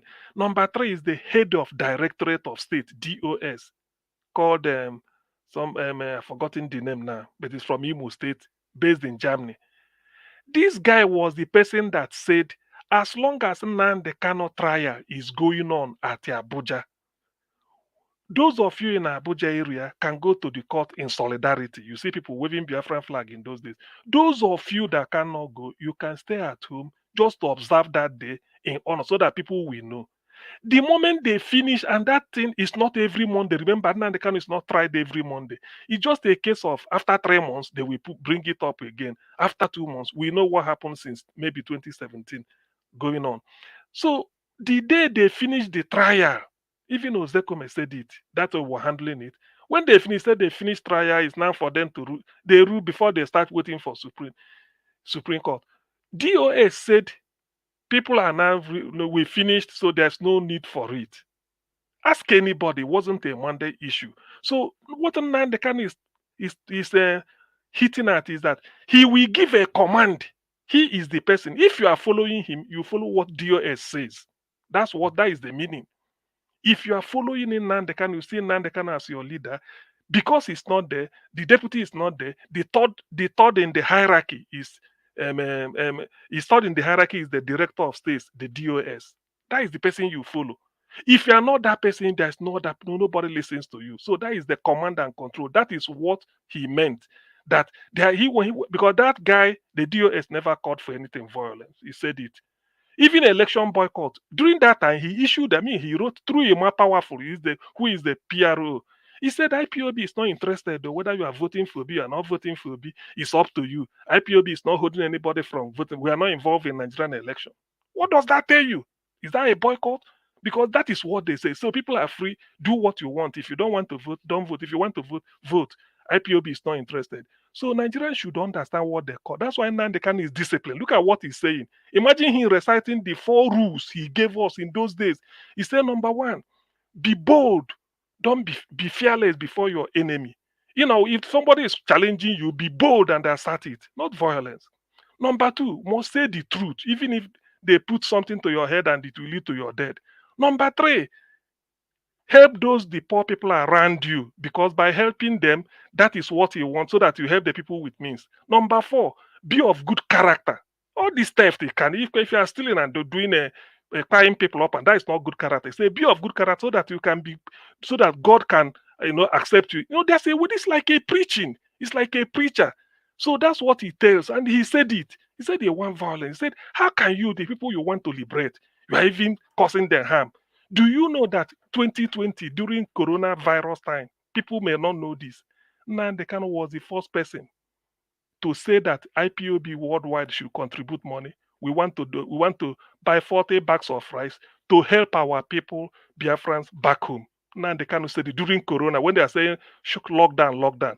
Then in distributing it, Nnamdi Kanu said, you in your villages know who is poorer than you. Not everybody. Maybe all those widows, they don't think, you just say, okay, maybe 2 people to 1 bag of rice. In that same IPOB issue, some people, the representative around Olu in Imo State, took out 4 bags for his own. He was reported to Nnamdi Kanu. He was sacked on air. So if you go through, that's what they call discipline. That's why, look at what he said today. That's what is shocking most people. Because he's still upright. He's not interested in this. I agree that so anybody can cash in on anything. That's what he's telling you, that all this is happening. Maybe people in government are taking it and are benefiting from it, trying to cause confusion. He said, if I come out today, there will be peace in the southeast. And then to end it all, look at what the lawyer revealed. I didn't know about this. 500,000 naira is being signed off every day because of maintaining security for Nnamdi Kanu. Do you know how many million it means in a month? Do you know that is over 50 million, something like that, in a month? Some people are signing it off. Look at the lawyer. I mean, you had all the tapes. So these are the issues. And when people say Nnamdi Kanu didn't commit any crime, they are not saying it because they want to say it.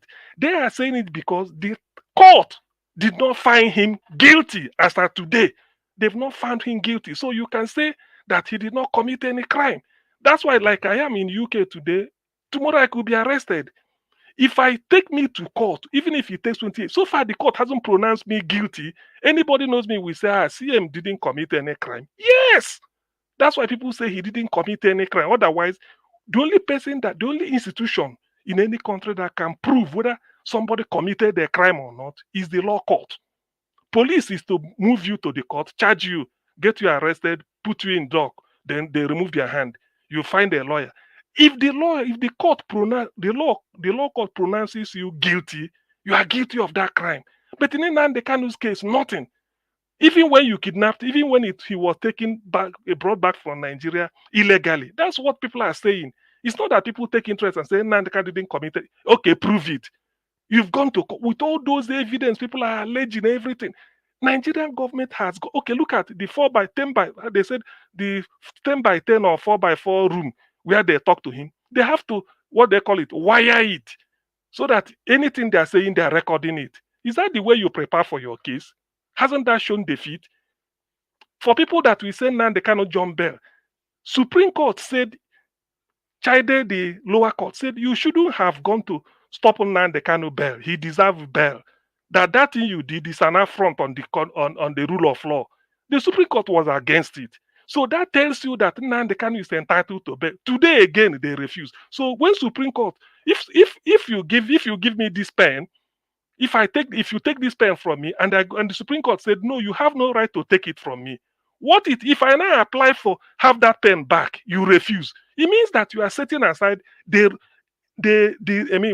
opinion of a higher court. That's what the lawyers are saying, and that is when they say Nigeria is lawless.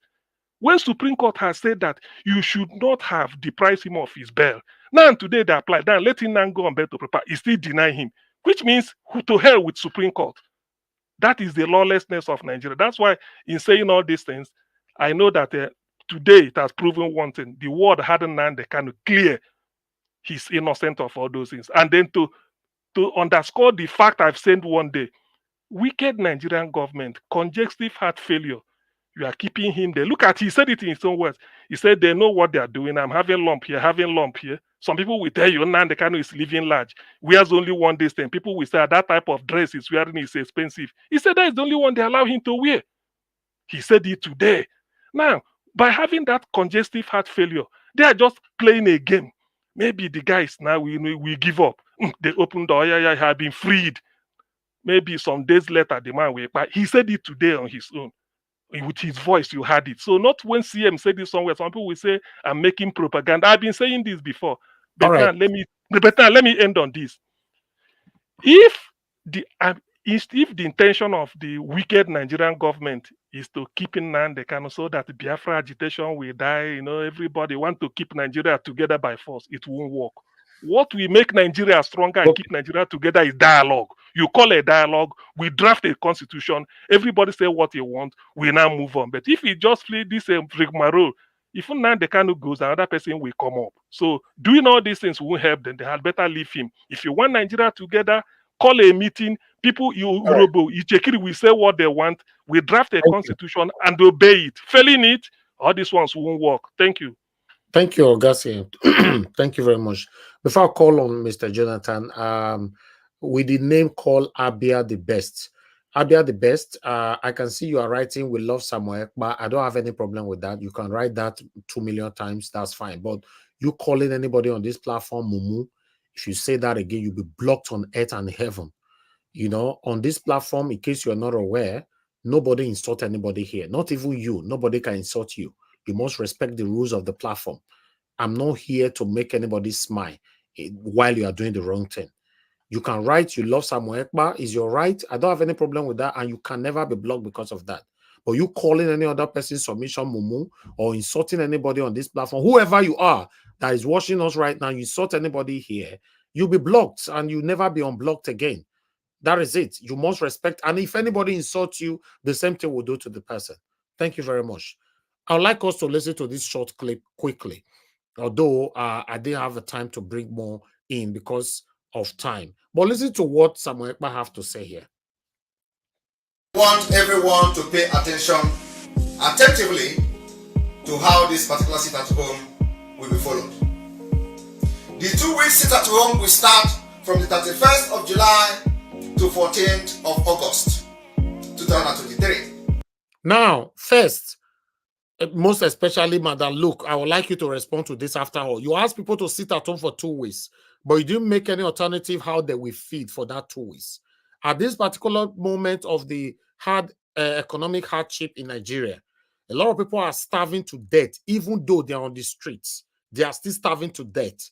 Now, the people that you locked in the house, you know, ordered to stay at home by fire by force, you know, you didn't provide any way they will feed themselves. Listen to this. The same demand on which the first week-long sit at home was made still remain the same and stand. This sit at home will run through August 14. From 31st of July 2023 to 4th of August 2023, entire Biafra land will be under lock and key. And I want you to understand that from 31st to 4th of July, from 31st July to 4th of August is from Monday to Friday. So, from Monday to Friday, being the 31st of July to 4th of August, entire Biafra territory will be under lock and key. Under lock and key by who? By this lunatic. Is the entire Biafran land that we are talking about, do they have their own government or they are under the Federal Republic of Nigeria? Let's say things are is. Let's say things are is. You are locking, you are passing orders from Finland for people to obey and follow the rules. The same Biafra land that this satanic person is talking about, is he under the Federal Republic of Nigeria or they have their own country already? Let's move on. All federal road, everything flying in the air will be locked down. As this sit at home is going on, we are activating the complete economic sanction and meltdown in Biafra territory. Our target is to ground and crush the economy of Nigeria within our territory. Now, our target is to crush Nigerian economy. What do you see to that? I'm saying, the reason why I'm bullet pointing all this out, I don't have time. I have lots of his videos. Tomorrow, we continue, will be episode 2. You know, but this bullet pointing, I want you to talk about it. Target is only and only Nigeria state. The use of Nigeria siren by evil politicians to continue to intimidate our people with siren remain banned in Biafra territory. The use of siren, if you hear we, anytime, anywhere in Biafra territory, you are going to answer to Biafra Liberation Army. Can you imagine? passing order from Finland, telling the people that, telling Nigerian government, if we hear any kind of siren in so, this is what we will do and all that. I will stop that video right there, because if I have to stretch this now, we might end up doing another 6 hours, which I'm not ready for. I want to round up right now. But Nigeria Watch, you supporting Nnamdi Kanu. The only difference between him and Nnamdi Kanu is the first seat at home. I want Nnamdi Kanu to be released, Oga. I'm not supporting anything. I want him to be released. Okay, support the release, but not necessarily his ideology. They release your people, oh God. Let me they release to Nigeria. Why are you asking what such are you talking about? No, because we have to be consistent. This is what you shouldn't ask that question. Don't talk. Black Panther, stop it. Black Panther, we have to be consistent. That's exactly. Fight for their right. You are saying you asking questions. Now you want to shut me up. You won't let me answer. If you support Nnamdi Kanu, what will happen? What will happen? Because then you have to be consistent, isn't it? Because go rest. You make why was Tinubu released? Why was I don't know what you are talking about. Allowed to travel? If you are not, we have to be consistent. That's all I'm saying. Are you fronting for the government? Are you fronting for the government? You have to be consistent. It's only against law breaking. Let me tell you one thing. It's only anybody that is fronting for the government. Those are the kind of questions that comes out of them. So stop asking that kind of a question. You are the one telling me my own opinion. Everybody has the right. Hold on. You will talk. Don't question my right. Black Panther, when it gets your time, you will talk. To Nigeria, you see, you are quick to say that if I need to be consistent when it comes to Nnamdi Kanu. How many times have you come to this platform and take your own submission and all the time you spend on this platform to talk about Fulani herdsmen? How many times? I'm also consistent against law breaking. You only come here to talk about recruit to deal with them. To deal with them. No, that's what I'm saying. How many times have you talked about? Are you sleepy? How many people they'll be kidnapping? It's not about how many times. It's clear that I'm against them. But it's clear I'm against them. It's not even a debate. I will continue. I beg. Forget it's not even a debate at all. Please, I'll come back to you. Thank you, Madam Luke. Please respond to that video. Thank you very much. Yes, sir. I'm here. I heard it. Thank you. So I don't think we understand the problem we have now in Nigeria, where you have a lawless society and nothing has worked so far. Am I supposed to really have a problem with what Simon Ekpa said? No, I don't. I do not have any problem with what Simon Ekpa said. And I read all the comments in the comment section. Like I said, you are entitled to your own opinion. And this is why we're here. We don't have to agree. Okay. So I support Simon Ekpa 100%. Okay. Because somebody to teach this Nigerian government a lesson about that. Thank you. Thank you. That means there's no need of the argument anymore. At all. Okay, that's fine. If you're choosing it as your opinion and which you have every right to, that's fine. Thank There's you. no need of the argument. That's fine. Even though Samuel Ekpa is doing the right or the wrong, you just support Samuel Ekpa due to the situation of the country. No, yes, this situation of the country, definitely we need desperate measures. That's fine. You know, as for my stand about Nnamdi Kanu, which I will continue to stand on, you know, to Nigeria, don't come here to turn me to somebody that doesn't know what he's saying. You are talking about consistent. What do you mean by consistent? Nnamdi Kanu is rotting away in jail, but it's on the who is walking freely now. Sowore is kissing his children right now in America, and you're not talking about all that. 3 of them were held hostage at the same time. Don't let me call you satanic. You can also accuse them if they broke the law and say, okay, they've broken this law. Talking about the law. Even though he breaks the law, Nigeria Watch. You are giving to Nigeria too many airtime. Let him close his mouth. He has spoken now. Black Panther, you need to stop this thing that you do. I need to stop. Who are you talking to? Don't let me come after you. Who are you talking to? Who are you talking to? Who are you talking to? Don't let me come after you. I'm telling you my own. Don't get on my nerves. Are you more Nigerian than me? Go ahead, Black Panther. Talk to us. It's your turn now. I'll come to. Thank you, Mr. Nigeria Watch. Mr. Jonathan for the last.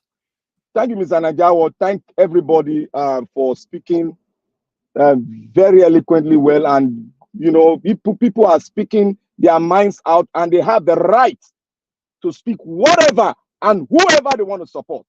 Before I go ahead, I want to thank everybody, the supporters of Nigeria Watch out there and the crew. God bless you all. And all the people that have been messaging out there, whether you are for us or not for us, God bless you all. I want to come here. I want to thank the press that released Nnamdi Kanu voice to us. And I want to say thank you guys. And I want to say, Kanu,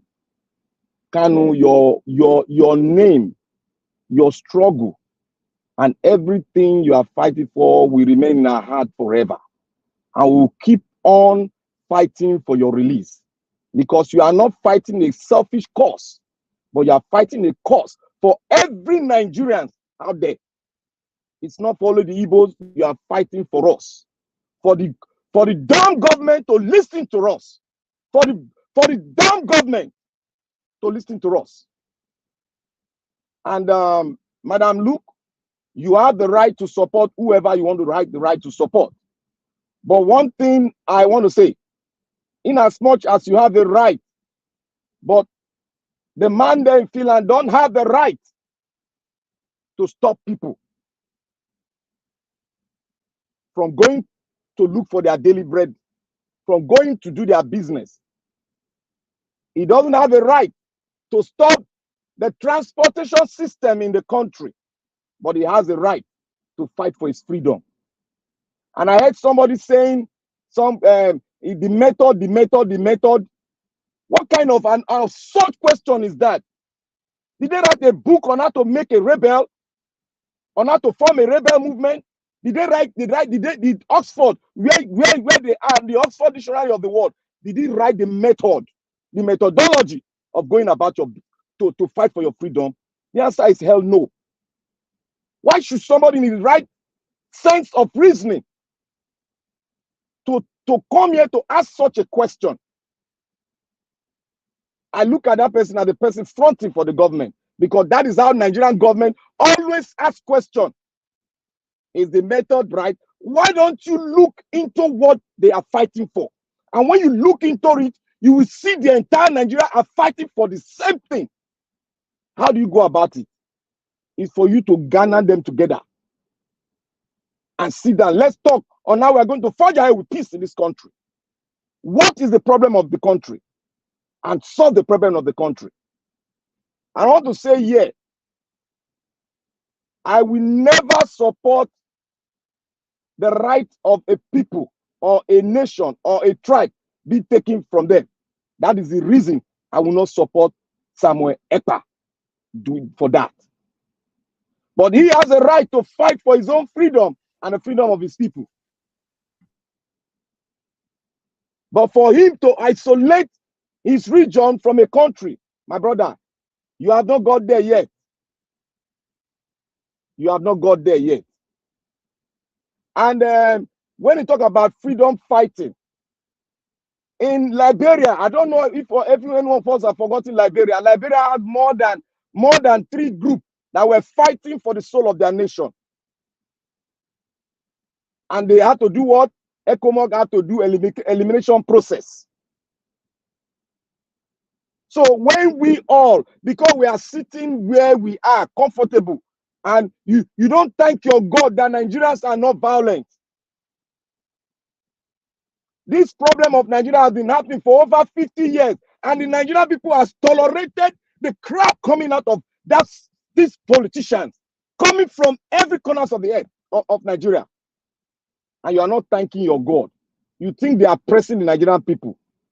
When the time to take the pound of flesh, their pound of flesh, when it comes, you will be the one to say, Abba, why are they doing this?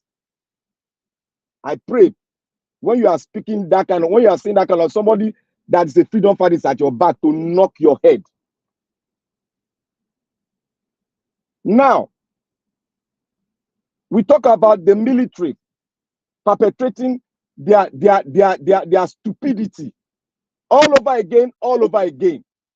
You now all see that. You now see why we need to look into and reorganize Nigeria. every one of you out there, every one of us here, in your place where you stay, when there is a military when a military man is dropped down within the country, do the military go there and start shooting sporadically and burning houses? If you have not seen the video, I have seen part of the video. Burning houses, the same Nigerian houses, the same people that are paying the taxpayers, that are paying taxes, the same people the Constitution has said you should protect. You are going there because some Nigerian army were gone down, and none of us asked that question. What happened? Why did that thing come about? Who did it? These are the fundamental questions of detectives. These are fundamental questions of Directorate of Security in Nigeria. That was why I asked the question here. Do you know your defense policy? Do you know how your security in your country is made of? Before you start asking for, let us recruit, let us recruit. Look, there are ladders of security. And when one is broken, the others go. One, Nigeria don't have police. Two, Nigeria don't have the border defense. They don't have it. So when you people start talking about recruiting army to do what? To bring down your people internally, or to fight against external aggression? Tell me, what the hell in that shadow that you're afraid of? What we are saying and what we have been saying, if you want to call down the problem of Nigeria, give every state the right, the go ahead to function as a federated unit, to have their own police,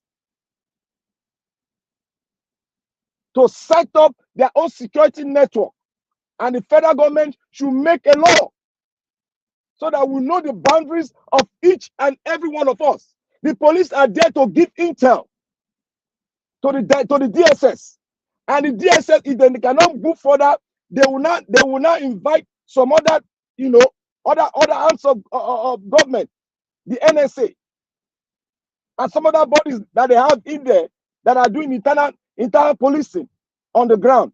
That is how a country is being set up. That was why I asked you, Nigeria, do you know a defense policy? Do you know how your security is made up in your country? If you know how, you know how to talk. Let us talk security. The first ladder, the first man to the last man. How is Nigerian security made up? That is where you know whether intel is being transmitted within those arms and who is breaking the intel. That is how you look at your security. Not you are going to the last man to increase the last man when you are not able to pay the salary and insurance of the last man. You want to bring people to arm's way, to bring them down. Do you know how corruption has decimated the military? Do you know how nepotism has decimated the military? And you see your military acting like nuisance out there, going to bring down your own fellow citizens. You should be crying. Every one of us should be crying. Something happened to our military. Yes, it happens to them. We need to know who did it, and those culprits should be brought to book. That is what we should be asking for. Not telling people, So I heard some on the internet, they said, go and level that place. When our Obasanjo did it, we complain. Every one of them are doing, we complain. And we are in our right senses, we are still saying they should repeat it. You see what I'm saying? Nigerians are very forgetful. Very, very forgetful. And the question now we ask ourselves, what do we want? How do we go about it? Those are the questions. Those two questions we should be asking ourselves, and we collectively will agree on a pathway. And that pathway will bring about this nonsensical thing that is happening in Nigeria. Everything that is happening in Nigeria is all about wealth capture and superiority. How do we bring that down? We need to dialogue. We need to dialogue and first know that we are one country. We should bring that up, that we are one country. Then the dialogue starts. Then we have a formidable constitution. And I want to say this: the president does not have any right, in respect of is the commander-in-chief of the armed forces, does not have the right to tell the military to take the life of the citizen. He doesn't have the right. And in the universe, no president has the right. Go and check your law book. Go and check your law book and check all the constitutions in the world. A president does not have the right to take the life. Black Panther, the president didn't put it on that letter that take anybody's life. No, I'm just trying to put that to check people that are coming out here to say something else. That is what I'm trying to say. So the president said they should go and they don't need to send a military to that place. What is the DSS job?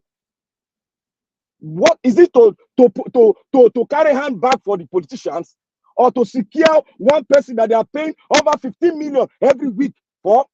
Is that the job of the DSS? Why can't even OD up till now we have not seen the person that destroyed and brought down the Nigerian police leadership in OD up till now that I'm speaking, and yet we have gone forward to decimate our own 1 minute, sir. 1 fatherland. minute. I just want to say something here. If we don't look, all of us have the right to support whoever, but you should be constructive and you should in your right. You go on boldly to say what this guy did is wrong. What I want to say again, we should stop talking about what we don't have very good information about. When we come here, we have a military man that comes here to talk to us, an ex-military man that comes here to talk to us. What Nigeria needs is not bogus military. We need a defense policy that will make the Nigerian people, that will make the military know that the Nigerians are the first people that you must defend. And you must love them as they love you. You must protect them as they protect you, because the civilian also protect the military. So when we come here, you talk about military. Is military a police? What of your intel? Who deliver intel? Is it the military? So when you don't have policing in your country, external all those marauders come here, carry bike, and the police, you don't have tactical unit to bring them down. What do they have? Do they have missile? Is it not Kalashin and AK-47 they have? Have you shot AR-16 before to know how it is? Even Nigerian army doesn't even have that kind of weapon. So I just beg of every one of us, we should dialogue and have a way forward. We shouldn't come and sell the government rhetoric right here. Please, I beg every one of us, let us stick to the point. If you want to address issue, address every issue point blank. If you don't like it, don't take the right of any other person. If you don't know anything about security, please, I beg you, don't continue to say, we have a ex-military man here who knows it. And if what I'm saying, if it's wrong, he's bound to correct me. We don't need military recruitment of military right now. He has said it. I've listened to him carefully. Why should we come here and be saying we are looking at Europe? Is Europe Africa? What happened in Nigeria now? Can it happen in England?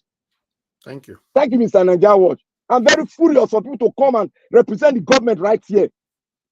Thank you. Thank you, my people. I appreciate you all. Mr. Jonathan, please, you can talk to us now, sir. You have 6 minutes.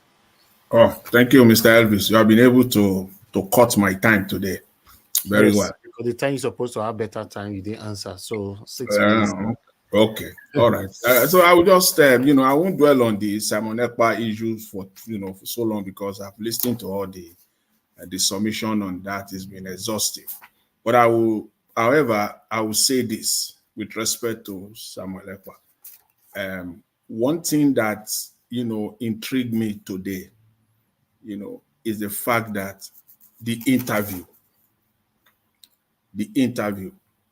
I believe that interview was well orchestrated. It's not just an ordinary interview, except somebody will come and tell me that since Samuel Ekpa has been going to court, there's a video where he granted an interview right inside the court of law, not outside, right inside. So I believe that this interview was well orchestrated, and it's right. Nnamdi Kanu, I believe, must do this. He must put this out there. First of all, that is not violent, and that he does not support any form or act of violence at all. Two, to put it on record, official public record. To put it on official public record. Why is it official? Why is it public? Official, not just official public record. Because that interview was right inside the court. You know the implication of that. I don't know, maybe you tell me anywhere in the world, somebody can show me a video where someone that is being tried will be granting an interview inside the court. It's not, it has a connotation, of it. So it is an official public record. He has stated this. So if anything happens to him, you cannot use that. You cannot, distort the narrative. You cannot change history. He has stated it officially, publicly, inside the court of law. That was a smart legal advice, and I give it to those lawyers. It was a smart move. He must do that. He needed to do that. So I will just leave, I will leave it at that. The continued incarceration of Mazi Nnamdi Kanu is purely political, nothing else. It's just political. I'm still very curious, though, the interview inside the court of law, even though I have an idea of why they did that, why they made that move. Nigeria is a country of power, where power law operates. It's the power law. The military, what they did, is purely, when we say Nigeria is a country of power law, they use power and operate it as law. Their power becomes law. That is why the military can boldly enter into a community, raising houses down, killing people. My position is clear on the attack on the military.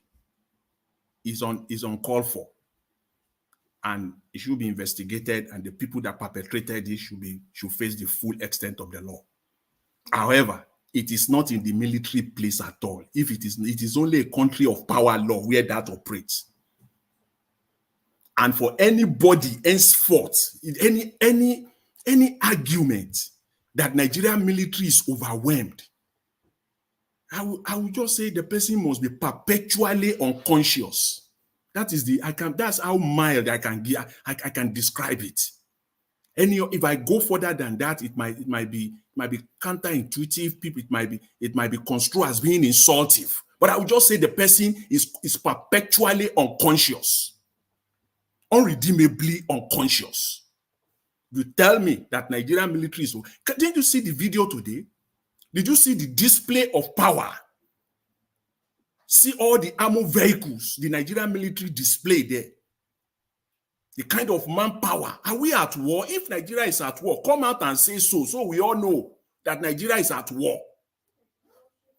How many of that display have we seen in Kaduna? It just because Nigerians have,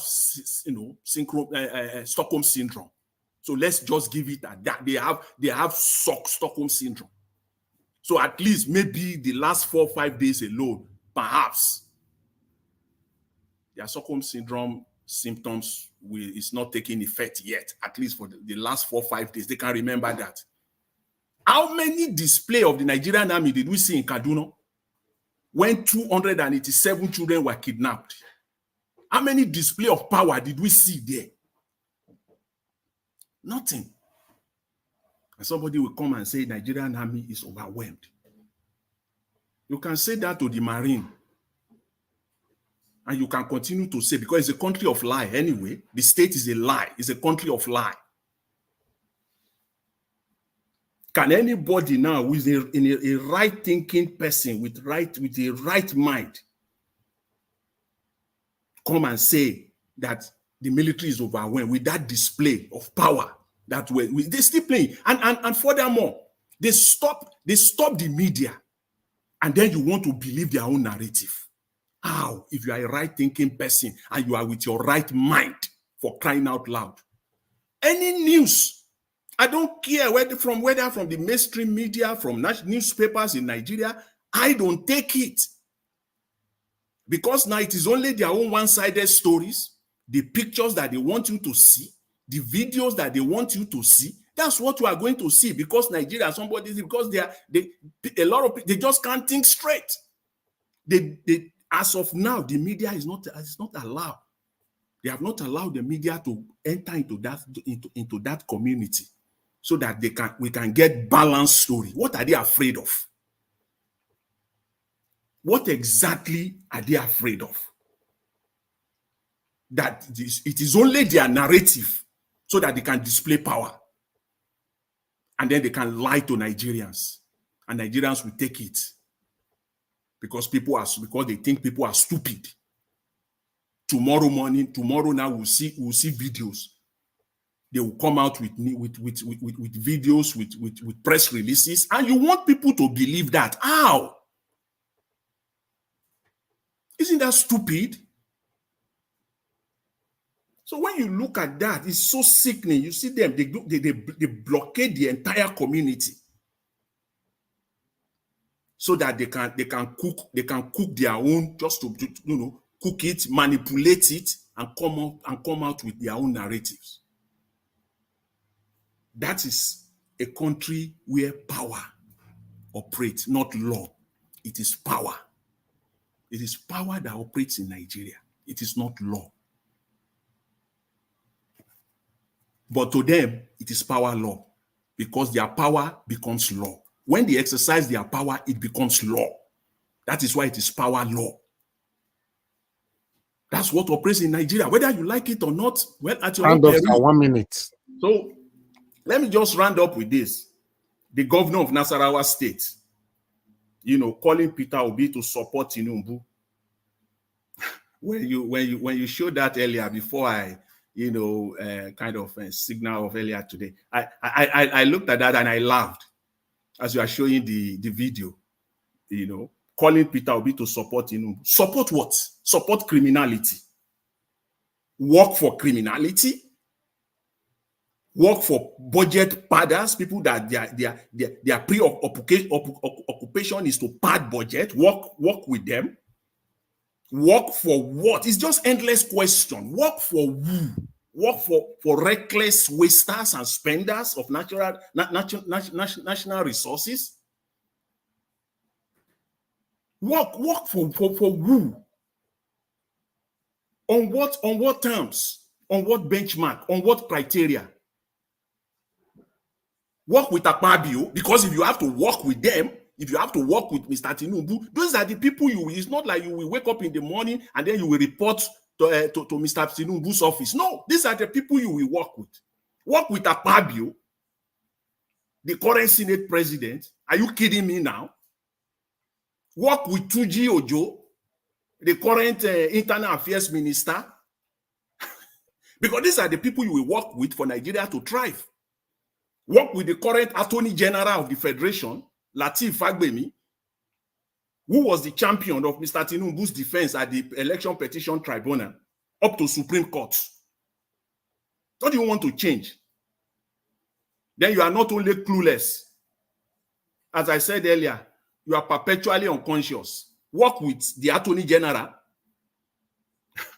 Endless question.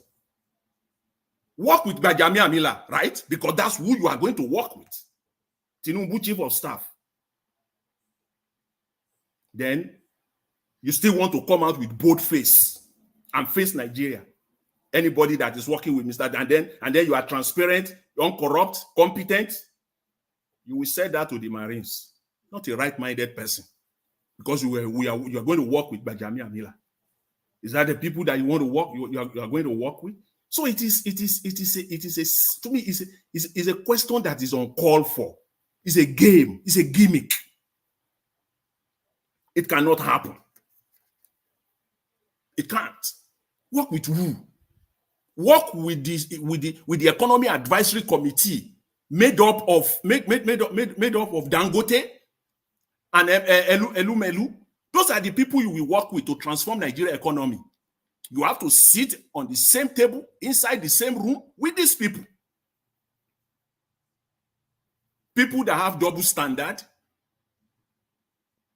positions on every matter, that have things to gain at the expense of Nigerian state. So these are the people you will sit inside the same room, inside the same, Okay. What are you kidding me? Please don't let us even go there at all. Don't let us go there at all. Mr. Elvis, I will leave it at there for Thank now. I really want to thank everyone. I appreciate the opportunity. Thanks. Thank you, Mr. Jonathan. Thank you. Now, 6 minutes I will give you. Upon giving you even more minutes, see your minutes for this, sir. You talk for almost 12 minutes. All right. I just wanted to come to everybody. Everybody on the panel have given their submission. So now we're going to have final submission of just two minutes. Two minutes, so that we can round up. Let me start with Amoshola already give you final submission already. I get information. Okay, go ahead. 2 minutes. Two minutes, everybody. Earlier, I spoke about suspecting government being involved, and somehow it looks like it is. I called someone today, and he said the issue was they killed somebody in one of those villages, and they wanted to bury the person. The Yoruba village guys refused releasing the corpse. They called in the army to come and help them out. Because the Ijaw guys have links to the army, it's more like oppression. So they brought them. So when they came, I think the first story when they said they gave them coal and all that went. They wanted to arrest. They didn't allow. Now the story is there's a kingpin the army has been looking for. The guy is related to the chairman of that community. That's why they refused to let him go. So they went, the army left. And then when they came back with the senior officers. When they came back with the senior officers, they didn't come with the full crew. So as they got to the jetty, they fired the armies. That was our God. So they just fired the armies immediately. Then one of them was able to escape and went back to the barrack. That will be the third. So the third time they came back was a full squad to level the place. So actually, when I asked, I said, the guy told me those guys in that community are notorious. So I can now say, okay, yes, the armies are right. Because the guy in question they are looking for is an Ijaw boy. He's not from that community. His mother is from that community. He is from Bayelsa State. So I guess the army have been looking for him maybe for Bonkri, I think, because a Bonkri person, and is linked to a governor, present serving governor. He is linked to a governor, but I think he's being shielded off. That is why he will have the mind to behave that way. Thank you. Thank you very much, Amashola, for that information. To be honest, whoever that is involved killing the armies, the Nigerian government needs to fish them all out. And all of them deserve to die. All of them. To be honest, I'm not in support of you killing the armies, and I'm not in support of the government killing the people. So at the moment now, if they now find who killed the armies, so what will now happen to the people who killed the armies that killed the people? That's a question that I want you guys to answer. I don't know how we're going to do that. But let me call on the next person to speak to us. I would like to call on Ogatun. If you're still with us, you have your 2 minutes. Yes, I'm here. Okay. The last speaker well said. You covered everything. You spoke well. All I can add here, and this is what I'm just guessing, because yesterday we had a show until 3 a.m. yesterday with two Niger and some few people, and my analysis was there were holes in the account of the villagers saying 50 people were killed, blah blah blah. I said blankly, from what I know, the way the army operates and all that, it doesn't make sense. Because if they wanted to come offensive, they wouldn't have sat down and they entertained them. They, and that something must have triggered some kind of a skirmish, so to say. So the people that carried out that killing were criminals. They were killers. Yeah, they were killers. They were criminals. They are people. And when I saw, because somebody actually sent me some footage which was just too gruesome to look at. I mean, they were not just killed. After killing them, they beheaded some people, took their uniforms, took all their guns. So so those people and the Boko Haram people, what's the difference? And yet somebody will tell me it's a Fulani, Hausa Fulani, will come and be telling me that Hausa Fulani is the only problem in Nigeria. We have criminals. We all have criminals in our backyard. Until we start calling out, saying the truth, regardless of where the person comes from, regardless of how they're related to you. So my thing is, the people, the gang that are responsible for this, because these what do they call themselves? They have a name they call themselves. It's gone past me now. All this nonsense must stop. All this nonsense must stop. People carrying guns, you're not authorized to carry arms, heavy arms and all that. You carry arms and parading yourself as militants and all that. All this nonsense must stop. Until Tinubu has the balls to go after these people, Boko Haram and all that. But unfortunately, I don't think the man will, because of perhaps some kind of agreement he's had with the Northern Cabal. They know what is going on. They can stop it if they really want to stop it. But unfortunately, the army does not have the adequate training. In my own view, they don't have the adequate training at the minute to deal with it. So that's my submission. Thank you. Okay. Thank you, Ogatun. Thank you. Thank you very much. I will support you 100% on the part of your submission where you said that everybody have these satanic people in their backyards, and that is my stand on this platform. When people will just come in, our problem na Fulani Esme, Fulani people, our problem na Unsa people, our problem are the Northerners. Come on. We have every bad people in our backyards, everybody. So I will continue to say I'm not part of you guys that is trying to con the situation we are facing in Nigeria to one particular region. No, I'm not part of it. Or are you going to also tell me now that it's the Northerners that came to carry out this satanic act on the Nigerian army? Except you want to argue that, some of us, we are very good at arguing things like this, but nevertheless, let's move on. I would like to call on the next person to quickly speak to us, which is Mr. Odua. I trust him, Mr. Odua will just sleep. So thank you. Thank you. Okay, Thank you have your 2 minutes. Go ahead, sir. Thank you. Let me address, we all have criminal elements in the whole country. The problem is bad governance, which came from the north. Because when Nigeria was structured, the people that did overthrow and led us to the conditions of the country we are today are the northerners. They ruled because they did not lead the country. They ruled the country for more than 30 years. And if the Nigeria soldiers are Nigeria soldiers, if they can do it in the south or in the south, why can't they do it in the north? The place that they are being dismantled every week, every month, they did not burn a single hut in the farm. Yes, they are all criminals. We agree. But they should start from their house. The place that they went to, the headquarters or the school of military. But they have not bought one single machine. The military did not buy a single Okada. Not to talk of the place that is feeding them.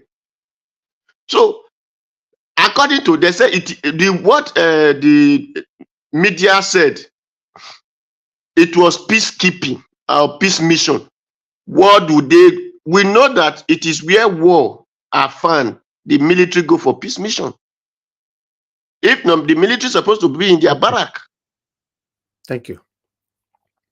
Thank you, sir. Thank you, Mr. Odua.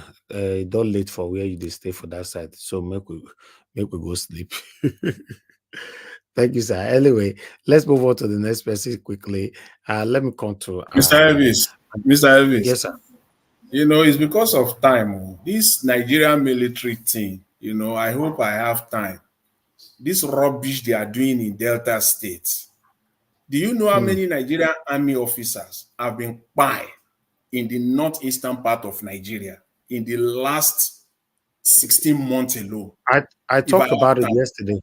Yes. Okay. I will outline those state by state, region by region, and how many officers have been killed. Tomorrow you can do that, sir. If you know you have enough time to talk about it. I wish you started earlier on with us. You'd have been able to, you know, we like to listen to your deep analysis. So yeah. But nevertheless, tomorrow is another day. You know, we're gonna continue from where we stop. But you're still gonna have your final submission anyway. Let me come to Madam Luke before she go fall asleep. Madam Luke, I better talk to us your 2 minutes. Sorry, it's dinner time here, so it's not sleeping time. Okay. Yeah, the American already. Yeah, so my people, I'm not even going to mention any, I'm not even going to say anything about that Nigerian military. I'll tell you what I have to say.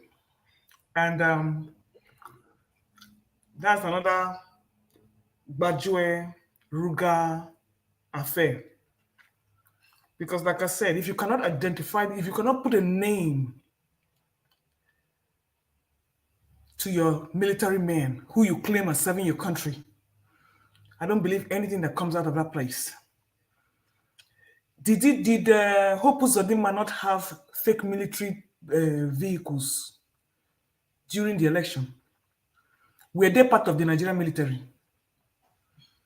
So all I'm going to say is that is why when I hear other people like the prime minister of the self-acclaimed prime minister, it is time for somebody to give them a run for their money. Because the Nigerian government has taken us for a ride for so long. And it is time for somebody else to jolt them. Nnamdi Kanu tried, and look at where he is today. Come out and protest. When and the neighbor Congress will come out, they will bribe half. I was looking at the videos and I was so impressed. On a Monday, the whole place where they said the sit down was like a graveyard. I was so impressed. If there was no impact, why did the governor start sealing the shops of people who stayed at home? Then you can imagine if we do that to our Nigerian government. It is called self-sacrifice. You are still crying Ebing Pami. Why don't you sit down your house and do your Ebing Pami on your own terms? And let the government feel the pinch for once. And then when people come out to say, let them do, I mean, the whole place was deserted. And that is the only way Nigerians will see reason, that Nigerian government. If you feel, it's not even us. People are saying, the Gary that you're supposed to be selling. That's not the goal. It is to punish the Nigerian government at our own sacrifice. Nnamdi Kanu is in jail right now, sacrificing himself for Nigeria. What sacrifices are we making in Nigeria there? Come out and protest, you will not. Sit at home, you will not.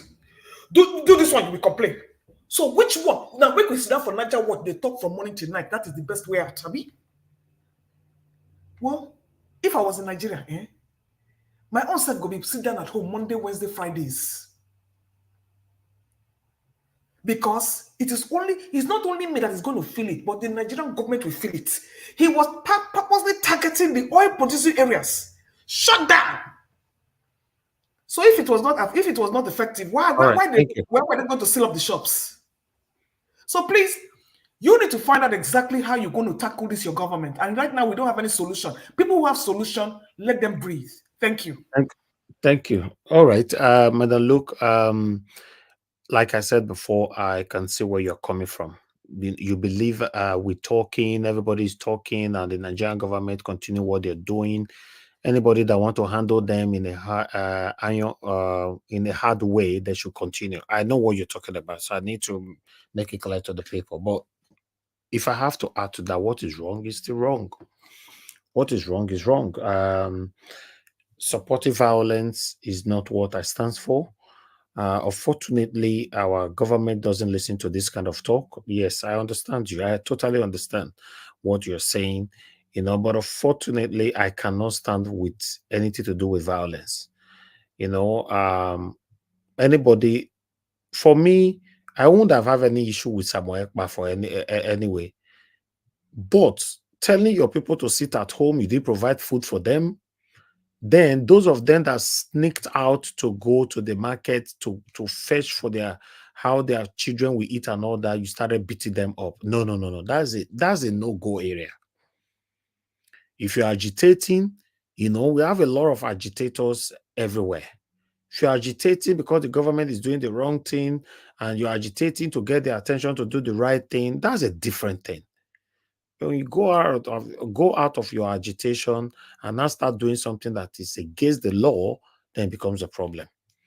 And my platform is against that. Thank you very much. I would like to call on the next person to speak to us quickly. Let me come to because I want everybody on the panel. Oh, to Niger. Thank you very much, sir. Please, 2 minutes. Your final submission. Thank you. Regarding Please, hold on. Anybody calling in this time, we don't pick calls after 10 p.m. So don't bother calling. Can see a lot of you calling in. After 10 p.m., I don't pick calls anymore. Is a rule that I must stand with. Tunaja, please go ahead. 2 minutes. Thank you. Regarding Madam Luke's position, I do like the way she articulated herself. However, I think it's not accurate and it's not good. And that narrative, example I gave regarding the pool, the pool basically, people pissing in the pool basically means immoral acts, breaking the rules. If people keep breaking the rules, we are all going to keep swimming. We will be swimming in filth sooner or later. And you can't be encouraging law-breaking behavior. And that is one. And in terms of Simon Ekpa himself, the issue with what he is doing is that it's not voluntary. You start victimizing people that you claim that you are fighting for. That is not moral behavior. And it's going to lead to the decay that we see today.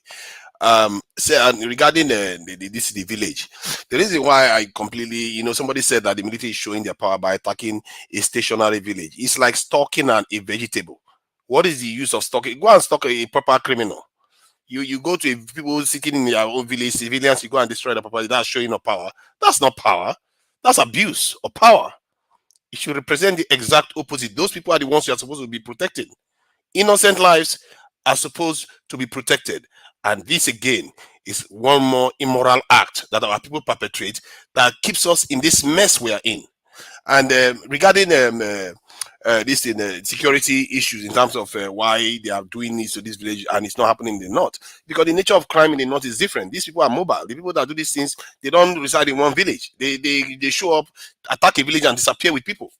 That's what they are doing. It's a different kind of scenario. And what kind of argument is that, if I may ask you? Can I finish? Can I finish my point? If it's without merit, please, Mr. Jonathan, let him finish. Now they give sometimes give to Niger 2 minutes. Now go give her 10 minutes. Please, it gets to your time, you respond to it. To Niger, you have 30 seconds left. We have to really be accurate with information and evidence. We will need to be demanding evidence from people here. When people are attacked in the village, it's different from when somebody comes to a village, attacks people and takes people away. And you expect them, to come and burn the village that they just kill people in. I don't understand that. Regarding the ratio of our citizens versus the military, go and show me any developed nation that has a ratio of one soldier to 1,500 citizens. And all these people that keep saying that it's okay, you sit in a country that you can call a police and people to come and save you. 10 minutes they show up there and you don't want the same thing for your country. Thank you. Thank you, Ogato Niger. Thank you very much. All right, before I come to the next person to speak, which is a Black Panther, is going to be Black Panther. Let me quickly respond to somebody who commented earlier on from Friday Owango. Friday Owango, you said, Elvis, that's the best way to protest without being killed. Sit at home you can. Listen, Oga Friday, one thing you must understand is this. If you ask people to sit at home, I want people to get my stand here, and you provide food for them. I don't have no problem. There's proof. Say, everybody is happy, or I'm even happy to sit at home. At least there's food to eat. No problem. But you are asking somebody to sit at home. Even as we speak right now, a lot of people, they're on the street and they are still hungry. So what do you say about the people that is at home, locked at home? Then you now sneaked out to go quickly make food to give your children. They'll now start beating you and destroying your shop. That is wrong. Why is it that you guys are not seeing it from my own end? Mr. Naja Watch, I'm seeing it from your end. Did you know that Monday was sit down at home? Why must you wait till Monday to go and bring food to feed your children? How? So people need to work every day to have food to eat. No, you do not. Plan towards it, because that is the reason why. Plan in Nigeria. You are talking in mentality of America. That is why we need organized form of protest. Please hold on now. Hold on now. When everybody decides to sleep on the same side of the bed, there are some miscreants paid by Madam Luke. Madam Luke, they should be caned and flogged. Madam Luke. If I was somebody like her, I will run them up and Madam Luke, did you listen to the video I played earlier on? Samuel Ekpa asked them to sit at home for 2 weeks, straight 2 weeks. Were you aware? We were not there here when Obino Greek protest. They tell us, Nanim kill our spirits. That we should have hit the streets. Okay? Listen, if you are talking, talk with one voice. Say what you mean and follow what you want to say. Nigeria Watch. Madam Luke, hold on. Madam Luke, hold on. Nigeria Watch, sorry for just second. Now your turn. Now you are one call. Now your turn. Your ministry they use now. No. Okay, let me start with my. You see, there's one thing we need to, hold here. If we plan, that was why I said we need a plan. We need a plan. If you want to go on a struggle and you want to attain at least up to 80% or maybe 75% to 80% of your goal, you need to plan with well-organized group. I asked for that organized group and I've been asking for it, and that is what we need. If you say you don't want to, you are afraid to go for the people. I am not supporting when you don't plan. If you plan, let's say all Nigerians sit at home. Let us see what Agbado is going to do. We planned already for like 2 weeks. We planned how we're going to sit at home. Everybody sit at home for 2 weeks. You will see that the government will come to a round table with you. Like the government. My brother, how are we talking like this now? Wait. Understand me. You are in a revolutionary stage now. Let me tell you one thing. We don't want this to go further. If we want to stretch it further, look at what is happening in Haiti now. We don't want that to happen in Nigeria. Like I said before, if you continue to stretch this issue, we don't have a plan, and we don't want to go the soft way. Let's go the other way. There's no plan for how you're going to do a revolution. All you need to do is start to plan to attain a certain goal and a certain percentage. If you don't want to let water or red oil flow on the street, have another plan and be ready to sacrifice, because all what we need now is sacrifice. Like Kanu has sacrificed his parents for the emancipation of his own people. So Nigerians cannot just sit. You cannot just sit there, be talking. We have to plan on how we're going to do. And this man that had planned that they sit at home, he did not plan it. He took advantage of some certain thing and he's taking it to enrich himself. So Nigeria Watch, please, and every other person that is coming here to speak on security, which you don't even have a clue about, should try as much as possible to enlighten people how you are going to recruit army, where you see your army are going there to kill, to buy people, your own citizens, as it happened in England before, and you want them to recruit the same army that will go again and buy if they say they break somebody's leg.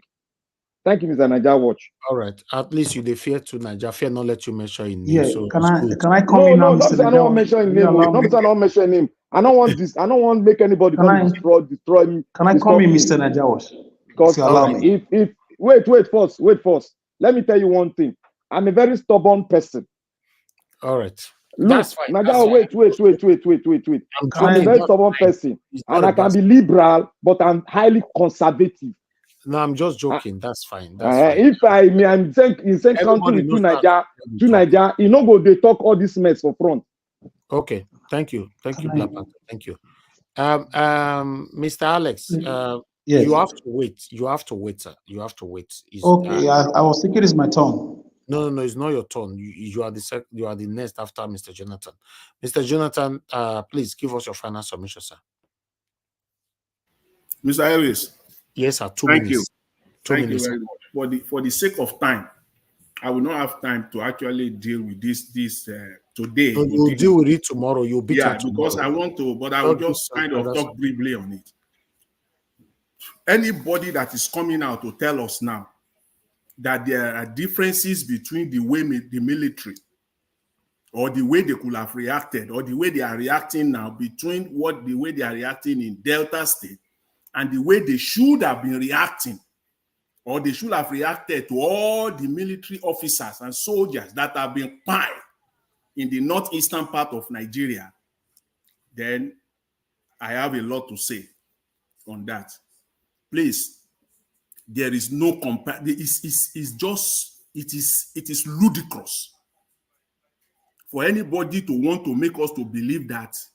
Look at the argument that it is because the military, the people come, it is like what they call eat and run. What the terrorists are doing is what is called eat and run. They come, they kidnap, they buy people, they run away. Then what do we have intelligence for?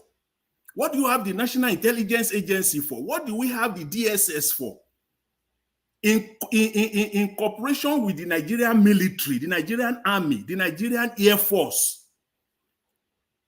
And when we now say also that intelligence does not mean that when a crime is committed, that the military must apprehend the criminals on the spot. Now you agree to that now, that those people can come and do it and run away. They can do it and run away, which means you agree that they could not be apprehended on the spot. That is why you have the military.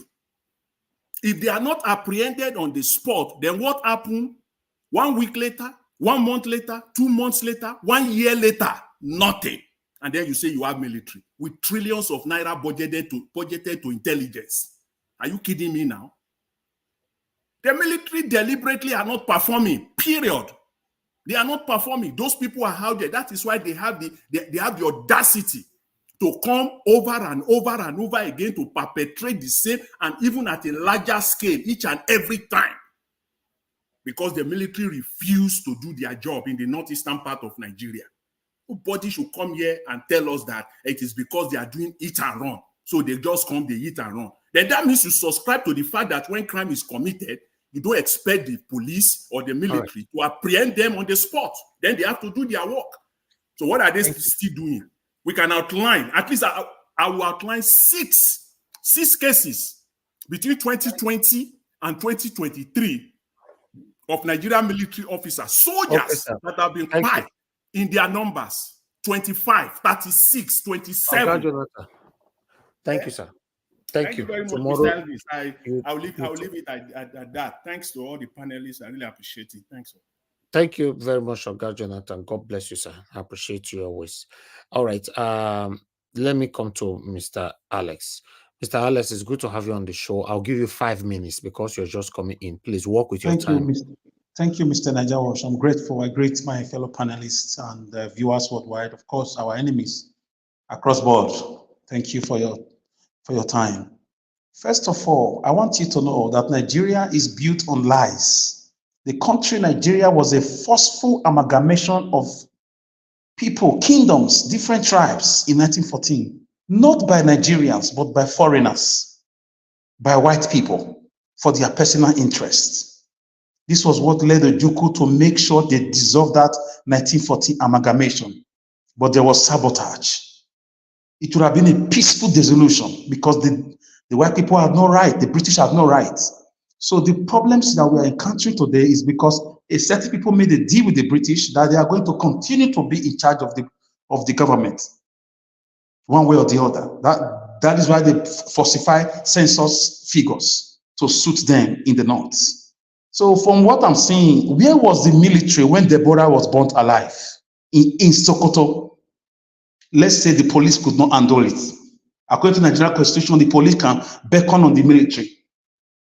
Where was the military when Kuje prison was bombed and prisoners were taken? Many escaped. Where was the military? The hypocritical argument of some of us who seems to be affiliated with the wicked people in government is so palpable. It's so conspicuous that obviously we are working with these elements that find themselves in power or that are masturbating themselves around the corridors of power. Let me tell you, when the judgment is coming, it's going to touch you too. Where was the military? Across board, in the north, all this while. When terrorists have been doing all they've been doing.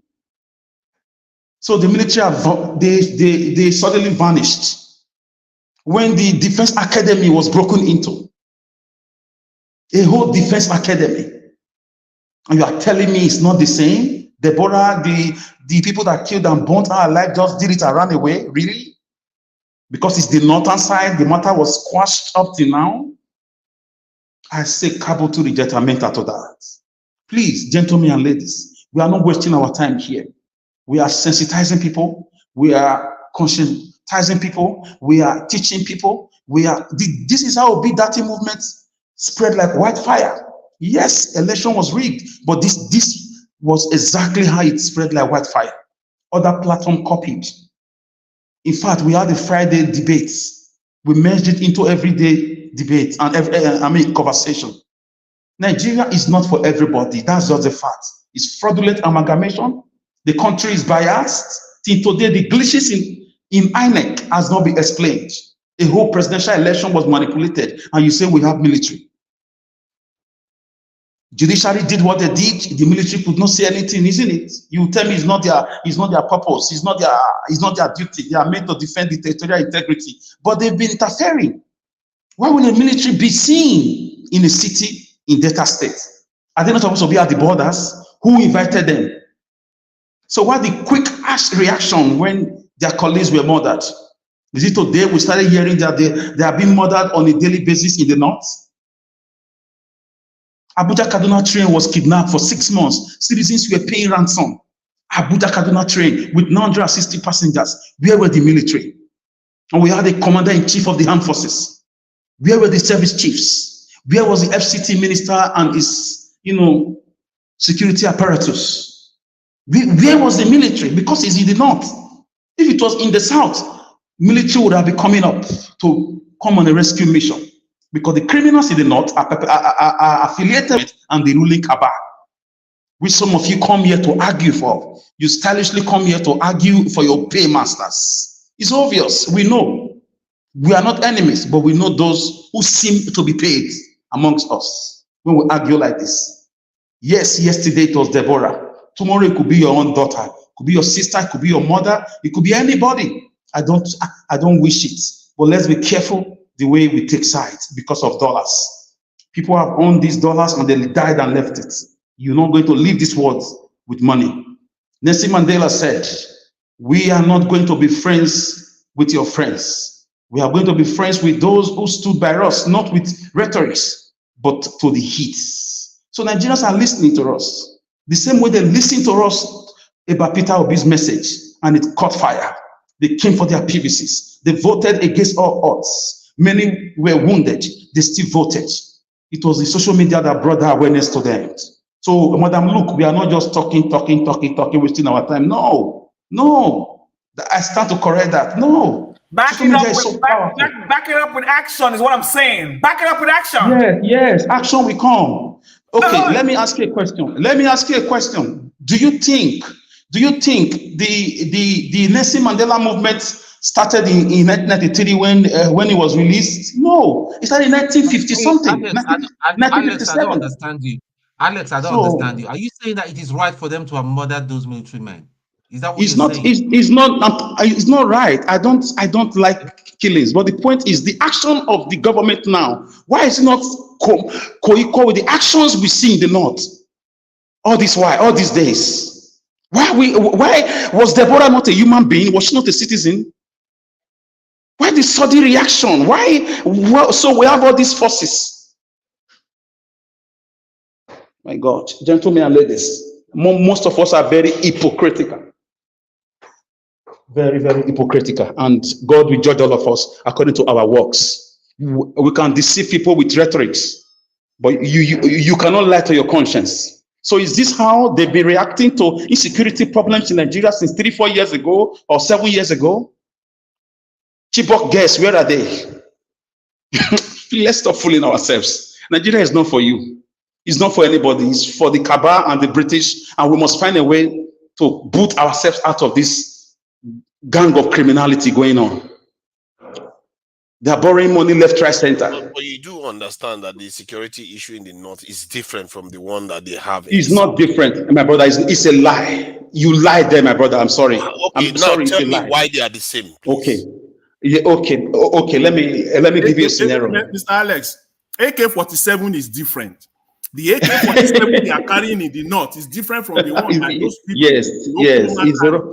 It's a robber. A bank robbery is different from an assassination. Yes. Okay. The one in the north is not an assassination. Be reasonable. Can I answer you, Mr. Tunaja? Can I answer you? Alex, let me say something here that you said. Six local governments is being controlled by Islamic group in Borno State. You are not talking about that, right? The military is sleeping over that, right? Is being controlled by a terrorist gang. People pay taxes to them before they go to their farm. Are you aware of that? So when I said that we should deal with the problem, when I said that you should go and recruit and deal with the problem, people like Jonathan, that man will sit there in a country that has protection and say no. My brother, we are the ones causing the problem in our country. What about the death of Deborah? All right. Okay. The argument. Hello. I need to round up now. Mr. Alex, so we saw the body of Deborah. Did you see any body of those soldiers? Thank you. Thank you. So I saw the body of the soldiers. All right. Mr. Alex, now let us see now. Let me just round up in 30 seconds, sir. Let me just round up, sir. Just 10 seconds. Say one word, please. Okay. We should stop arguing blindly and supporting those in government because we are affiliated to them. The military is biased. Nigeria is a fraud. Only Igbo is free now. Showore is free because an Igbo man and a man is bearing an Igbo name is there. So they deny him bail. So Nigeria is a fraud. Thank you, Nigeria. Thank you. Thank you. Thank you very much. I don't know if you're still with us. Hello, you don't have time. I don't have quickly, sir, please. Thank you. See, the day Senator Udume last week came out, you saw the statement he delivered.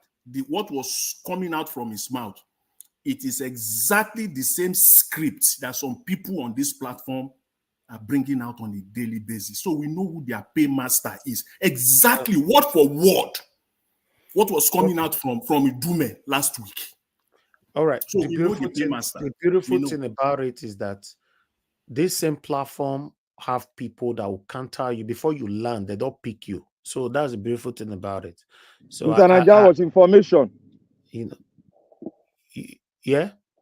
Yeah. Do you have the video of one of the governors from the north saying they are going to recover the 350 people? And they will do it. Okay. I'll try and search for it because I saw it when I was going to my Facebook. He confidently said they are going to recover them and they are not going to tell anybody how they recover them.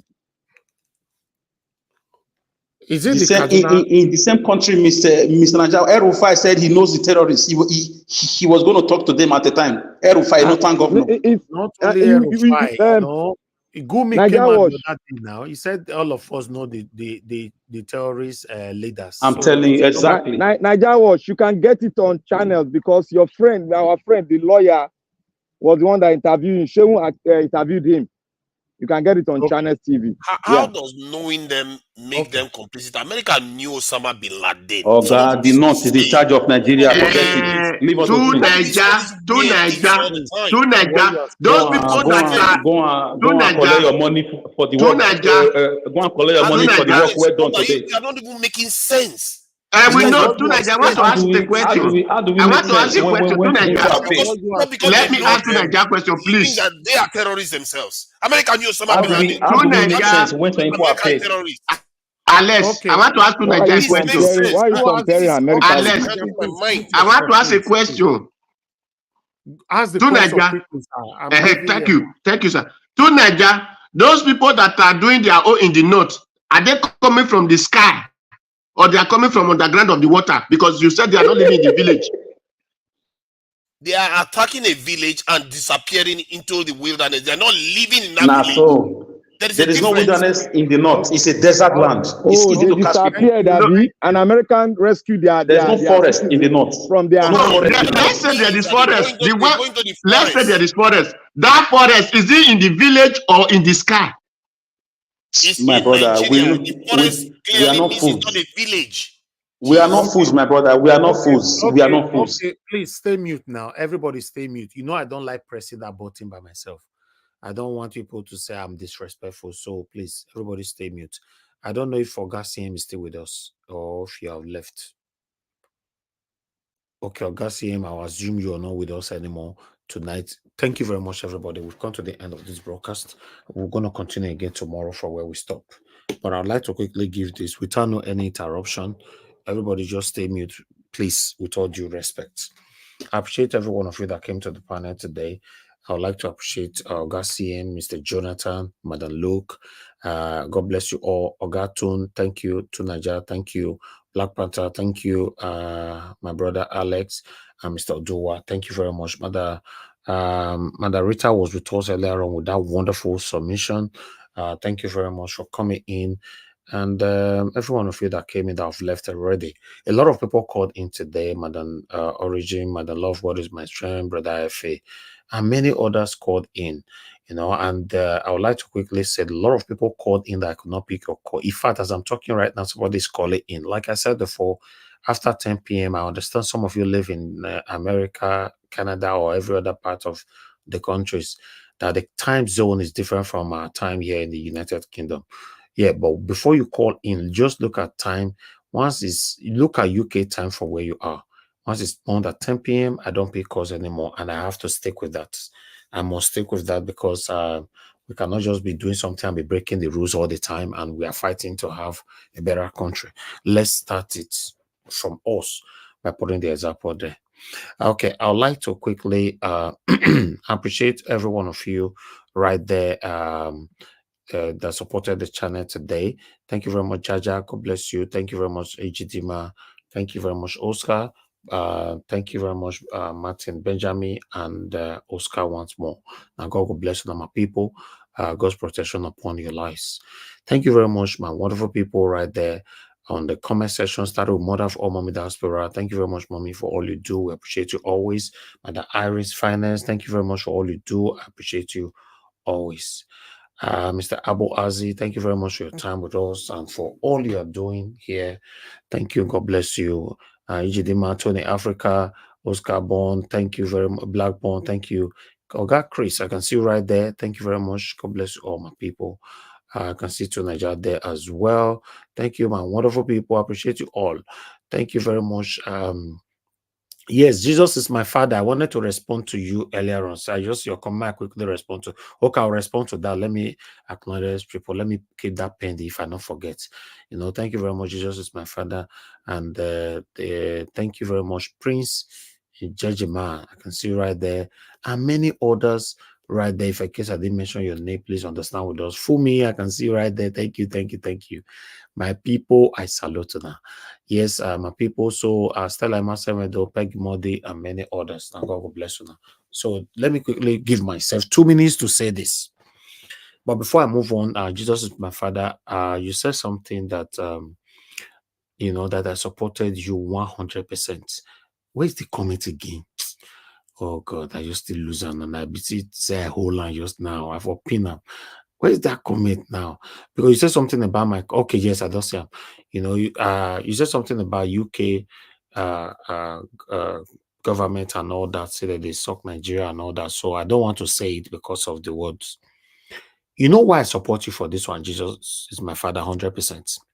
Are you aware that the same satanic UK supported our election, 2023 presidential election? They say Tinubu na win. They congratulate them. The same satanic UK now they kick against what do you call them? This country where this mayor win now. Let somebody quickly correct me. Where was his name again? Putin. Not be Putin, yeah. Now Russia. Yeah, but what will be their president? They're not Putin. Now Putin. Vladimir Putin. Exactly. They are kicking against it, say they're not go agree, they're not go agree, oh, they're not go agree. I was like, In Don't fact, mind them. Our former prime minister, I don't want to mention his name. Now in your stand for front, they say lie, and these were the people that they were the first people that congratulated Tinubu. I was like, this thing are all now based on interest. Based on interest. Say, see life. Anyway, I would like we could talk more about that because I used to say my sister bring that matter come just and say, wow, because I wanted to talk about it yesterday because say for this platform, in case you guys are not aware, there are some things that I put in place that I want to talk about. But the congestion, the traffic, sometimes they allow me now to present everything anymore. Things too much to present for here. It's too much. And Naija Watch, you do the right thing today. Because all of you have been saying America. And I don't see what they did there now. Yes, I've seen it now. They don't share the whole thing now. Thank you. I don't want to divert right now. I appreciate every one of you. I want to quickly say this.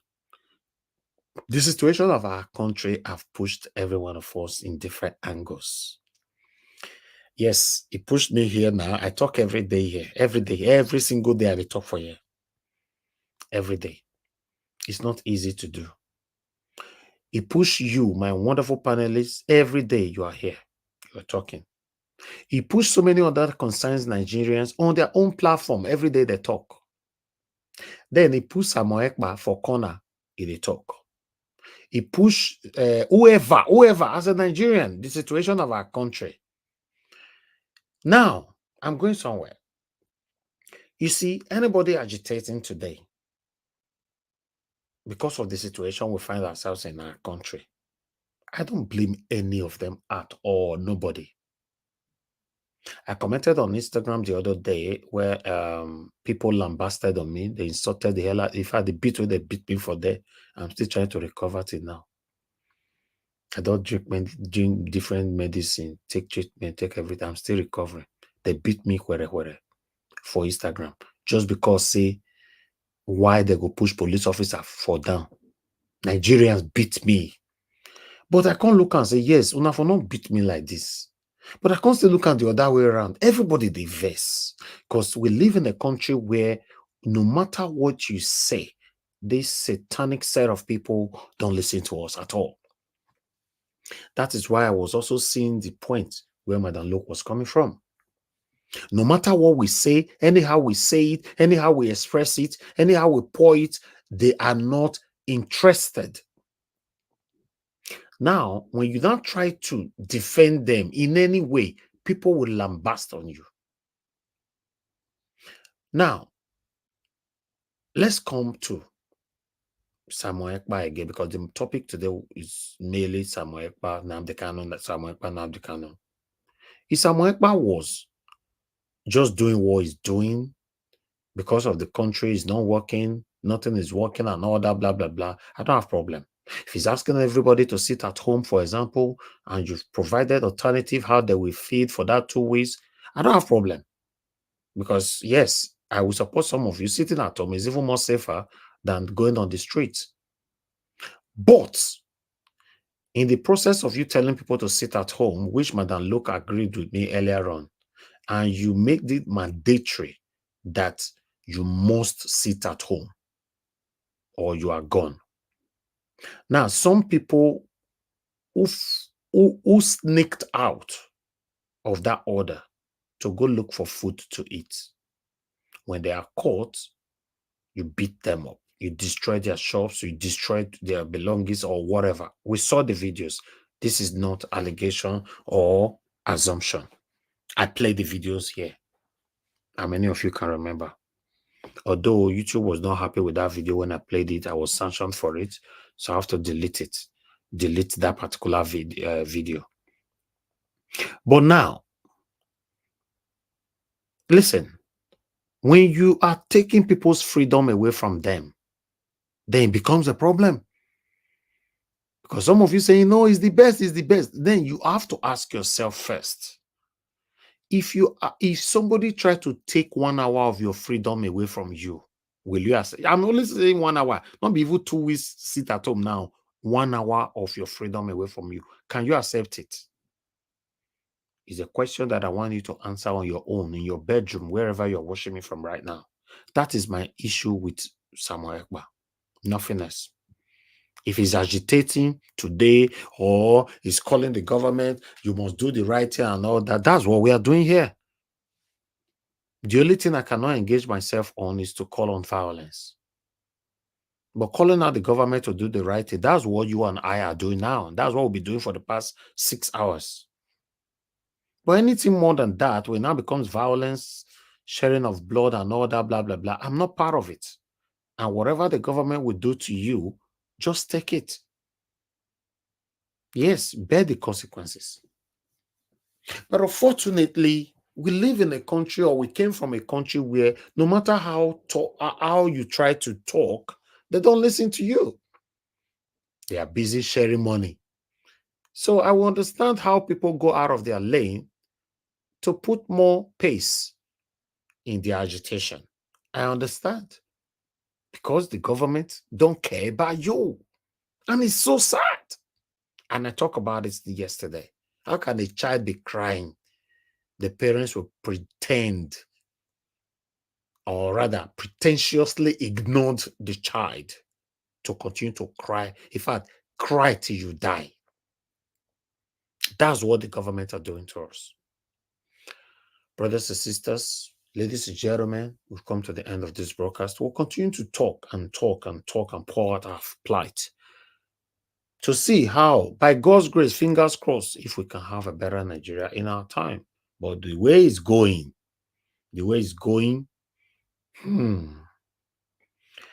I don't know. But let's just be grateful, most of us, most especially those of us that live abroad.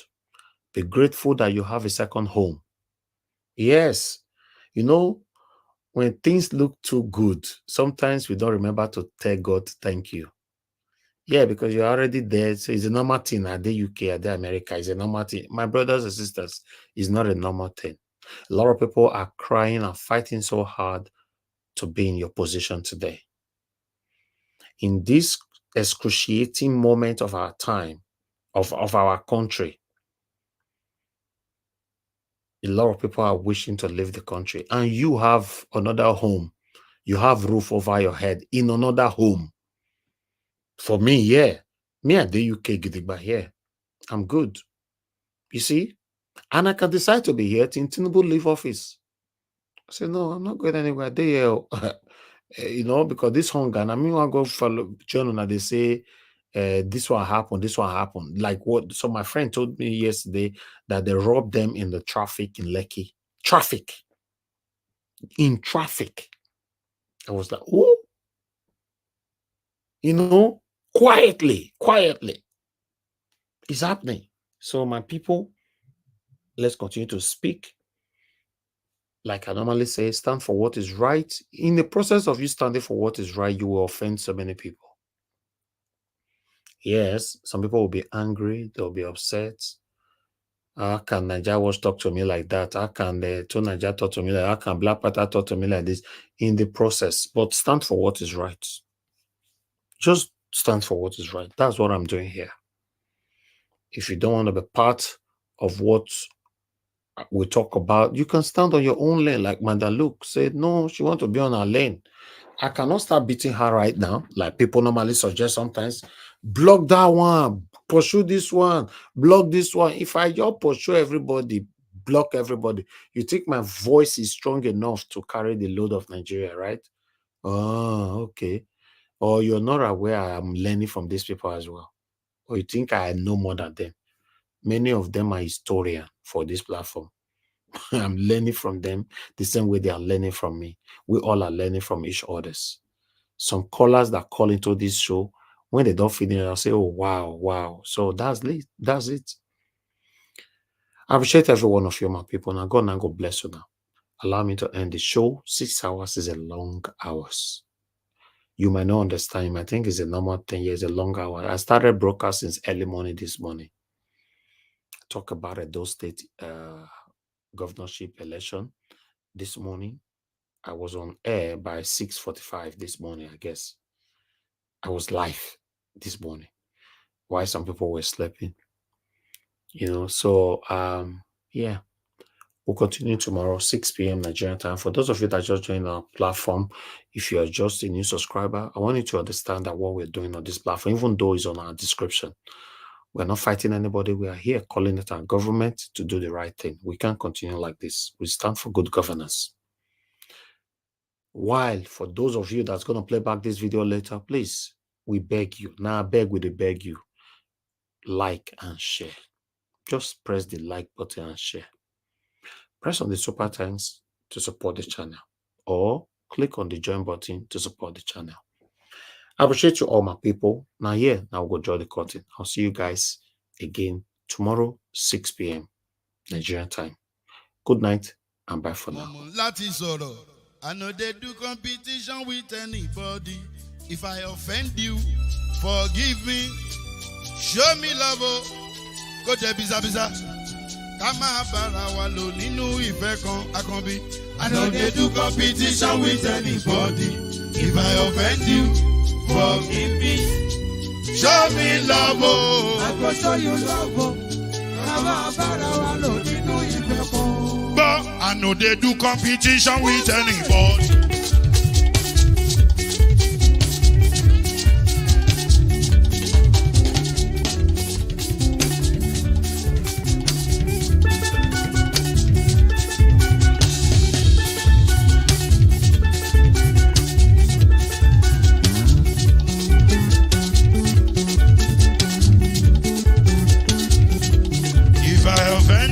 Forgive me, show me love, I go show you love.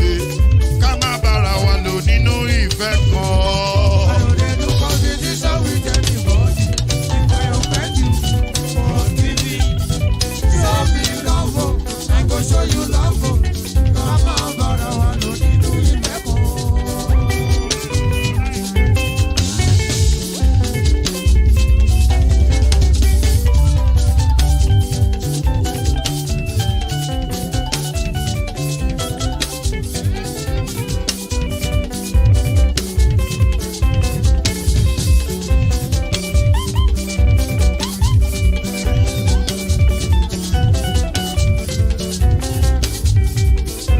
They do competition with anybody.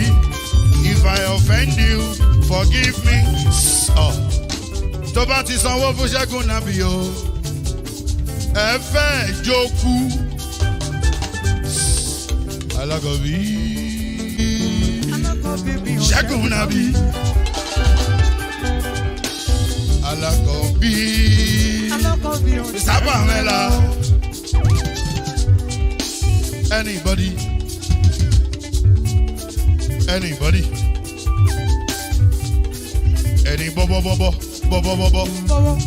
Anybody?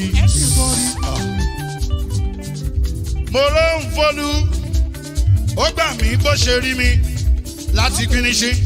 Délé mo ló ń fọlú, ẹ jẹ́ ń sọ̀rọ̀. Délé o.